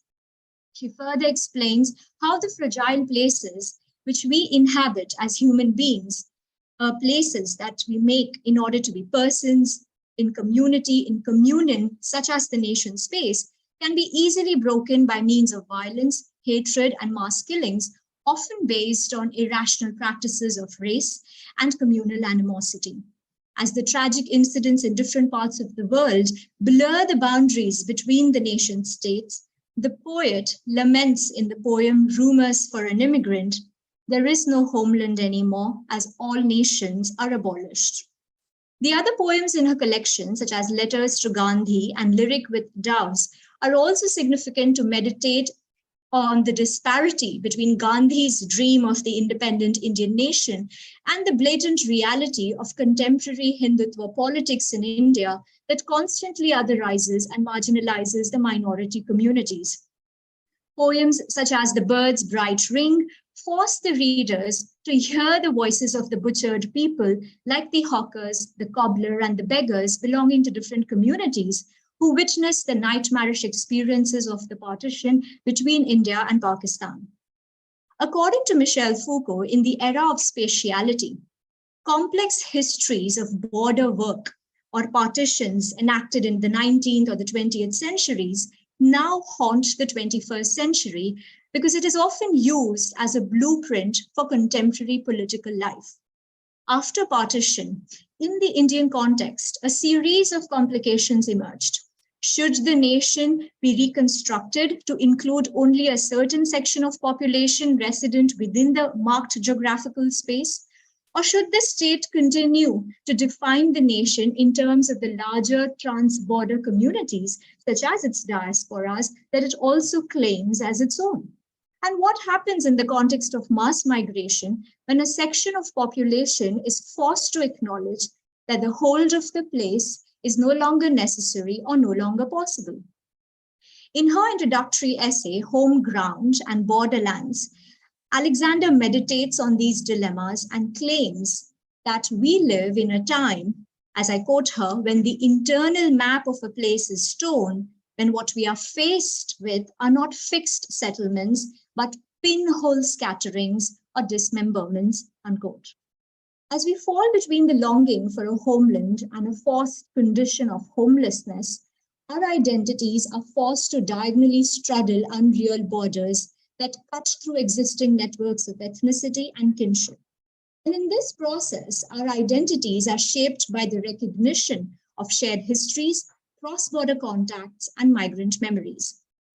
In both Raw Silk and Poetics of Dislocation, migrant memories then become an important medium to understand what becomes of the nation with the shifting valencies of space and time, as modernity forces us to confront the rupture of places, dislocation of things, images, and even sensations. In his article, Invention, Memory, and Place, Edward Said reminds us that memory and its representations touch very significantly on questions of nationalism, power, and authority. Accordingly, in Alexander's works, the graphing of the memory in simultaneous nation spaces serves as a strategy which leads to unpacking the relation between geography and its representation. Both migrant memories and the blurry maps assist her in the project of re-envisioning history and refashioning of the past in both Indian and the American contexts. Through her literary works, she depicts how spaces are ultimately a material palimpsest of memory.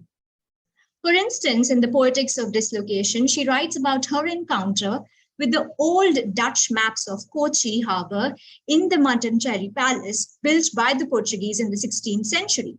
She notices that those maps have an eerie resemblance with the maps of New Amsterdam of the same period. And as the two maps blur in her mind's eye, she casts present-day New York City as a spectral double of Kochi. And this emphasizes the shared histories and geographies between the two locations. Using migrant memories interspersed with oceanic imagery, Alexander also shows how the histories of colonial America and colonial India intersect through Dutch, British, and Portuguese imperial voyages. Through her poems and essays, she revisits the story of Vasco da Gama, who landed on the Kerala coast in 1498. She elaborates on how Christopher Columbus mistook the Americas for Indies and senses the irony of her post-colonial position as an Indian discovering or hitting America. Thus, in a sense, she rewrites and reverses Columbus's voyage through the post-colonial lens. According to Arno Sabo in her essay, Creativity and Place, Mina Alexander's Poetics of Migration, to quote, "This view of America as dreamed of India as a place wherein India has always been inscribed enables Mina Alexander to look afresh at the idea of the foreignness of the North American continent and of her own alleged otherness in the United States. And in the process, she turns her rite of passage into her right to be in Whitman's country," unquote. Through her memories, Alexander dispels the notion of otherness and that nationalisms and nation space enforced through acts of bordering and racist treatments. In the latter essays in the Poetics of Dislocation, Alexander even describes how the term within Indian American in America is different from being Indian in India, where she's otherized as a Christian minority. Alexander discovers that her ethnic identity acquires different connotations in shifting context as it is being renegotiated in the passage from one location to another. For her, these acts of entering, re-entering, and repeated leaving of spaces and nations cause the migrant subject to metamorphose and split like a vessel and point out the gaps or the fissures and fragments within the nation. Through her poems in the Raw Silk and the essay, Questions of Home, Alexander also takes her readers beyond the politics of land and introduces her readers to the idea of ocean as a fluid space where one might rethink what land has enforced and how lands have become nation states. By creating a connective waterscape through her memories, Alexander recounts her childhood experiences of crossing oceans with her family. She says, "I was forced to enter another life, the life of imagination, through the crossing of oceans." By referring to the shared histories of imperial violence, she connects the Indian and Atlantic Ocean, the Pamba River in India, the Nile, the Venetian canals, and the Hudson River in New York City.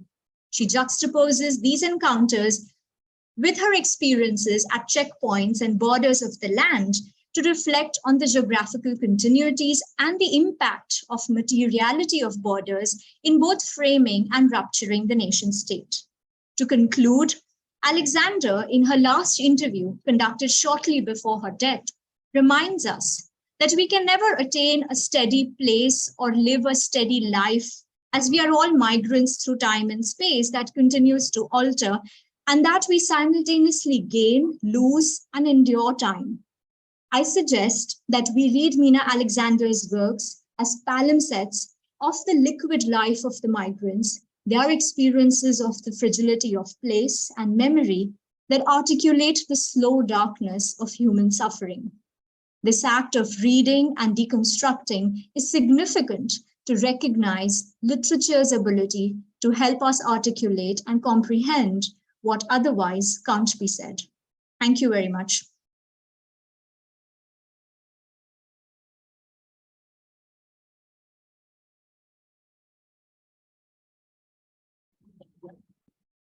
Jana, thank you very much for this very clear and precise presentation. I thank you for making your presentation in 15 minutes. Now we open this floor for question and answers.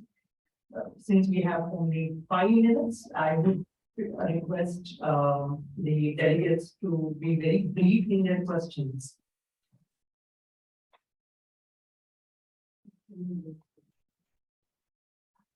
Since it is being recorded, I wonder how do we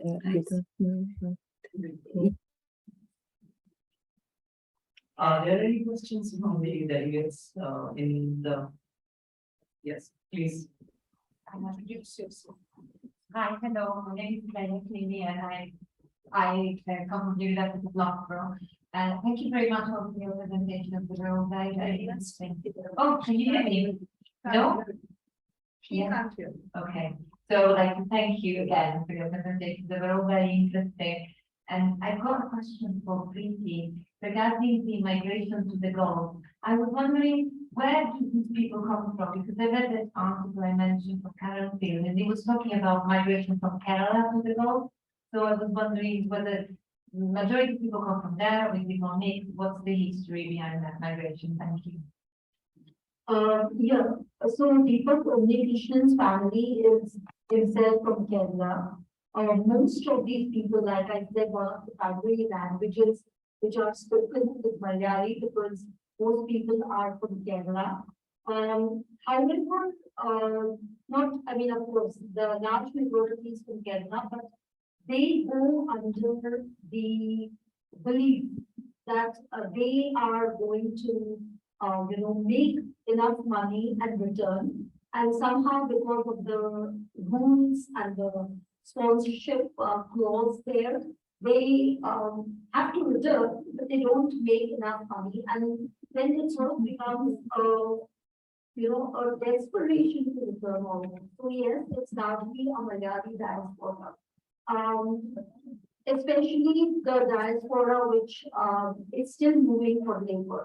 There is most of the diaspora there is for labor, and like I said at the outset, these people are just going to build the city, and then their contribution is considered that. Thank you. Thank you for that question. Do we have any other questions from the delegates? Dr. Preeti, may I come in? Yes, please. Thank you very much. It is quite true that diasporas very often are aware of the language, but do not know it, because sometimes we don't have the opportunity of using the language. Thank you very much. And thank you for the wide range that Julia presented to us. And thank you, Jayana, for the return to poetry. I feel like reading poetry again. Thank you very much. It was very clear. All three were very clear and very good presentations. Thank you very much. Thank you, Sheila, for your help. Thank you. It seems that there are no more questions, so that brings us to close of this session. I know summarizing a session like this is a Herculean task, but I'm no Hercules. So I will just try to be as simple as possible and reflect on these three presentations, which actually offered us a lot of food for thought. All the three presentations actually smell of freshness. And by that, I don't really want to use this word very superficially. I really mean it, because I found that all three presentations actually bring to our notice this very idea of binaries, and we need to challenge these binaries right from the beginning. Like when we had this presentation on Gulf diaspora, but in indirect way, Dr. Preeti also, suggested the Gulf in the idea of diaspora, and we need to actually address this Gulf by looking at literature, by looking at the discourses which are not generally taken into consideration. So thank you, Dr. Preeti, for bringing that to the table and throwing light on the labor diaspora. Similarly, India's presentation also did this amazing, act of bringing new voices to the table, and especially those which are generally not heard, which are not very classical, but still, we need to probably address these voices. But interestingly, she brought those artists, who would not really fit the paradigm, like by talking about, I think, Pia Faizullah and Fatima Asghar. It's not just about the gender, but they go beyond gender, they go beyond identifying themselves as he or she, which is very interesting, and the kind of discourse that they bring to the table. While these writers actually talk about different issues that concern the diaspora, I believe that they also somewhere acknowledge the kind of privilege and the position of privilege that they have as diasporic writers or artists, maybe the kind of expression they have, the kind of freedom that they have to express their ideas, maybe something that the host land actually offers them, and they have this advantage. Coming to Jayla's presentation, which is a proper closure of this entire presentation, entire discussion, where she not only challenges the binary, but she actually makes us to see the ruptures through Nina Alexander's work, and why we need to, like really notice these ruptures, notice the what she calls the fissures and the kind of fragments, because it challenges the setting notions, the very monolithic notions of what we understand as diaspora. So amazing presentation by all these three speakers. I congratulate them. I thank the director of this conference, Professor Dr. Bharucha, for giving me this opportunity to listen to these presentations and share the session. Over to you, Dr. Bharucha. Thank you, Sachin. And before we, and thanks to all the presenters in this session. But before we move on to the next panel, which is going to be chaired by Dr. Pratisha Rodkar, I would request our volunteers on our behalf to give mementos to Dr. Pratisha Rodkar and to Dr. Sachin Lamke. Jaina, your memento will be reaching you via Richa and Corina. They are going to be carrying the mementos back. Unfortunately, we have nobody who will take it for you here, so we'll keep it for you till you visit us next time in Mumbai. Okay. So Thank you. So, Preeti, would you like to take over, please? And since Preeti has just been introduced by Dr. Lamde, I will not introduce her as the chair, and she will call upon her speakers.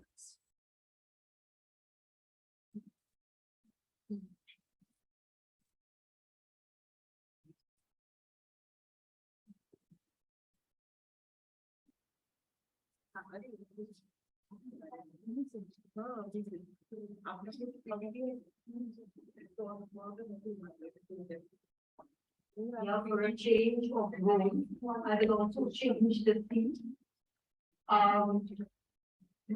Okay, let me call upon the three presenters for this session.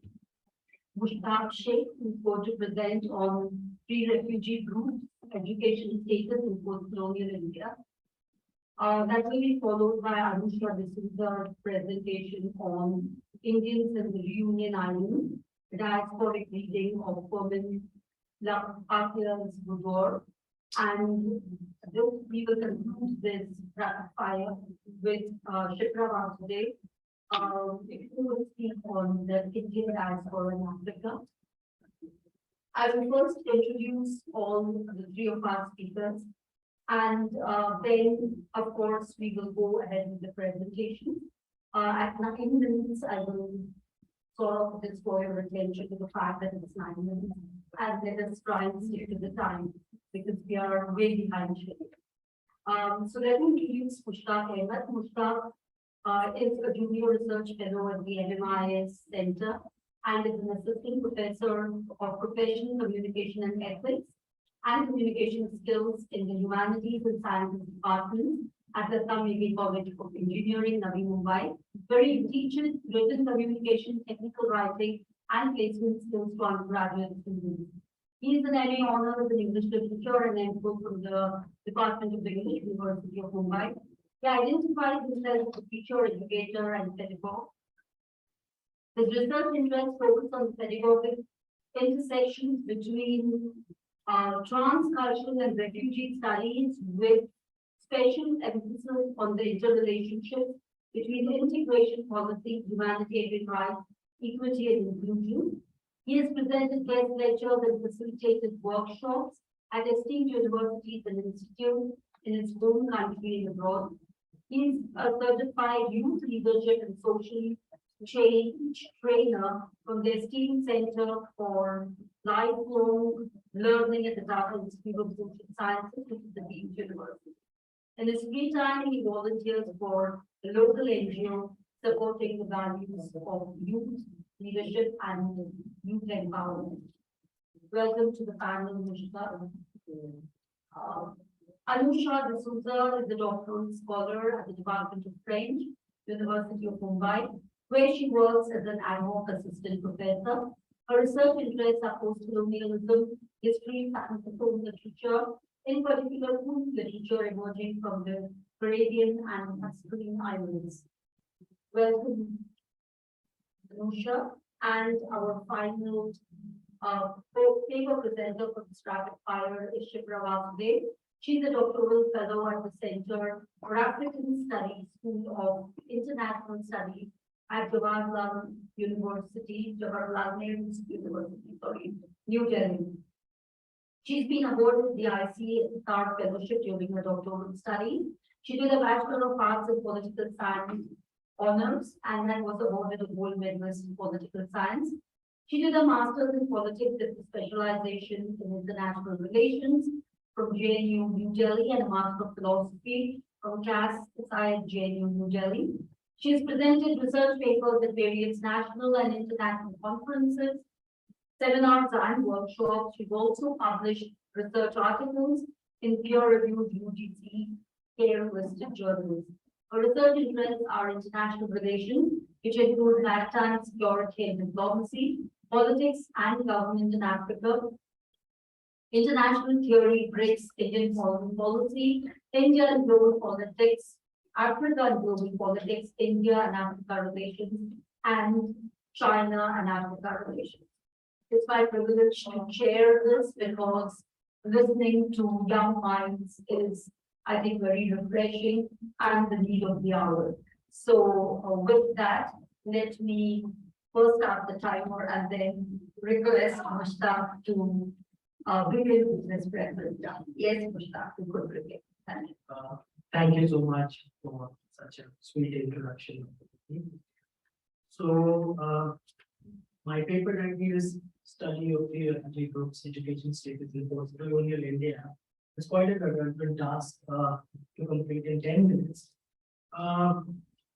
But the rationale behind selecting Tibetan refugees, Afghanis, and Rohingyas in India is because I personally feel in the historic matrix of refugee education in India, they fall at very interesting positions when we talk about Tibetans or the most privileged ones, Afghans, somewhere in between and Rohingyas just entering India.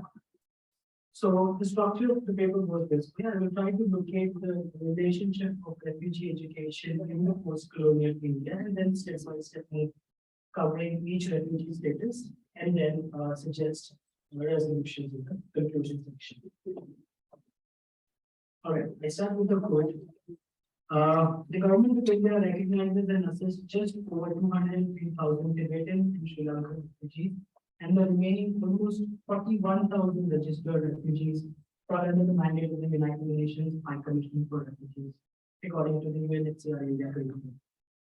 As you all know that India did not sign the 1951 UN Convention on the Status of Refugees or the geographically and temporally broader 1967 protocol relating to the status of refugees.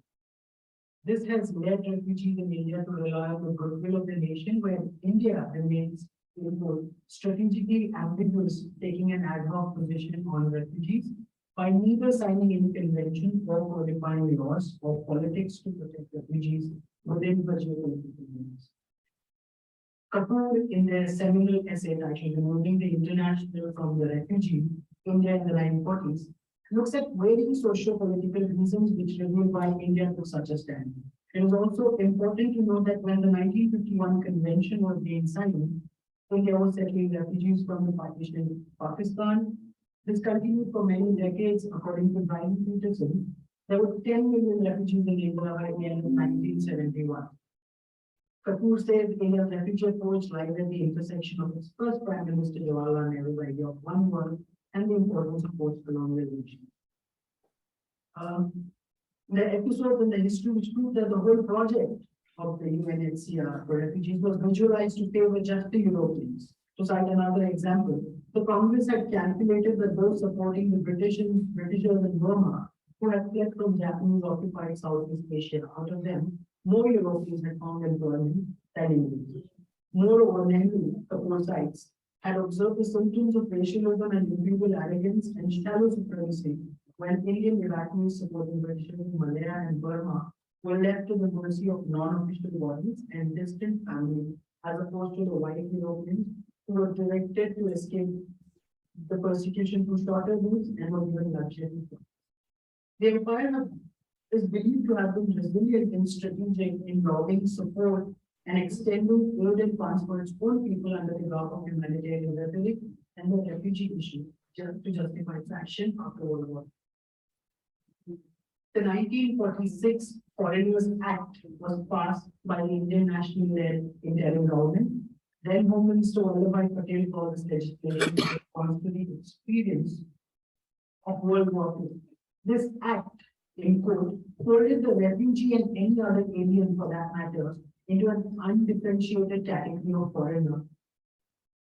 Kapoor says that this lack of precision created an ambiguity whereby the state could assert a moral responsibility of charity and humanitarianism rather than accept a legal obligation to take care of these people, refugees here, she means. We cannot argue that accepting certain acts and laws can still be recognized as reproduction, input, or reproduction of colonial methods. Kapoor says that India's Foreigners Act is meant to control the movement of people just as the colonizers did. I believe this was also a historical point where the fate of every refugee entering into the geopolitical border of India is seen. At the end, reviewing the brief political reality of post-colonial India would still hold an ambiguous position on refugees. The treatment of every refugee group under the bureaucracy and state administration changes with the changing reality of international relations and India's democratic law and policy framework. I now begin with Tibetan refugees in India. According to the UNHCR's 2020 fact sheet, there are 108,000 Tibetan refugees in India. The first priority after Tibetans' right was to establish their settlements, according to the For the first wave of refugees who arrived shortly after 1959, India offered land on a 99-year lease in Himachal Pradesh, Ladakh, Arunachal Pradesh, Karnataka, Uttar Pradesh, Madhya Pradesh, South Pradesh, West Bengal, Maharashtra, and Odisha, as cited in TGC 2009. Hence, India has always been a haven for Tibetan asylum seekers, according to Rajan. The Tibetan refugee model is considered one of the most successful refugee models in the whole world. The success of the settlement endeavors, according to Rajan, can be attributed to the favorable approach adopted by the Indian government by extending supports to the community to establish their autonomous government in exile called Central Tibetan Administration. CTA, according to Rajan, has been exceptional in addressing critical concerns around education, health, housing, finance, international relations, preserving culture, and under on the foreign language. I'll move on to the Afghan refugees and their education status now. As we all know that Afghanistan has been severely ravaged by years of unrest, war, terrorism, as well as due to the radicalization of religious ideology. These are the main reasons why Afghans need to flee from their country for refuge and asylum. Afghans are also a major chronic community in Asia and the second largest in the world after Syrians. To start with the statistics, there were around 16,333 Afghan refugees living in India, according to UNHCR 2020 fact sheet. According to Rajan, and I quote, the surge and cascade of Afghan refugees to India over the last 40 years has nurtured social connections which have given an air of camaraderie to those who arrive over the years. The socio-cultural relation between India as a host and the Afghan refugees living in the country and this camaraderie recently began to change when the Citizenship Amendment Bill was passed in 2016, as it has potential to exclude a sizable population of the Afghan Muslim refugees from gaining the citizenship in India as per the contemporary rules. While the Afghan Hindu refugees do not find it much difficult to integrate in Indian society, Afghan Muslims do not experience a similar fate. In these circumstances, therefore, there is a need for uniform indigenous refugee law, which we as a host country lack, as cited in Ghana. There are innumerable reasons, political influences that work to sustain the similarity. There's not all negative about the Afghan refugee status in education in India, but that doesn't mean as suppose there is enough done for them. The educational future looks slightly bright for the Afghans refugees with the testimonies you may encounter in many stories available. I'll cite few examples. One of them is the richest academy established in 2016. It's a school in South Delhi in Lajpat Nagar exclusively for the Afghan refugees. The school is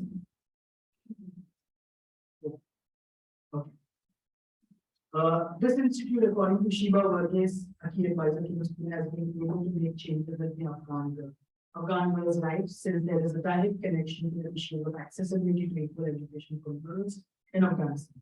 Back home, there is a corporate punishment for teaching kids as well as girls. Men from Afghanistan community in India still have to struggle for social integration and economic independence while they make the bare minimum by working in chemist shops, restaurants, and travel agencies. Agarwal and Anushka in their essay titled Afghan Refugees in the Higher Education System in Delhi believe that education services need to go beyond school education and include higher education as well as skill development to ensure upward social and economic mobility. For the research, they interviewed 17 Afghan refugees between August 2019 to January 2020 who were pursuing higher education in Delhi.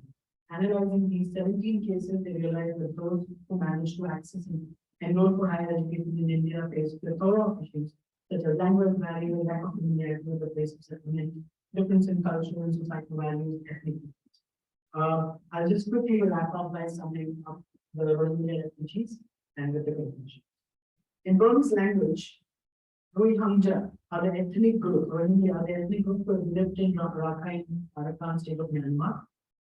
Across critical discourses, there are fascinating interpretations of their histories and roots. Rohingya are the Muslim minority from Burma, Myanmar, and the term represents ethno-religious community of Muslims whose ancestors born in Arakan or Rakhine, signed 2016 as cited in Serbia. Rohingyas find their roots along the post-colonial borders of India. Sabyasachi in Germany believe that the term Rohingya was only invented 6 decades ago, but they further testify that the community developed due to the intermingling of diverse groups.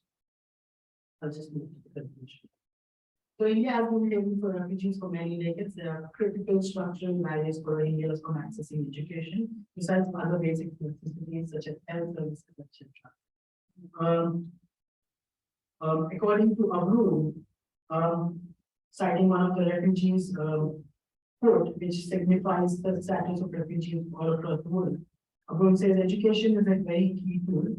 When war breaks out, you run away, leaving your everything. If you don't have education, then you become poor. But if you run away with only your shirt and you have the brain, you can work somewhere and earn a living. Education is a very essential tool. Also, education is very light, not heavy. In conclusion, I want to say that India needs to, at this point, adopt a uniform law enforcement towards all refugee groups, irrespective of race, gender, ethnicity, and ability. There's an urgent need for NGOs, faith-based organizations, and private institutes to recognize a universal model that prioritizes education and facilitates accessibility for equitable and quality education for all. Thank you.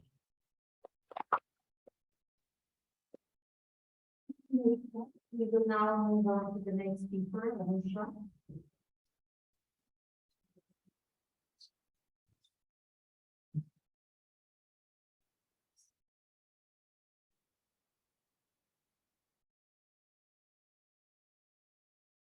This opportunity to thank Dr. Shirokar, Dr. Bhucha, and the MMIAS for giving me this opportunity to present my research.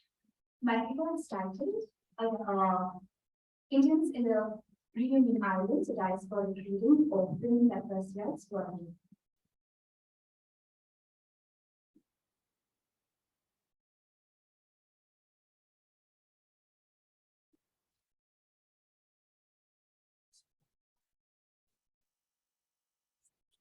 Okay.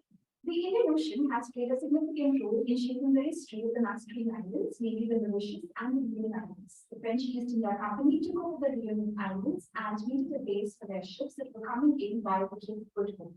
Also called as Île Bourbon, it was used by the French to keep their neighboring islands, which is also called as Île de France, or today we know it as Mauritius, in check.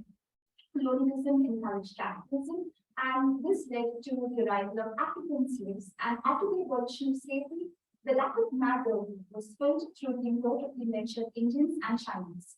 This paper is a diasporic reading of women of Russia's novel, World from the river Ganga to the WRC Posh. The method World is set in the Union Islands in the latter half of the 19th century. It recounts the story of Madame World, an unmarried 30-year-old caste lady, and the circumstances that led her into crossing the Kalapani of the Blackwater and her life in that union. Sociologist Florian Pius outlines 6 criteria that define a diaspora, such as dispersal and detachment, collective trauma, cultural flowering, a troubled relationship with the majority, a sense of community transcending national frontiers, and promoting a return to unity, all of which are clearly visible in the novel body.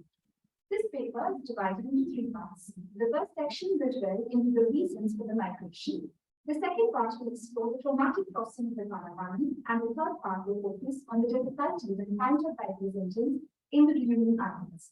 World's tale becomes the beginning of the Indian diaspora in the islands, which today accounts for 297,000 persons of Indian origin, according to the Ministry of External Affairs, which is a rapid 152% increase from the 117,813 coolies, which were estimated to have been moved to the islands, according to the historian Andre Scherer.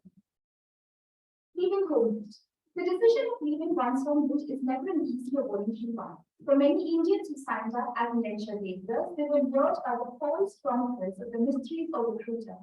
For example, a 5-year contract with a fixed salary of 10 francs, food and lodging provided, or an advance of 30 rupees paid at the death. The social, political, economic situation in India in the 19th century also played an important role, whereby the famines, severe poverty, rigid caste system made the decision for several Indians. The promises of the recruiter seemed far too enticing compared to the daily misery that they witnessed firsthand. The hopeful atmosphere on the ship, illustrated by the following citation, explains to what extent the indentured laborers were unaware of the life which awaited them. I quote, "They already imagined the ease that would be theirs in exchange for the few days of travel that they threw in the bags. The young men would find a good match. The young girls would have gathered enough money for their dowry. This hope within them required that they please themselves in the marching of their society, that they exile themselves." End of quote. Exile thus was a very small price to pay for the coolies in comparison to the unknown treasures that the future held.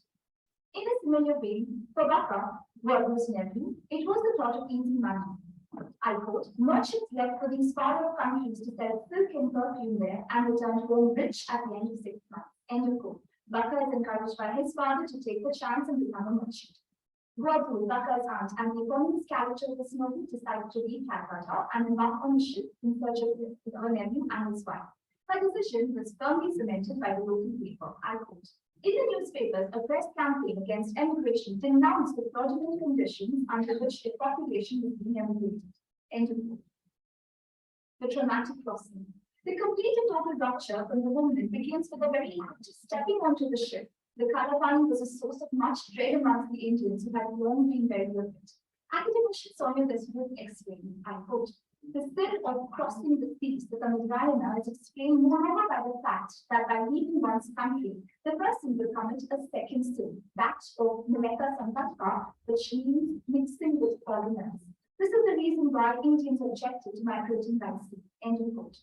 The breakdown of caste barriers led to the emergence of solidarity and feelings of inclusion, as pointed out by women at Russia.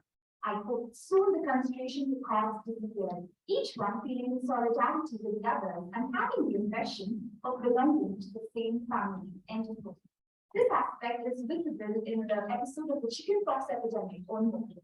The first victim is a young girl, and the woman above took charge and learned her back to them.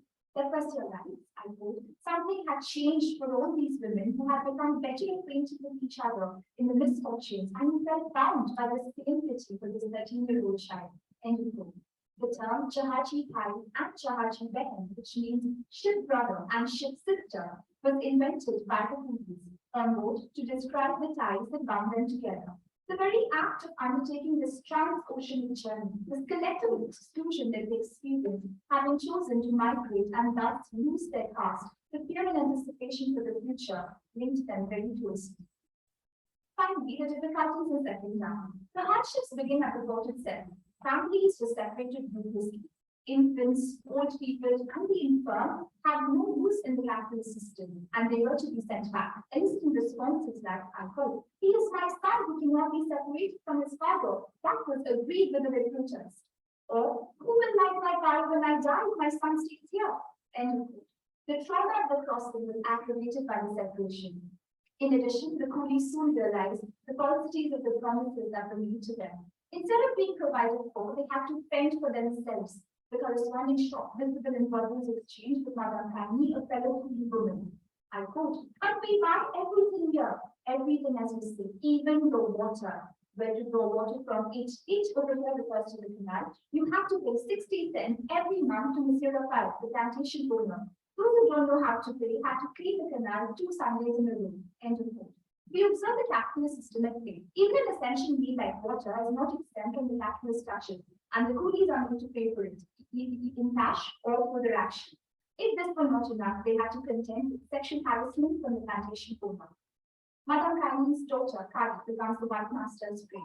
Her furious father becomes a sordid history of sexual abuse in the village. I quote, "You know, in this business, once you start, you don't stop. It's an incurable disease. He's already raped many girls in their own homes when their parents were in the fields, but mine he will not have." End of quote. Franz Bohager explains in the woman, I quote, "No doubt indentured women realize the planters wanted them not for their boobs, but their backs, to raise and bend them, backing their boobs in indentured service and to lie flat on them in sexual service." End of quote. Moving on to the conclusion, the unwavering determination and resilience of the coolies helped them to face every adversity, the biggest one being their inability to return to India.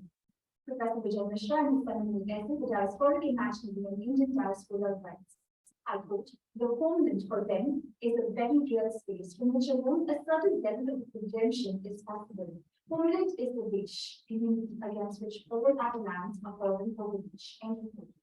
The desire to keep the homeland as alive as possible in the Pradesh or foreign lands leads them to assert their independence in different ways, to the celebration of the Pongal festival, the teaching of the mother tongue, as Barbara promises herself. I quote, "She had firmly decided that she would inculcate in her son words from her vocabulary and talk to him about India, about Calcutta, about Dhaka and so on." End of quote.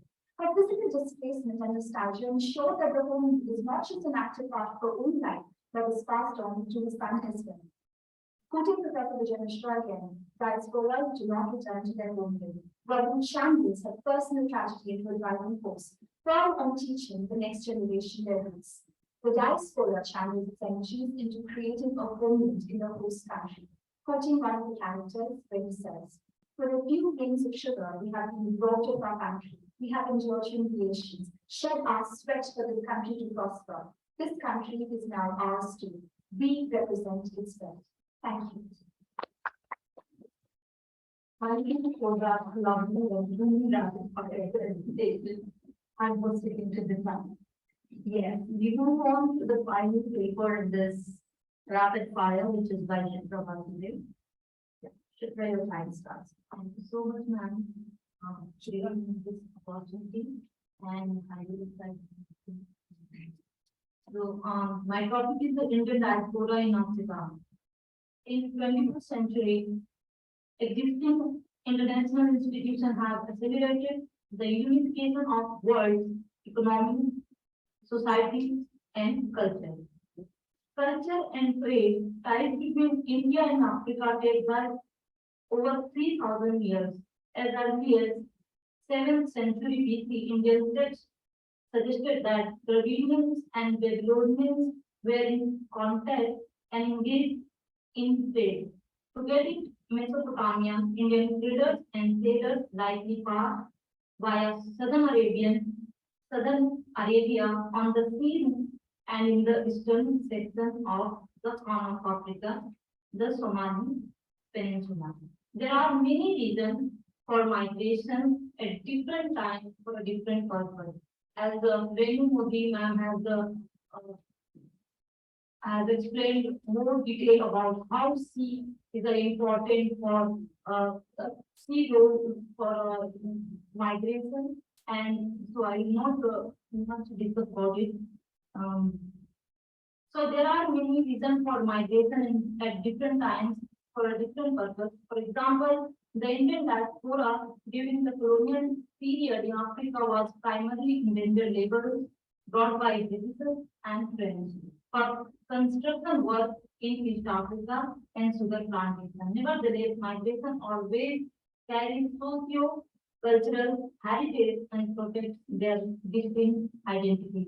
8% of Indian diaspora in the world resides in Africa. This paper will understand the presence of Indian diaspora in Africa. The second reason for expanding it on the African continent, and third is its relevance to current Indian diplomacy, fostering good relations with Africa. Africa, as we are all aware, the motherland of India as per the continental drift theory.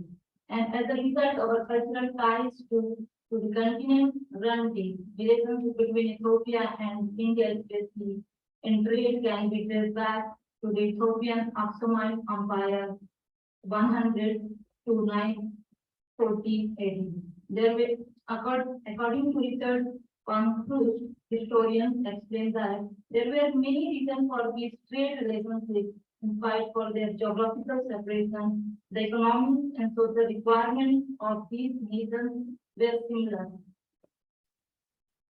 Also, the coast of Horn of Africa was important trading route between India and the Roman Empire. The periodic changes in Indian monsoon made it easier for trade to occur. The western coast of India was the focal point of trade interaction. Indian merchants remained the majority of foreign businessmen in Ethiopia during most of the 19th century. And the Indian rupee was used as an official currency in various sections of Ethiopia. In pre-colonial times, Indian coastal communities developed good ties with East Africa, East Asia, and Central Asia. The trade diaspora was unique as it consisted mainly of temporary and circular migration. They were sent to look for trade elsewhere but expected to return their motherland eventually. Traders linked other cultures to their own. Only in 19th century did considerable amount of South Asian trading communities settled abroad. The second wave of migration into Africa by Indians came due to colonization. Major clusters of Indians were taken as indentured laborers across the colonial empires in the 19th and early 20th century. Indentured Indian laborers replaced free slaves in plantation economy. The stark contrast between the first trade waves was the migration during colonial rule was forced, not voluntary. It is worth noting that some Indians migrated as a clerk and teachers to serve colonial governments overseas. The expanded colonial rule estimate during 1829 to 1924 suggests that about 76,09,427 Indians migrated from India into Mauritius, South Africa, Cyprus, and East African region. Amid colonization, the subcontinent, India, and large masses of Africa were incorporated into the empires such as Sierra Leone, and most of common examples, South Africa and India labor came as a result of bondage with debt. Though this European imperialist facilitated the transport of over 3.5 million Indians into the African continent, where they served as a labor for plantation. The majority of this plantation grew sugar, unlike indentured labor before 1830. Most indentured labor after 1830 did not return to free labor market. They were forced to renew contracts. Even the numerous sources account for inhuman condition of labor population only growth. So I just want to sum up my paper. Prospects of Indian diaspora for strength, India-Africa relation in history. We see trade was the prominent reason for the Indian migration and brought cultural connection to during the colonial time. Resistance colony brought Indian labor for railways and road construction and plantation of sugar. During the liberation of Africa, African countries, Indians were supported to Africa. Mahatma Gandhi also played a big role for the gracious discrimination in South Africa, and later Hindu was promoted non-alignment movement and support South cooperation along with the African leaders like Julius Nyerere and Kwame Nkrumah. Later, Nelson Mandela was a big supporter of the Indian diaspora when he was become first prime president. He appointed several Indians in the South African Parliament. Our cultural and art, historical and geographical linkage is the biggest evidence for the close connection with Africa. Our diaspora communities are playing the biggest role in Africa in terms of economic development and political transformation in Africa. Africa looking to India for broadly two reasons. They believe Indian democracy is successful and Indian economy model would help to African countries. Just wanted to finish this. Former Ambassador Rajiv Bhatia stated that India and Africa two soulmate friends and partners. India in 19th and early 20th century brought as a menial workers in railways and field of others later arrived to set up small businesses. The Dukuwalas who later moved to extension of credit and money lending, which did not rebound to their popularity.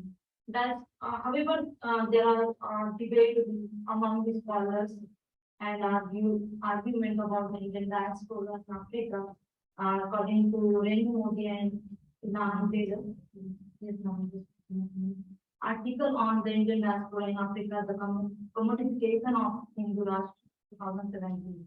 Stated that a new approach to India's diaspora has taken place within the wider context of the adoption in 1991 of the new liberal economic policy framework. In recent years, Indian private businesses enterprises have led the way in Africa, and this has had important impact on state conceptualization of the diaspora. We believe actively seek to embrace objectified globalization as a means of benefit powerful externally oriented fraction, and the diaspora value the measure in its contribution to this project. There has been a determined attempt to commodify the diaspora to serve particular Indian economic interest. Two factors thus dominant current policy, commodification and categorization are those. Pravasi Bharati Divas is held once in the 2 years to strengthen the engagement of overseas Indian communities with the government of India and reconnect them with their roots. The Indian government has been taken several actions to good relations and reconnect with Indian diaspora in Africa. For example, mission to connect the Indian diaspora with its motherland. I will cover in question and answer session whatever I have. Thank you so much.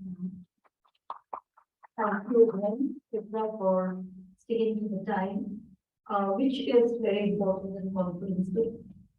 Okay, so let me open up the floor to any questions or comments, both online and offline.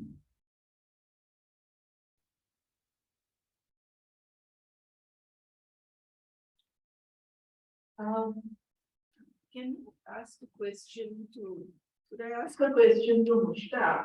You were talking about the Tibetan refugees. We have had several Tibetan refugees as our students, including the famous Tenzing Sundu. And my question to you is, what happens, do they hold an Indian passport now? Because we also used to get a lot of Palestinian refugees as students, and they carry Jordanian passports. They did not have Palestinian, there is no state of Palestine, legally speaking. So what about the Tibetans? On what kind of passport can they travel out of India? I honestly don't have any information on that, but there are regular efforts made by the Indian administration to provide them support in traveling internationally.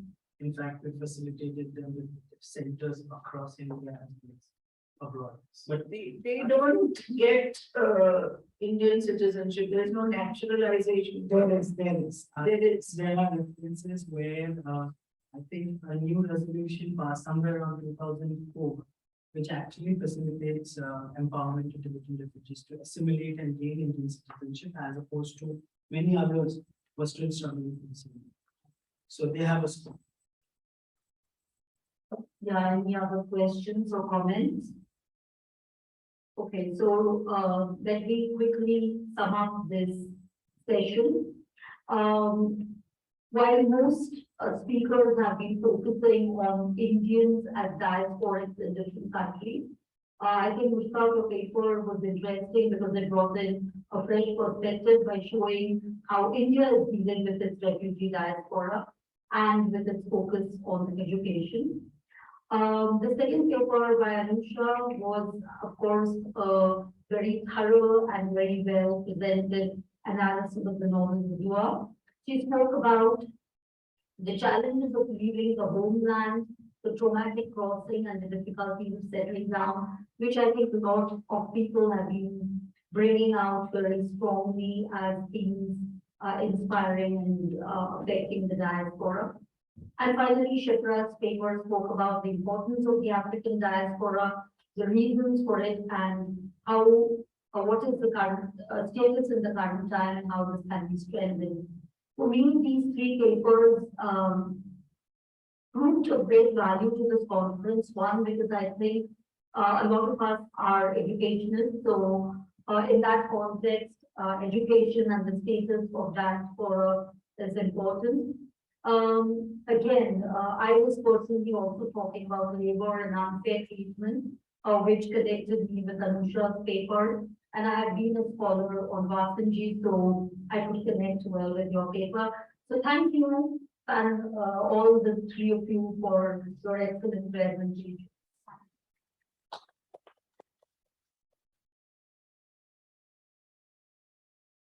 Thank you very much, Preeti, for chairing this session, and to all the speakers for their excellent keeping to time efforts and the excellent papers. Before we let you all go, I would request our volunteers present you with small mementos of the conference, please, one by one. Shipra. Yeah, we'll get it. Don't hurt yourself.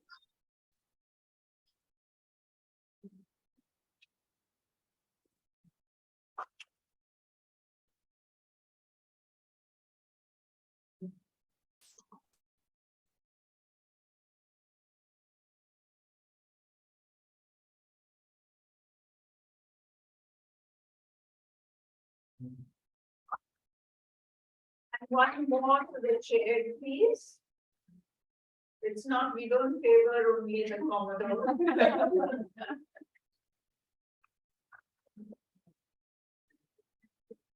Okay, thank you very much.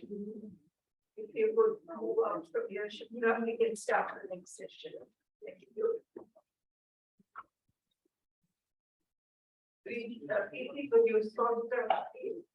We have a completely online session, the next one. Even the chairing is being done online by Professor Sridhar Rajeshwaran. And I request him to come online. Thank you, Sridhar. We have Professor Sridhar Rajeshwaran chairing the session. We have Professor Roxana Marinescu from Romania presenting a paper. We have Professor Shobnata Mondal, who is otherwise stationed in India, but right now she is in the USA, so she is presenting from the USA.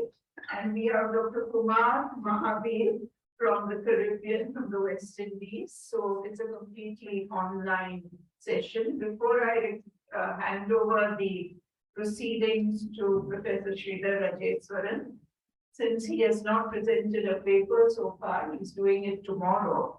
I would like to introduce him to the online and offline audience here. Yes. Am I audible? You are, Sridhar. Can you hear me? We can hear you and. Yes, we can. Thank you so much. Thank you so We much. are about to introduce you and then you can take over and carry on with the session. Sridhar Rajeshwaran is the founder director of the Center for Advanced Studies, CASI, in Bhuj, India. From 2008 to 2012, he was a Dean, Faculty of Arts, and Professor and Head of the Department of English, University of Kutch, Bhuj, Gujarat. In the summer semester of 2013, he was visiting professor at the University of Düsseldorf. He has been the DAAD visiting professor, TAAD visiting professor at the University of Münster, Germany, twice in 2012-13 and earlier in 2010-11. He is on the global virtual faculty of the Fairleigh Dickinson University, USA, from 2004 onwards. Professor Sridhar is a creative writer. He writes poetry and plays. His poetry has been published widely around the world in Vasafiri and World Literatures written in English. It has been translated into French and German and also brought out in the form of a book, Cracked Images, Frozen Frames. He has been poet in residence at the University of Düsseldorf in 2006-07. And he has been a visiting professor at various, apart from being a DAAD professor at the University of Münster, he's been a guest professor at the Universities of Düsseldorf, Bonn, and Cologne in Germany. He has also taught in France and in Italy. He has taught also at several universities, guest lectured at several universities in the USA. He is also a playwright, and his plays have been read at professional theatres in Mumbai and performed elsewhere. So I give you Professor Sridhar Rajeshwaran. I request you, Sridhar, please take over, introduce your speakers, and take the session forward. Thank you. Thank you, Professor Nilufer Bharucha. It was rather embarrassing to know that one has done this, especially in the presence of such a august company, including your own self. It's a pleasure to be here and chair a session of great minds and greater scholars. I personally have learned so much from their scholarship, as you have, and as you will continue to do so in this particular session. There's a special request from the organizers requesting you to stick to the time allotted. Otherwise, it would mean cutting in on the question and answer segment. Further, it would be personally very difficult for me to remind scholars like you, whom I adore very much. On that note, it is my proud privilege to introduce a dear friend, Roxana Elisabeta Marinescu, who is a professor with the Bucharest University of Economic Studies, Romania, and a PhD supervisor in British and American literature and cultural studies at Ovidus University, Constanta, Romania. Her main research interests are post-colonial and post-communist studies, feminism and gender issues, democratic citizenship, education for intercultural and plurilingual communication. She has authored 4 books, Salman Rushdie and Multiple Identities, Northern Ireland, Border Countries, Self-Constructs of Identity, The Case of Northern Ireland and Violated Bodies, a cross-cultural reading by writers of South Asian origin, and co-edited 3 more. I would refrain from pronouncing it because there are some words here which are so foreign and I don't want to make an ass of myself. Dr. Marinescu has published chapters in 13 collective volumes and over 60 articles she has in international academic journals. She is the president of the Association of the Romanian Society for English and American Studies in ASC, member of the European Society for the Study of English. For the past 15 years, Dr. Marinescu has been the editor-in-chief of the academic journal Synergy. I have personally benefited from her journal because they had given home to 2 of my pieces too. Our talk today is entitled Women and Their Bodies in Diasporic Journeys, intercultural readings of Mira Sayal's House of Hidden Mothers and Gabriela Adams Tinu's Fontana B. Trevi 2018. So you could correct my pronunciation of that particular thing. On that note, please welcome. Looking forward to hearing you. Thank you very much for this very kind introduction.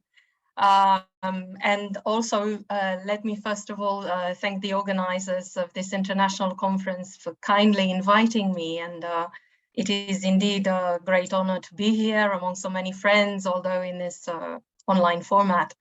Let me share my PowerPoint presentation with you and proceed. As it has been announced, this is the title of my presentation, and you probably know more about the first of the books that I'm going to include in the analyze, less about the second one, which is part of a trilogy written by Gabriela Dameșteanu, who is a Romanian woman writer born in 1949. And this trilogy follows the destiny of a woman, Letizia Brana, who in this last novel is a diasporic. She lives in France after having previously lived in Germany, and she regularly comes back to her home country. Now, the choice of these two novels is based on the commonality of the main theme, which is the patriarchal supervision and control over female bodies through regulating gendered medical interventions, such as surrogacy in the Anglo-Indian novel and abortion in the Romanian one, which, by the way, has an Italian title. Fontana di Trevi is the one that you can see here in the picture in Rome. Also, on the second theme, which is the movement of the main female characters and also some other characters between homeland and their diasporic or transnational communities. Also on a larger parallel between the post-colonial and post-communist framework. And the analysis is done through a feminist lens by considering new historicism as it is known in the US and or cultural materialism as it is known in the UK, which basically acknowledge that the historic and literary elements function as core texts and carry the same weight in the literary demonstration. Now, regarding the belonging of the post-communist condition to the post-colonial framework, I will not linger too much on that. Most of you or some of you have heard me demonstrating that in another keynote speech. There is going to be a bibliography at the end, 2 pages of bibliography with articles which you can actually consult on this issue, including one of my own. In a book, which, by the way, was published under the aegis of the University of Mumbai. And you probably know that there have been a great number of researchers who have constantly looked into this and wrote about this. At the moment, I just want to mention this idea of the post-colonial and post-communist condition being siblings of subalternity, in the words of a Romanian academic, Bogdan Ștefănescu, who also calls them calls post-communism another post-colonialism or post-colonialism otherwise, starting from the idea which came up in 2001 of another Romanian academic of the Soviet, let's call it, invasion of countries in Central and Eastern Europe in 1945 as semi-colonialism. This implies an economic exploitation of the colonized, psychological, political, and symbolic capital that comes with the status of the colonized. And also it implies cultural colonization, which causes an alteration of the symbolic fiber of the colonized. And in the case of Romania, it meant the change of the economic, cultural, and political elites immediately after the Soviet colonization, as I said, in 1945, or semi-colonization, and the imposition of some mimic men to replicate the hegemonic discourse of the empire. And we have examples of that in the book, in the novel Fontana di Trevi, as you will see. Now, from the researchers outside Romania who wrote on the topic, I will only mention at this point David Chorney Moore in the article, Is the Post in the Post-Colonial, the Post in the Post-Soviet, published in 2001. And indeed, if one looks at some of the key concepts analyzed in post-colonial studies, which you now have on the screen, one will notice their existence in the post-communist space as well. And to this one, we can add the version of Orientalism inside its terms that Maria Todorova, who's a Bulgarian researcher, claims exists regarding the Balkans region. Of course, there is a metonymy there, so of course we know that the Balkans is not all the post-communist countries, but we can look at it as such. In Imagining the Balkans, which is her staple book, published first in '97 and then in an updated edition in 2009, her demonstration is on the Western gaze over this region, which is to a certain extent done as in Orientalism, so Balkanism as Orientalism. The Balkans is Europe's Orient within, an in-between hybrid region, also called the Second World, or as the Romanian philosopher Andrei Pleșu noted on his blog, we are the East of the West and the West of the East. Within the new construction of the European Union, which you probably know of, a borderless construction promising equality for all the members, while the West is construed as desirable in the center, the East is regarded in a linear perspective of historic so-called evolution as backward, marginal, interesting, exotic, but not exotic enough, or as Chari and Verderi call it, deviant modernity, not quite European, again, this idea of in-betweenness. And the Eastern Europeans are not like us, uncivilized, undeveloped, at a cultural distance, which also leads to a xenophobic, racist, and nationalistic discourse of some parties and politicians in the western part of the continent, unfortunately also appropriated by some in the East as well. If we start from a definition of the diaspora, it is important to refer to its intersectionality, mentioned yesterday as well in some speeches in this international conference, as stated by Aftab Bra, and also its cultural identity, so diaspora's cultural identity as becoming, not just being, in Stuart Hall's terms. But also one must not disregard the new interpretation as transnational communities in the context of globalization. And again, this was mentioned here in this conference in some of the speeches, especially yesterday. With the homeland, an imaginary space connected to the memory and brought to life by food, smells, and sounds, descriptions of which the two novels abound. Here, just some ideas from the two novels.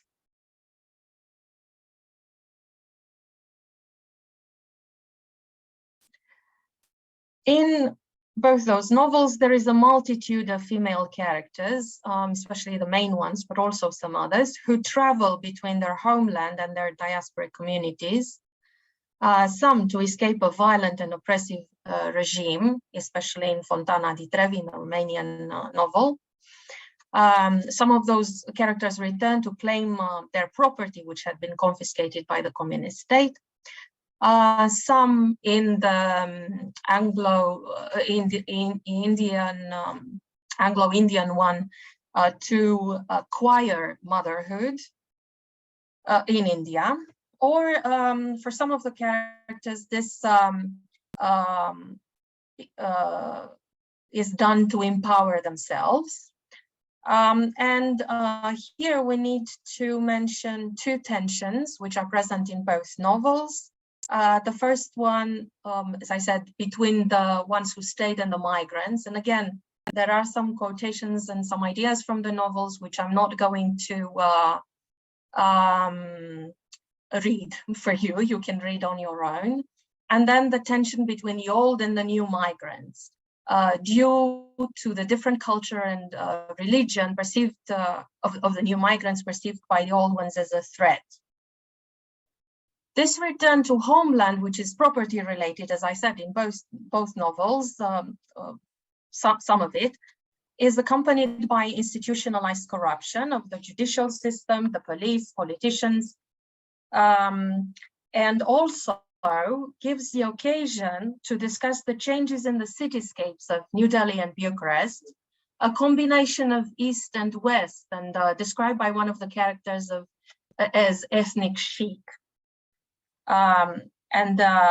Those cities are described in their post periods, which come with consumerism, increased gap between the social groups, as you can see from these excerpts now on the screen. The continuous and circular movement in the old terms between center and periphery also acknowledges the new center, which is the US, as some characters claim, and also a certain generational breakdown as parents and grandparents are increasingly overwhelmed by advances in technology and become unable to connect with their own children and grandchildren. This happens in both novels. This return to homeland is in both novels accompanied by a journey of the main characters into, as I said, recovering their lost, in symbolic terms, female body. For the main character in the Indian novel, this is done in a capitalist logic of acquiring or buying a baby through surrogacy in view of her quote unquote inhospitable womb, which regards as reverse pilgrimage, as her parents happened 50 years back. And in the Romanian novel, it is Letitia's return. She had lost her womb altogether following an illegal abortion, and the memory of this abortion haunts her and pops out of her subconsciousness at irregular intervals in this novel, which describes her return home. As I said at the beginning, just returning a little bit at the framework, the analysis is partially makes use of elements of new historicism in the tradition of Stephen Greenblatt, Louis Montrose, and Michel Foucault. As the literary criticism, I just want to remind you, which uses both literary and non-literary texts belonging to the same historical period, considered co-texts rather than contexts, in order to better grasp the meanings within a paradigm of the construction and maintaining of state power. And just to add to the ideas which you now have on screen, I just want to mention Foucault's vision of history as non-linear and his focus on the anti-establishment struggle vis-a-vis the power of the repressive state envisaged in the image of Jeremy Bentham's panopticon, the architect. I mean, Jeremy Bentham as the architect. The state as the prison, with the central tower as a metaphor of perpetual surveillance of its citizens, with the emphasis not so much on the surveillance, but on the feelings of its existence, on the perceived surveillance. In the UK, this is known as cultural materialism, which you know in the vein of Raymond Williams. So once again, I'm not going to read what is on the screen. You just have it there for reference if you need it. Just from this perspective, just re-emphasizing that House of Hidden Mothers refers to surrogacy, which you probably know better than myself, surrogacy in India. Commercial surrogacy, as you know, was regulated in India in 2002, banned in 2008, and then there were some laws in 2021 which were passed about it. In Romania, in Fontana di Trevi, we have the idea of the abortion and contraception, which are an affair of the state, the communist state. Here I need to mention Decree 770, which was passed in Romania in 1966, with subsequent modifications in 74 and 85, which basically regulated reproductive rights of women and banned contraception altogether. There were some exceptions, but they were very difficult to demonstrate: cases of incest, rape, or health of the mother. And also abortion as the only contraceptive means was allowed for women over the age of 40. Later, this became 45. Women who had at least 4 and later 5 children in their care. So if the children were over 18, they were not allowed to have these abortions. To use Foucault's metaphor, and by the way, here you have the image of a prison in Brazil, which followed the plans of Jeremy Bentham to create this panopticon, is assimilated in House of Hidden Mothers to the surrogacy clinic, and in Fontana di Trevi to the communist state with all its institutions. In terms of feminism, there is the same absent space of Eastern European feminism vis-a-vis Western type feminism, which makes it closer to subaltern feminism, to use Spivak's term. And in Teresa Kulavic's interpretation, in the geopolitical imaginary, these borderlands functioned not as Europe's other in terms of a binary qualitative alterity, but rather as Western Europe's incomplete self, employing mechanisms of quantitative inferiorization. She talks about on a scale of, on how the countries of Europe are rated on a scale of Europeanness with ethnic racializing categories of Slavicness. The Eastern Europeans are semi-developed, semi-civilized, semi-oriental. And in Manuela Boatka's terms, the West is the true Europe, whereas Easternness is being continually, as she says, handed off. And here I just want to mention 2 terms: room service feminism, applied to the situation in Romania in the 1990s, and feminism by design. This is mentioned in regard to Bulgaria, but again, the 2 refer to all the post-communist space. And they basically mean appropriation of Western type feminism and an absence of a local type of feminism. So in this condition, we can talk about the subaltern status of women emphasized in both novels. And here you have 2 examples on the screen, 2 excerpts from them. Actually, 3 ideas, because 2 of them come from the first novel. Of course, you can recognize Spivak's idea of white men saving brown women from brown men. And here are some examples of how the 2 novels deal with power and control over female bodies.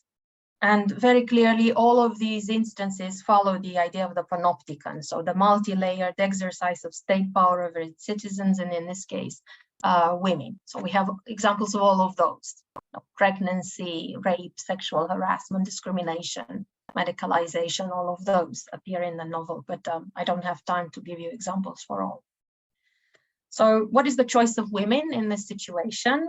There is very limited choice, as we are witnessing in the case of the first novel, women exploiting other women, quote unquote, or women who are predestined due to factors beyond their control, such as poverty, caste, death of father as protector in House of Hidden Mothers, or the dictatorial regime of communist Romania as a context which gave no choice to the main character, but access illegal abortion. And I'm going to develop this just a little bit because you don't know the second novel. It hasn't been translated into English yet either. So we have the context. The character's husband had defected, as the vocabulary of the time was, to Germany. She had been kicked out of her job at a state publishing house, and she was therefore unemployed. her family, her extended family had been labeled as quote unquote enemies of the people by the state, as they were members of the former aristocracy. So she assumes this so-called guilt of pregnancy and decides to deal with it as if it were some flu, and she had to get rid of it. So Letizia never thinks of the possible child. She repeatedly refers to it as her problem, this pregnancy. She attempts to abort it despite all personal health considerations. And she considers the problem solved when the abortion is done.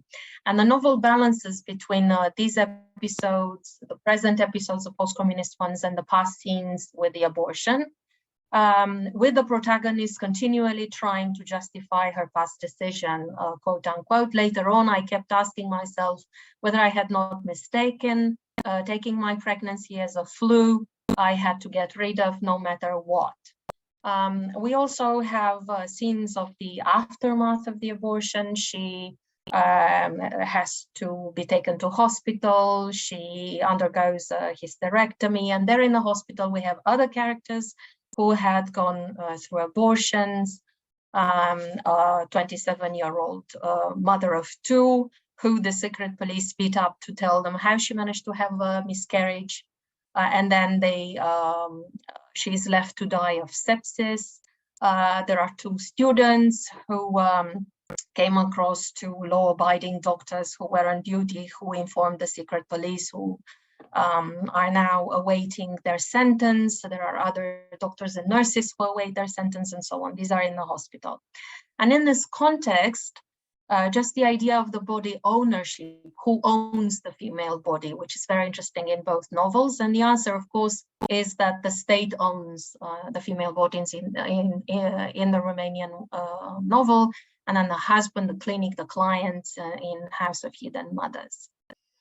And then just to finish on a positive note, just to mention that both novels mention this idea of empowerment, which happens in very many ways in both novels, through discovering feminism, for example. This is the most important one, or gender studies and so on.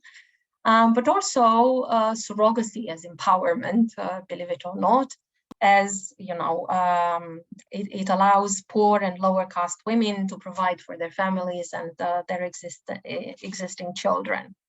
And finally, just the work cited, I'm going to give the organizers of the conference the PowerPoint presentation. So for those of you interested, there are 2 pages of things that I cited in my presentation. Thank you very much.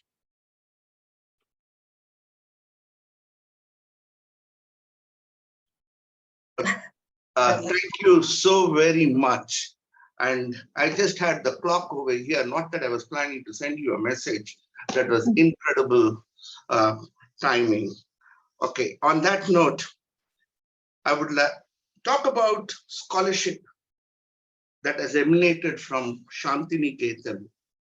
One cannot forget to mention Professor Dr. Somdatta Mondal, a dear friend again, a source of inspiration to many.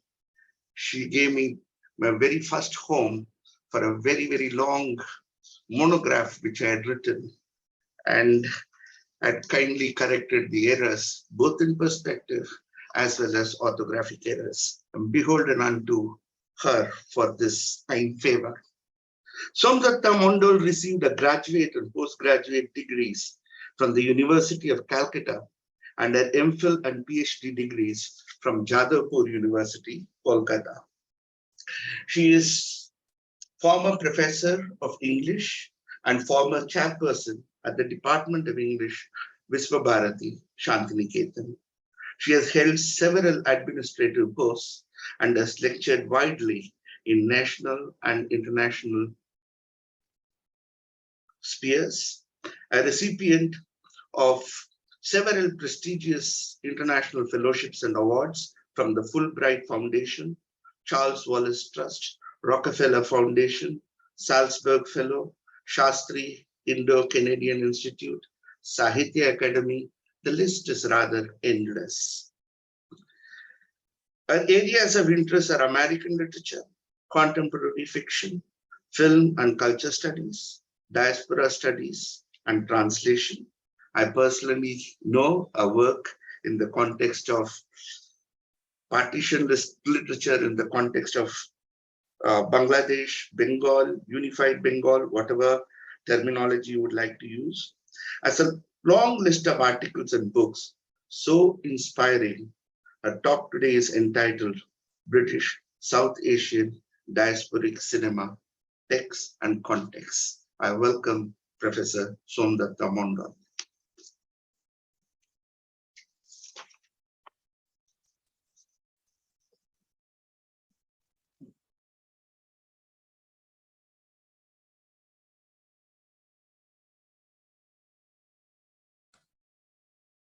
Thank you, Sridhar. It's always nice to have long introductions from friends who don't talk about the bad things, but only the good things of friends. Now, I am very fortunate to join this session far away from Long Island, New York. I woke up from at least 4 o'clock in the morning trying to adjust my time so that I don't miss it. And in case I missed it, I already had Kirti record this talk in case something went wrong. But technology is now making it possible for us to meet from wherever, any part of the world. And I'm happy that this entire session is being held online, though we would have loved Roxana and Sushila and others to be there present, gossiping in the university canteen in Mumbai. That was what I'm really missing. Anyhow, without much ado, we are already behind time. Sridhar, it's a long paper I wrote, but I will skip and hop and jump and maintain the 20 minutes that you have given me. So don't worry. So the title of my paper is British South Asian Diasporic Cinema, Texts and Contexts. Over the last few decades, the interest in multicultural studies, ethnicity, pluralism, and interdisciplinary areas has become the thrust area in the US as it has in Britain and Canada. And the development is interesting to survey. With the emphasis on the concept of cultural pluralism across the globe, the particularities of individual cultural distinctions owing to race, class, gender, ethnicity, language, and religion are amalgamated into various hyphenated groups. What interests me is the existence of diasporic South Asians in these countries who contribute a great extent to the quote-unquote browning of the population. Communication is the first step to appreciating the values of the differences in people, cultures, and beliefs. The central issue of my paper will be an attempt to render what is at stake in making Asianness an object of scrutiny and how far popular film media and other sites of knowledge production are implicated in reproducing racialized accounts of Asianness in Britain. It will primarily highlight the myriad voices of the South Asian diaspora through films. These range from regular feature films to short documentaries made either for art's sake or for finishing graduate school products, or as vehicles for expressing social problems like acculturation, hybridity, and identity politics. Many of these films also focus on the gay, lesbian, bisexual existence of some of the members of this community who have found a better chance of opening up and expressing themselves than they would be able to do in their so-called home culture. Living in a space between two cultures, most of these independent filmmakers focus upon their South Asian tradition and how it collides with Western individuality. In spite of the diverse themes and techniques used in their mode of presentation, the one unifying factor of all these films is that they have been able to do away with the negative images of migrants that are portrayed in the mainstream media. Though many recent diasporic films have settled upon a number of comfortable stereotypes, there are many others that look beyond these images to representations that transcend the homogeneous notions and stereotypes of the South Asian diaspora. This point serves as a tool by its very existence to recognize the heterogeneity within the South Asian diasporas, that is, the recognition of differences within as opposed to the unified imagined communities. But again, one has to keep in mind that diasporic identity problems are inextricably bound up with questions of globalization. So I propose to examine the different kinds of films that try to deal with the South Asian diaspora in Britain, where it is categorized as a minority. Though a substantial number of South Asians who come or settle in Britain are middle class and well educated, as such, they do not confront the economic disadvantages faced by most minorities. So, what kind of media representations do we expect to come out of or reflect this group? Though some of the South Asian films are primarily family drama rendered as thoroughly entertaining comedies, all of them are the manifestations of the racial problem that face the members of the ethnic minority in Britain. Sometimes they are not complete in themselves, what with low budgets, difficulty in obtaining viewership, and moving towards the mainstream.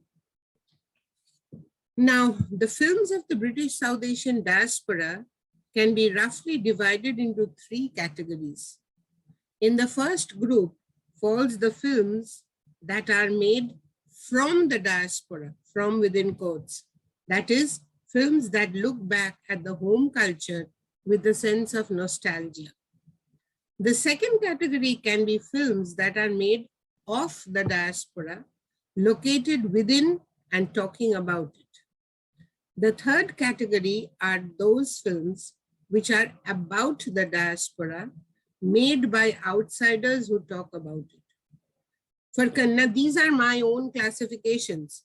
So the third category after that, the third category that are made about the diaspora are made primarily by outsiders.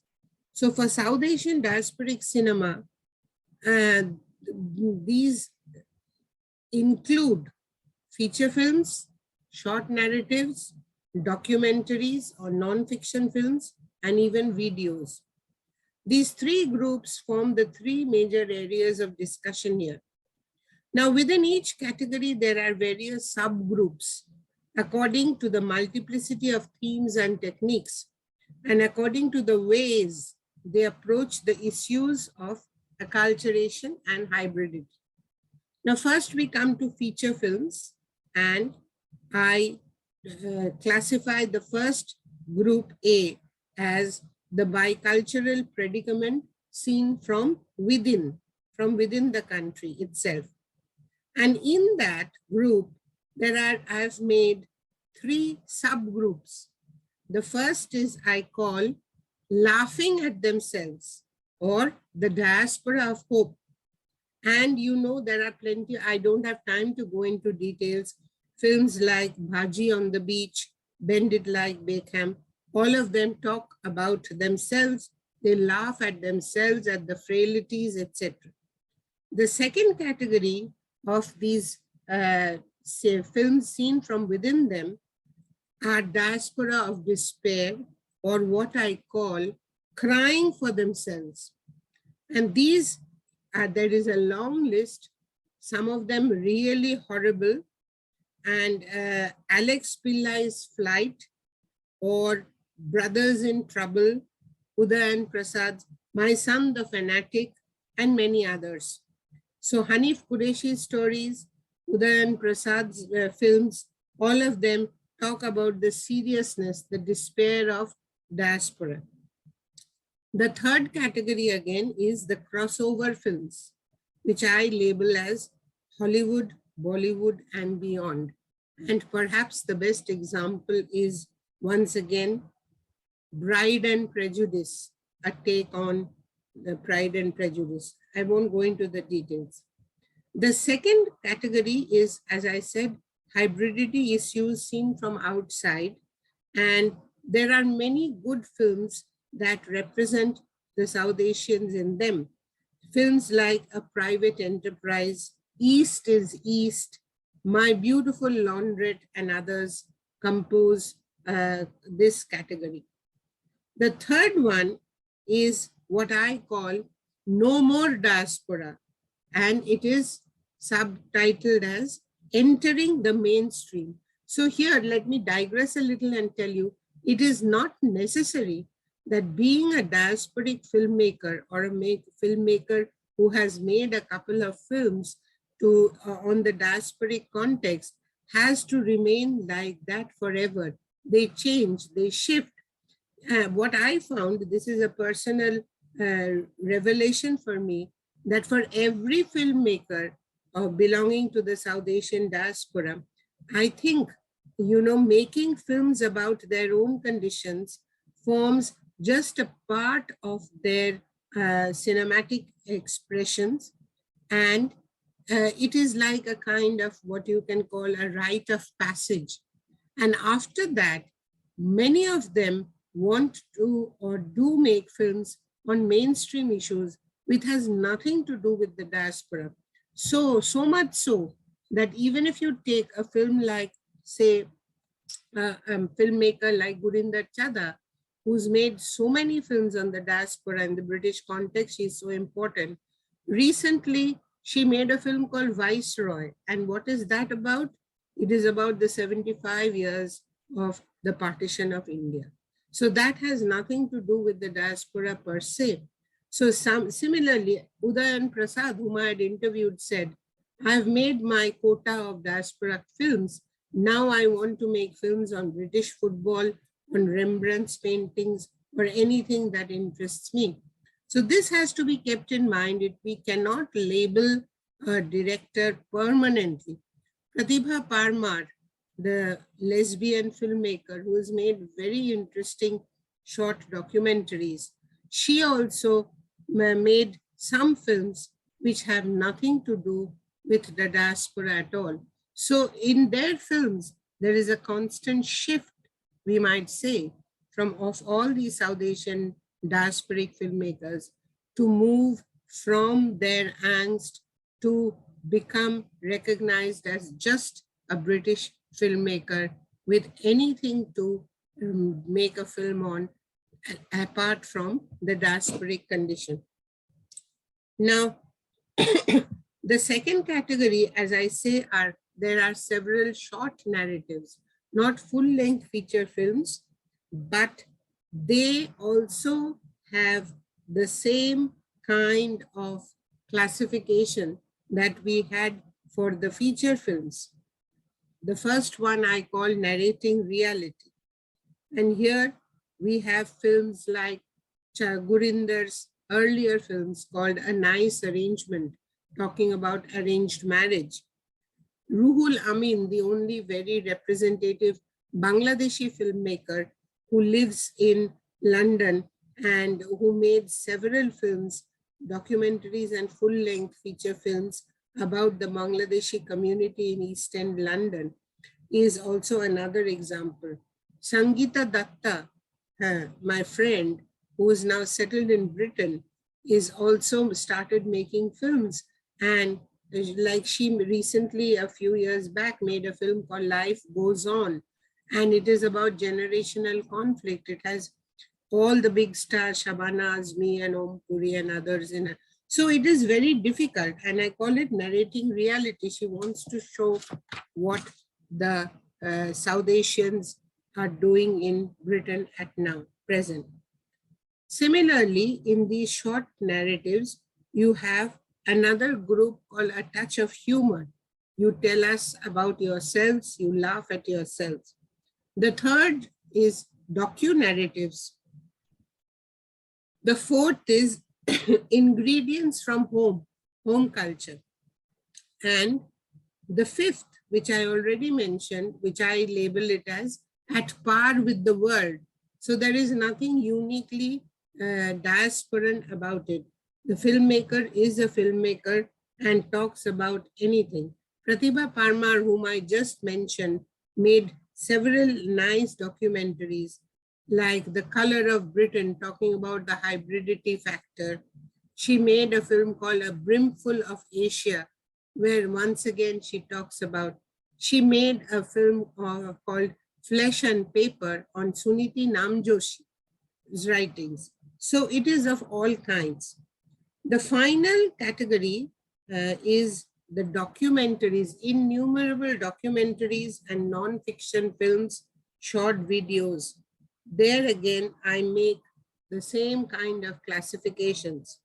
You know, it's so multifarious, it's very difficult to pinpoint which film is what. Even then, I tried to bring them under such, for our studies purpose, to bring them under these rubrics.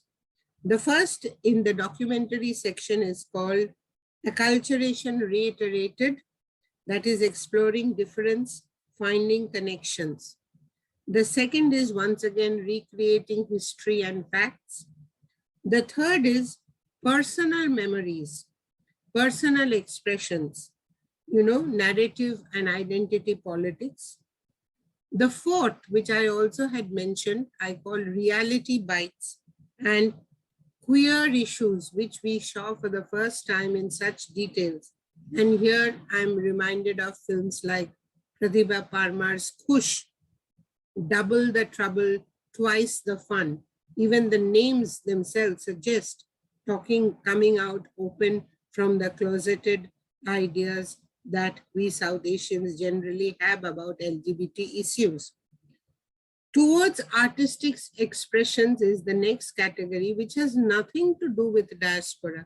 Some of these filmmakers make films on just for the sake of, you know, creating a piece of art, film as an art piece. Finally, the last 2 points with which I want to end is breaking diasporic stereotypes, coming out and talking about other issues, no longer labeled as a South Asian filmmaker. And we cannot also, in the last category, do away with the outsider's point of view.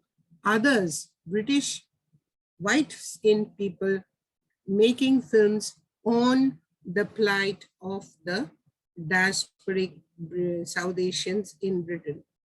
So, South Asian diasporic films that are classified under the common commercial category, as well as those experimental films, all of them deal with the issue of diasporic identity of the immigrant trying either to acclimatize themselves in the new and alien world, or they are lost like the mythical Trishanku figure belonging neither here nor there, or focusing upon the intergenerational conflict arising out of this kind of issues related to acculturation. Whether the tone is comical, serious, critical, or whatever it might be, the primary role of the director is to focus upon these problems, most of the time within the community in which he or she belongs, though exceptions also provide the rule. Here, we must also consider 4 issues, namely A, cinematic realism, B, identification, C, subjectivity, and D, spectatorship. The earlier diasporic films primarily focused upon culture clashes, but there are many more films that go beyond the cliches and tackle the issues of race, identity, hypocrisy, sexual politics, delving into individual dilemmas, vulnerabilities and triumphs, and often touching a universal chord. Now, I can name a lot of these films: My Beautiful Laundrette, Brothers in Trouble, My Son the Fanatic, East is East, Bhaji on the Beach, Anita and Me. Some of the most heartbreaking moments in these films have been, for instance, when Om Puri, who befriends a prostitute in My Son the Fanatic, loses the respect of his son, who turns into fundamentalist Islam. To Meena in Anita and Me, Meera Syal's novel, based on Meera Syal's novel, discovering that her best friend and idol, the white-skinned Anita, has a Paki-bashing boyfriend is a kind of betrayal. These are strong characters that transcend mere diasporic levels and leave their signatures on our heart. So before I conclude, Sridhar, do I have any more time? Just 1 or 2 minutes? Please go ahead. Please go ahead. 2 minutes? Yeah, please. Okay.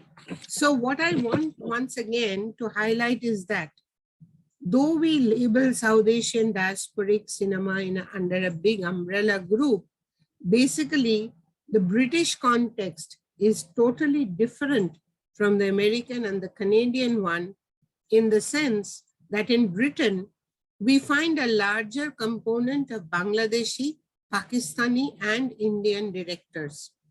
Moreover, there are several generations of South Asians residing there who share a colonial heritage, and their identities are formed by once, twice, or even thrice migrations.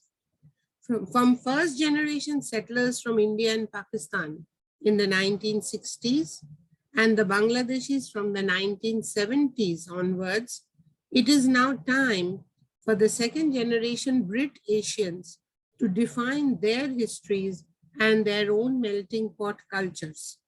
The question naturally arises, how does this definition of identity carve out into films? Films made by Brit Asians explore stories from their communities.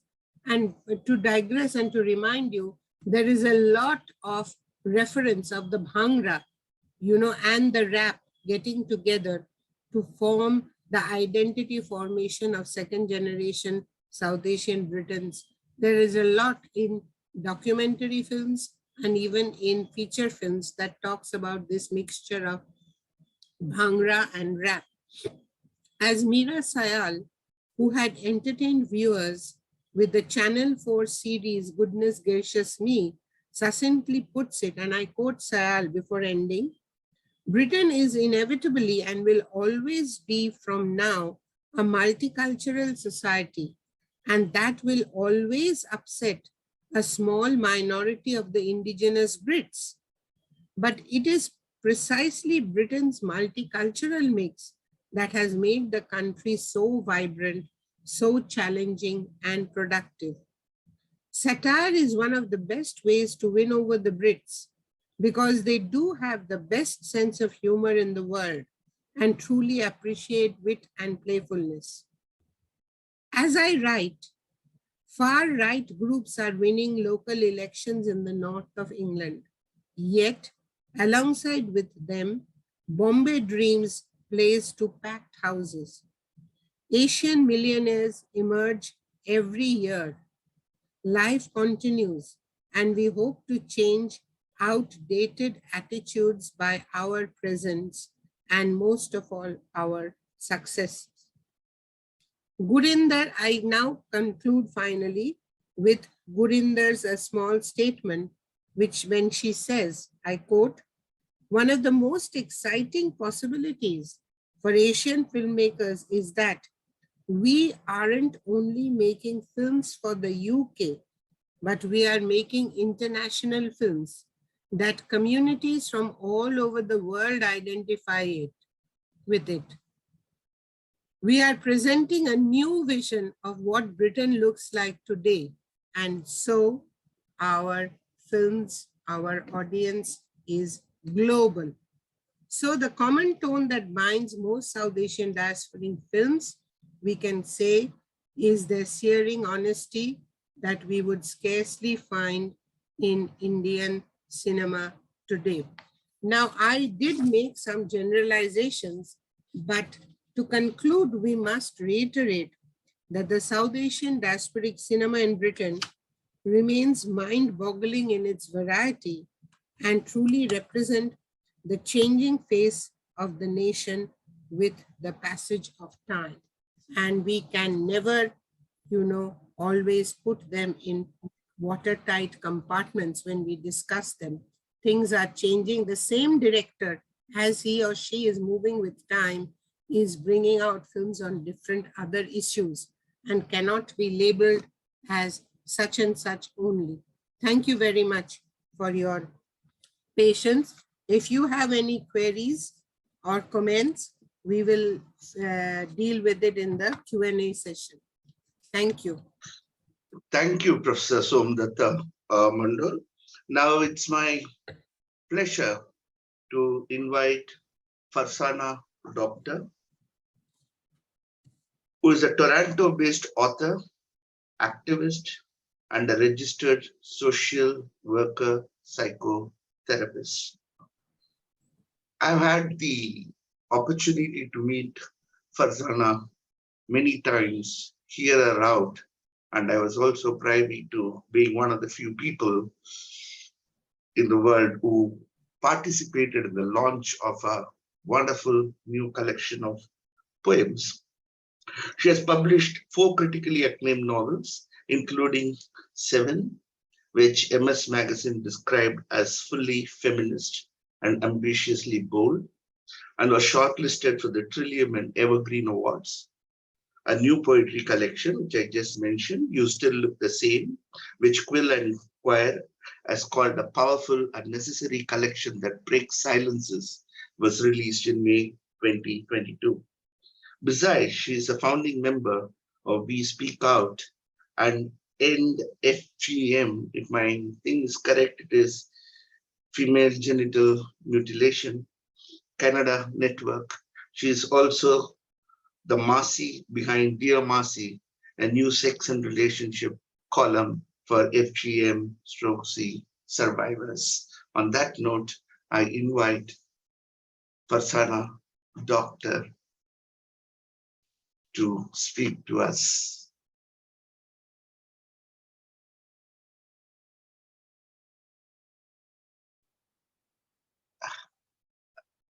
Hello, dear organizers. Am I goofing up? Am I audible? Dr. Somdatta, could you hear me? Roxana, you could hear me? Yes. We can hear you. Yeah, we can hear you. Katie Resbud, Dr. Farzana. Hello. Is there a power cut or something? No. Can you hear me now? Yeah. Yeah. Sorry, I was on mute. I'm Yeah. not playing a recording, just give me 1 minute. Okay. Is that you, Kirti? Yes, Yeah. Is this a recording or a direct? it's a recording. Okay.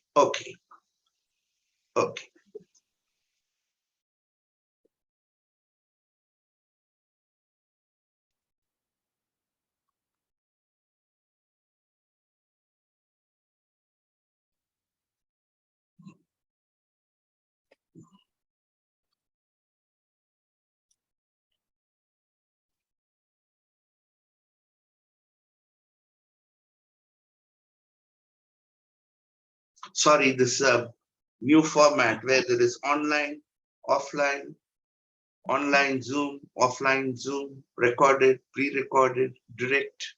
So it's a very complex network, I think. Something which I'm not used to. Yeah, please. Sharing screen.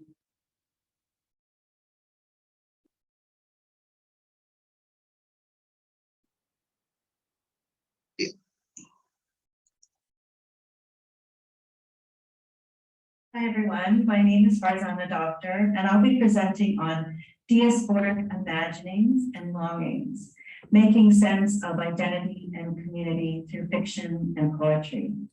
A huge thanks to Dr. Nilüfer Barocha, Kirti Rizwood, and all those who have worked to create this conference.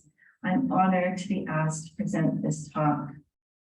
Authors often mine personal experiences to build stories, and diasporic writers are often creating narrative to better understand experiences of displacement, identity, home, oppression, and community through their work. I'll share how this has worked in my writing life. Let me start with diasporic identity and what that means to me. I'll begin by sharing how being part of this conference is also a diasporic moment for me. Each and every time I've been invited to speak in India, I feel pride. My parents were raised and born in Mumbai, what their generation still reflexively calls Bombay. India, a place I've never lived, and a country they left over 50 years ago, is what they still refer to as home. When I visit relatives in India, there is much familiarity. All of the smells and tastes and some of the cultural norms are a comfort. Mumbai is a place where I can sometimes blend into a crowd. But India is also a confusing place to me, a place where I'm often revealed to be clueless, where I miss all the social cues, where walking up the street puts me on high alert, where I'm very much a foreigner, where I feel the shame of never having properly learned and then subsequently forgetting my mother tongue. Canada also elicits a fraught experience. I've lived here most of my life. I understand its systems, flawed history, and pop culture references. It's a place where I hold social power, where I know how to get things done, where I am part of friend and family groups. I am comfortable within my neighborhood, which is called Etobicoke. The word is a colonized version of an Anishinaabe word, Etobicoke. And here's another troubling aspect of diasporic experience. I'm a settler on stolen land in a nation state where everyone who is not white is coded as other, and the question, where are you from, is often designed as a way to differentiate an us from a them. Many diasporic folks will say they are not sure where they belong or where they find home. My answer to this has always been in the communities to which I belong. I find belonging less through place, but in connection to others. I'm very happy to be connected with you today. Oppression and loss of belonging is often a thread or theme in diasporic writing and in writing by marginalized writers in general. We write to make sense of this loss, to create belonging in our own ways. And of course, there's no way to wrap up oppression and the loss of belonging in a tidy bow. But through writing, we can at the very least acknowledge a reality that is often denied, validate others' experiences, and create a clear narrative to understand and resist. During the few years when I was writing my fourth novel, this one, 7, which most of which is set in Mumbai, I had the opportunity to come to India twice. Questions of ancestry and belonging came into greater focus during those visits. One especially memorable moment was a trip to Golka in Gujarat, our family's ancestral town. It was my first time there, despite visiting India many times. We visited the Bora, which is the Bora neighborhood. For those of you who haven't heard about this community, Boras are an insular Shia subset. We are known for our exquisite cuisine, excellent manners, high rates of education among women, and a religious head who is controlling and corrupt. Today, as I record this talk, women's groups in the UK are petitioning the government to revoke this religious leader's visa. He's in London for Ashura. These protests are happening because he is a proponent of Khatna, or female genital cutting. This latter issue was one of the themes I explored in 7. But let's go back to Golka. In that Boulevard, we stood in front of the old house where my great grandmother had once lived. Very likely our family's history in that area goes back many, many generations before her. And for a moment, as I stood in the lane in front of that old house, I felt I could answer the question, where are you from? I could feel the answer coming up from deep inside my body through my marrow. And for just a few minutes, I completely understood the answer to this question. It was an awe-inspiring moment for me, and I try to pull it up as often as I can because it's so very grounding to a diasporic person like me.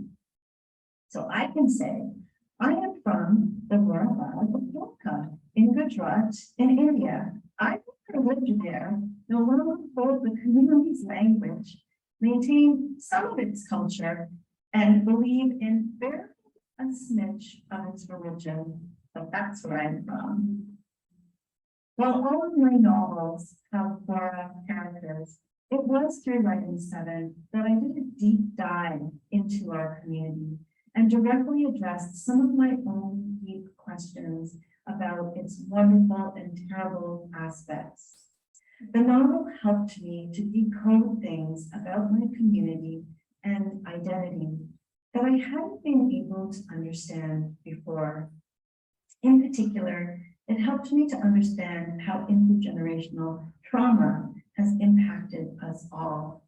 I'd like to share an excerpt that describes this. Sharifa, my protagonist from New York, is in India for a 9-month period with her husband and daughter. In this scene, she is at a wedding anniversary party with her family.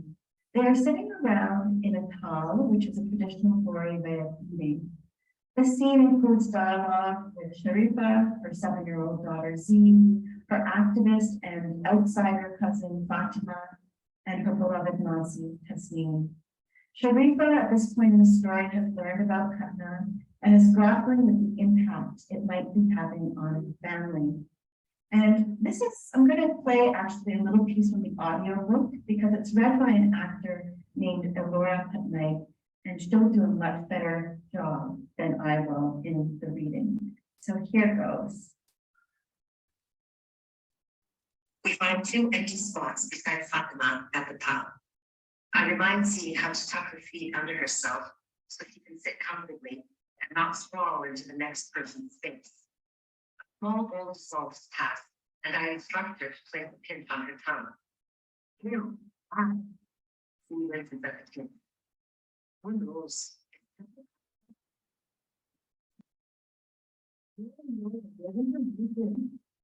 Market counters, joining the power transformers. It must be only that we need that all the women are some such thing. No, it's coming over the first from the region. Part of the call that I read in, we're on a little train. Like most of our customs, we don't really know how to do things anymore. We just continue them on and on.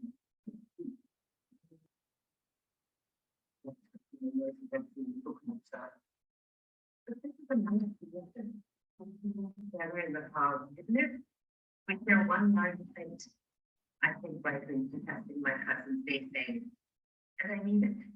It's one of my favorite Bora rituals. It's way more fun than eating at table. There are very important rules. Now, see, people who know how to make samosa. Between turn and see spaces on the top. This way, your gravy won't damage my section. We can eat together, but keep our separate territories, no? These studies Fatima's marks during space. Having a lamp, he posts the samosa wall, carving its front. The rest of the ladies of the town giggle along with me. What do you think of this bird? It's made for food. In a border that you can learn. It's authority. I for one of the foreign most. And let me do. What is it? keeping rice with their right hands. We are skilled at making new ones. Outside inside fingers, little fingers. We have coffee a single grain, and letting the dog get the smartphones. Sometimes that is so proud. So free to the conversation. I guess the guilt with you, finding out who quickly for me to follow. More people, sometimes underlying dynamics, too complex for a visitor. Another Fatima, another successful. What's going unspoken between them? Simply avoiding each other's gaze. Is there something always been about Fatima? When it started, next time, among stomach feelings, manifestations of hunger, nutrition, biryani, and Fatima. People go to an unbridgeable distance between Masi and Fatima. I suppose I've always received it, but I also attributed it to lifestyle and religious differences. And one another. It's not my issue, and I don't want to get in the middle of it. And yet I know Masi, perhaps with good intentions, or not knowing any better, but somehow involved in stealing something precious from Fatima. And the onset of my cousin's jaw, and the willingness to look Masi in the eye, derives the doubt that he hasn't been encouraged with the doubt. Not even aware that he is being medically accused of lying. Out there. Thank you for listening to that. So I'm going to continue on by talking about India 75. And I've been pondering this question and the reflections on and from the Indian diaspora that this conference is addressing, and really what it means to celebrate a 75th anniversary as a country. And as an Indo-Canadian, I feel I have no authority to speak on the subject, and I can't really contribute too well to this part of the conversation. But I will say that, like Canada, I know you struggle with equity issues. And as we do in Canada, I know that you also work and hope for a future where there is more social justice for all marginalized groups, all minority groups. And I think that when we are commemorating anniversaries of these kinds, we really need to think about what kind of future we want. And a funny coincidence, Dr. Bharucha will remember this, when I was first speaking at the University of Mumbai back in 2017, Canada was celebrating its 150th anniversary. Many of us chose not to celebrate because the celebrations were ignoring the fact that Indigenous people have always been here, and Canada, as well as Christian churches, have long been engaging in a campaign of genocide. At that time, I was asked to contribute to a celebratory coffee table book that would raise money for literacy projects. It's called The World Needs More Canada, and it's quite beautiful and full of quotes by a lot of prominent Canadians, actors and singers and all kinds of people. So I wondered if and how to participate. And I was fussing about that topic quite a bit when I was there in 2017. The editors were asking us to answer questions like, what does it mean to be Canadian? And what makes you proud to call yourself Canadian? In the end, this is what I wrote, and to the credit of the editors, what was published, and maybe it'll give you some thoughts about your own anniversary. The truth about Canada is that it exists on stolen land. Some First Nations have treaty agreements with Canada, but there are broken treaties and much unceded land. What does this mean for us as we celebrate Canada's 150th anniversary? Well, for me, as a settler in this country, Canada 150 is a moment to respond to the calls to action in the Truth and Reconciliation Commission's report. Have you read them? And what I'm referring to there is a report in which there were 94 calls to action for both Indigenous and non-Indigenous Canadians, but I think mostly It's on the non-Indigenous Canadians to take this up to intentionally repair the harm caused by residential schools, which was one of the main methods of genocide. So one thing that artists can do for our communities and our countries and the world is to contribute to reimagining, imagining better futures. I'll end today by reading a poem from my poetry collection, You Still Look the Same. I talked earlier about the Laura community and its practice of Katna, and I wanted to imagine a different sort of an education right for children, one that is loving and liberatory. And you're going to hear a couple of similar themes to that scene that I played for you earlier from Seven's audiobook. So this is called An Imagined Miki Sikabi for 7-year-olds. And by the way, a Miki Sikabi is a special occasion meal normally held for women's milestones, like before they're getting married, or perhaps, before they're having a baby. And it starts with a prayer and continues with a 10-course meal of traditional savory and sweet foods eaten in a tub. Okay, and imagine Miki Sikabi for 7-year-olds. 1. Gather the youngsters, not just girls, but boys too, and the kids who teach us the breadth and splendor of gender. First, the lesson. Spin a globe, remind them who they are. Children of the drought, before that, Yemen, today, settlers on other lands. Share stories of Allah, make eyes glow, harvest moons on clearest nights, invite them to believe, or not. There will be no talk about allegiances to rogues who make empty promises. Instead, speak of ties to cousins, great-great-grandmothers, small damaged trees, elephants and bumblebees. Suggests they close eyes, sense whispers from within, pulses beneath skin. Instruct them to serve kindness, to prepare extra plates for unexpected guests. Make them remember we are a learned people. Urge them to read Lyra and Rumi, turn ears to Ila, Arun, and Iswe, paint fingernails and landscapes, raise 100 impossible to answer questions. Confess our blunders, how these foreign siblings defaced our women, set ablaze neighbors' homes, accepted false gods, worshipped gold, believed we were the chosen ones. Ask them to be better, to be gracious, to be merciful. 2.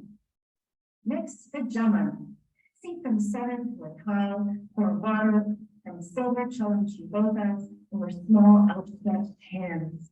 The first course, a pinch of salt, obeisance to Hadith that insisted white crystals could save us from 70 diseases, leprosy, madness, ourselves. Tell the children who now understand crucified, fabricated men by men, God knows why. Bring the rest of the food, all a nod to the sweetness of life. Tablespoon of kofi, sliver of cake, circle of jalebi, jujube, cube of barfi, slice of mango, piece of mitai, gummy bear, and finally another pinch of salt, test the tongue. A second hand washing, distribute certificates, proof of attendance, colored outside the lines, decorated with stickers, felt, and glitter. Thank you very much for your time, and I hope you are having a fabulous conference.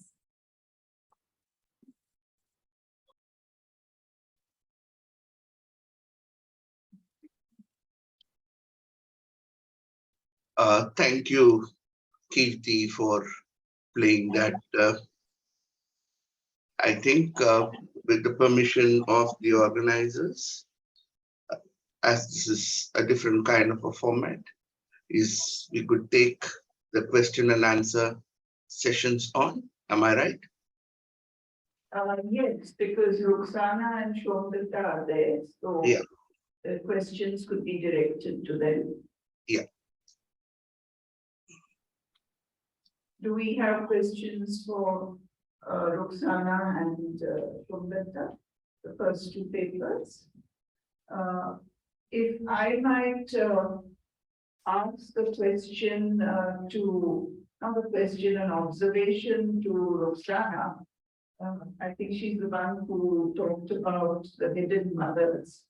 It was very interesting for me because Roxana, you're muted.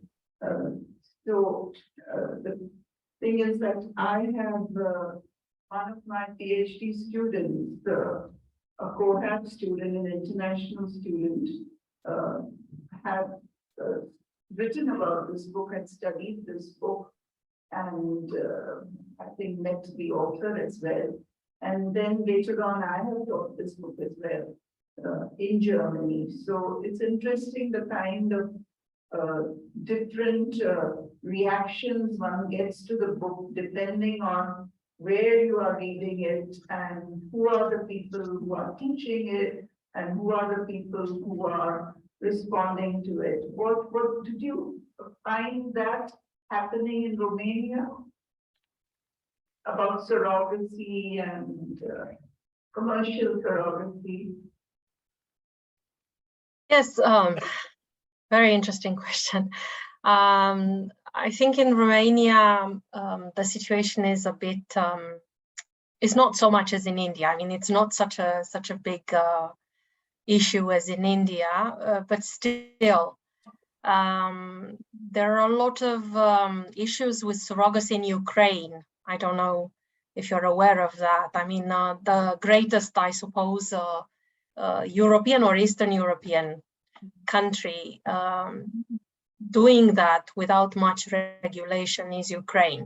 So there have been a lot of cases now with the war there, which started in February 2022, of course. There have been a lot of situations with people, especially from Western Europe and the US and Canada and other countries, who have gone to Ukraine and sort of acquired surrogacy services and were unable to get the so-called product of this. So there have been quite a lot of articles in the Romanian press regarding that. Generally, I would say the perspective is the neoliberal one. So it's a free market, let's allow this, why not, etc. So there's not so much on the situation of the surrogate mothers. I have a very good friend who is a Romanian living in France who has been writing quite a lot on the perspective of the mothers and has regarded that as violence, so surrogacy as violence against women. Yeah, it's mixed, I suppose, the response. But I don't suppose House of Hidden Mothers has been studied so much in Romania or even read too much. It's not a book that brings a lot of discussion in Romania. But I was quite interested, actually, and this is what my presentation was about. Of course, you saw that on how this book, House of Hidden Mothers, is so similar in very many ways to the Romanian book, Fontana di Trevi, which is, as I said, the name of a fountain in Rome, Italy, in fact, and it symbolizes, the return of the diaspora, the continuous return, this idea. So, so the violence of the surrogacy and the violence of abortion that go in parallel, but also all the other sub-themes, the idea of the diaspora, the idea corruption, the idea of how the post-colonial world and the post-communist world go in parallel and all that. So, of course, I will develop this in the article, and there's going to be much more to be said. But you know, in the 20 minutes allocated, I could only, you know, circulate a few ideas. With Shriva's permission, if I might just add very quickly that in India, it has been seen not just as a feminist issue of surrogacy, but also as a post-colonial issue, an issue of race and color, the use of brown women to mother the children, to carry the children of white people in their wombs. So that is again seen as it's got a more, what would you say, more complicated kind of resonance to it in India. Yes, yeah, I realize that. Yeah, it's very a very intersectional subject. Yeah. I can't see the group over here. If I might intercede, if anyone has questions or comments to make. I think you can't see us, can you? No, they can see him, but he can't, he can only see this part of the table. Yeah, I can see you people alone. So if there are any other questions, I could take them. Shila is raising her. Other questions, may I come in? Yeah, Sushila, please, I could hear that. Thank you very much, Ruxana, for taking up the topic of women's bodies, because I think this is still a theme that is neglected in literature. Thank you very much for opening that. And Somdata, your classification was wonderful. Thank you very much, Somdata, for the classification. And I'm glad you mentioned some very popular films. And I think it's a whole area that has been opened again through diaspora studies. Thank you very much. Thank you, Sushila. Thank you. Thank you too. Would Somdata like to add anything more? Not really. Okay. I can go on talking for an hour if you give me permission. I know. But I think at the end of the day, people must be tired after waiting for the whole day, attending, listening to papers. But one thing I repeatedly want to mention that while studying for this paper, I found once again, which what I mentioned, that we cannot classify South Asian cinema under one big broad umbrella rubric, because the condition of, say, directors from Canada or directors from the US, I have studied some of them as well. So Deepa Mehta cannot be equated with, say, the problems that Gurinder and the others they talk about here. So, I really was fascinated, especially with the Bangladeshi, the Pakistani element, which is totally missing in the US and the Canada. So you can really develop these. I just did it for convenience sake to talk about how it's so multifarious that you just can't say it in a few words. So I hope, thank you, Sushila, and I hope this classification which I made for convenience sake for our academics will be of help to develop further. Oh, because yes, my definitely. symbol, if I had a PowerPoint, I would have made the background, you know, that last scene from Baji on the beach, where this girl is riding away into the sunset with the black boyfriend at the end of it. So that talks about, you know, the diaspora of hope. So if we could really give each scene from some of these films, that would be very representative. So there's a lot of scope if anyone is interested. So riding into the sunset with a hope, so that I think made the day for them after all that. Thank you, Professor Somdata. Madam, Professor Nilofer, are there any other questions there? No, I don't think so. So you could sum up the session. Yeah. I don't know whether I can sum up the session, basically by virtue of the fact that I don't have anything more to add by virtue of scholarship or anything.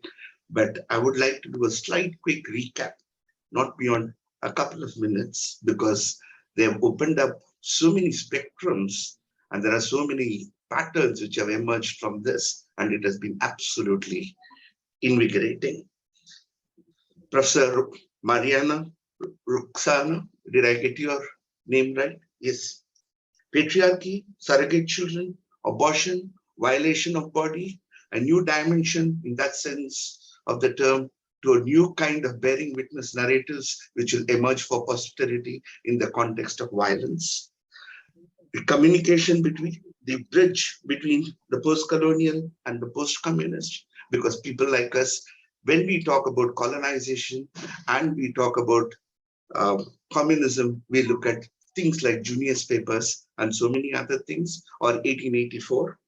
But to bring it down and argue in today's context and talk about east of the west and west of the east, bringing it in notions of historical evolution of these two spheres, fabulous. Then you also used the spatial shifts because of constitutive shifting conditions, which also, if my understanding is right, talks about the diasporic war.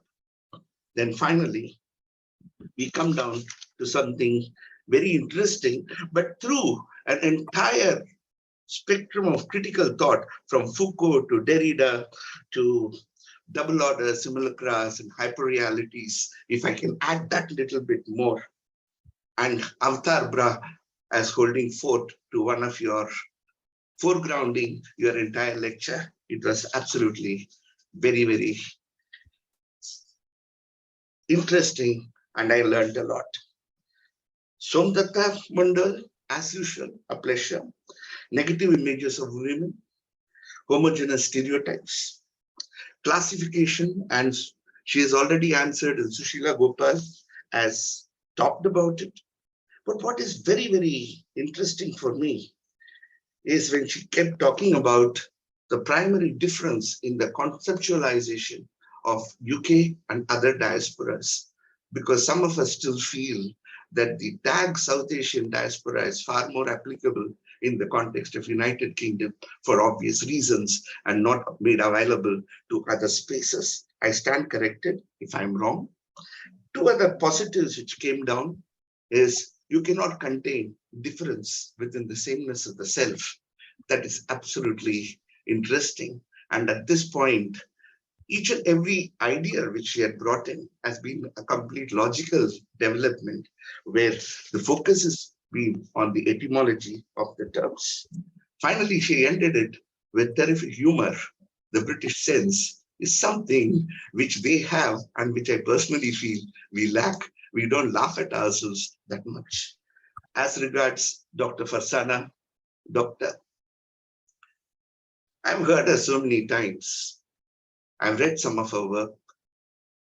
Here is somebody who operates and produces creativity from praxiated spaces, lives purposes to a kind of commitment.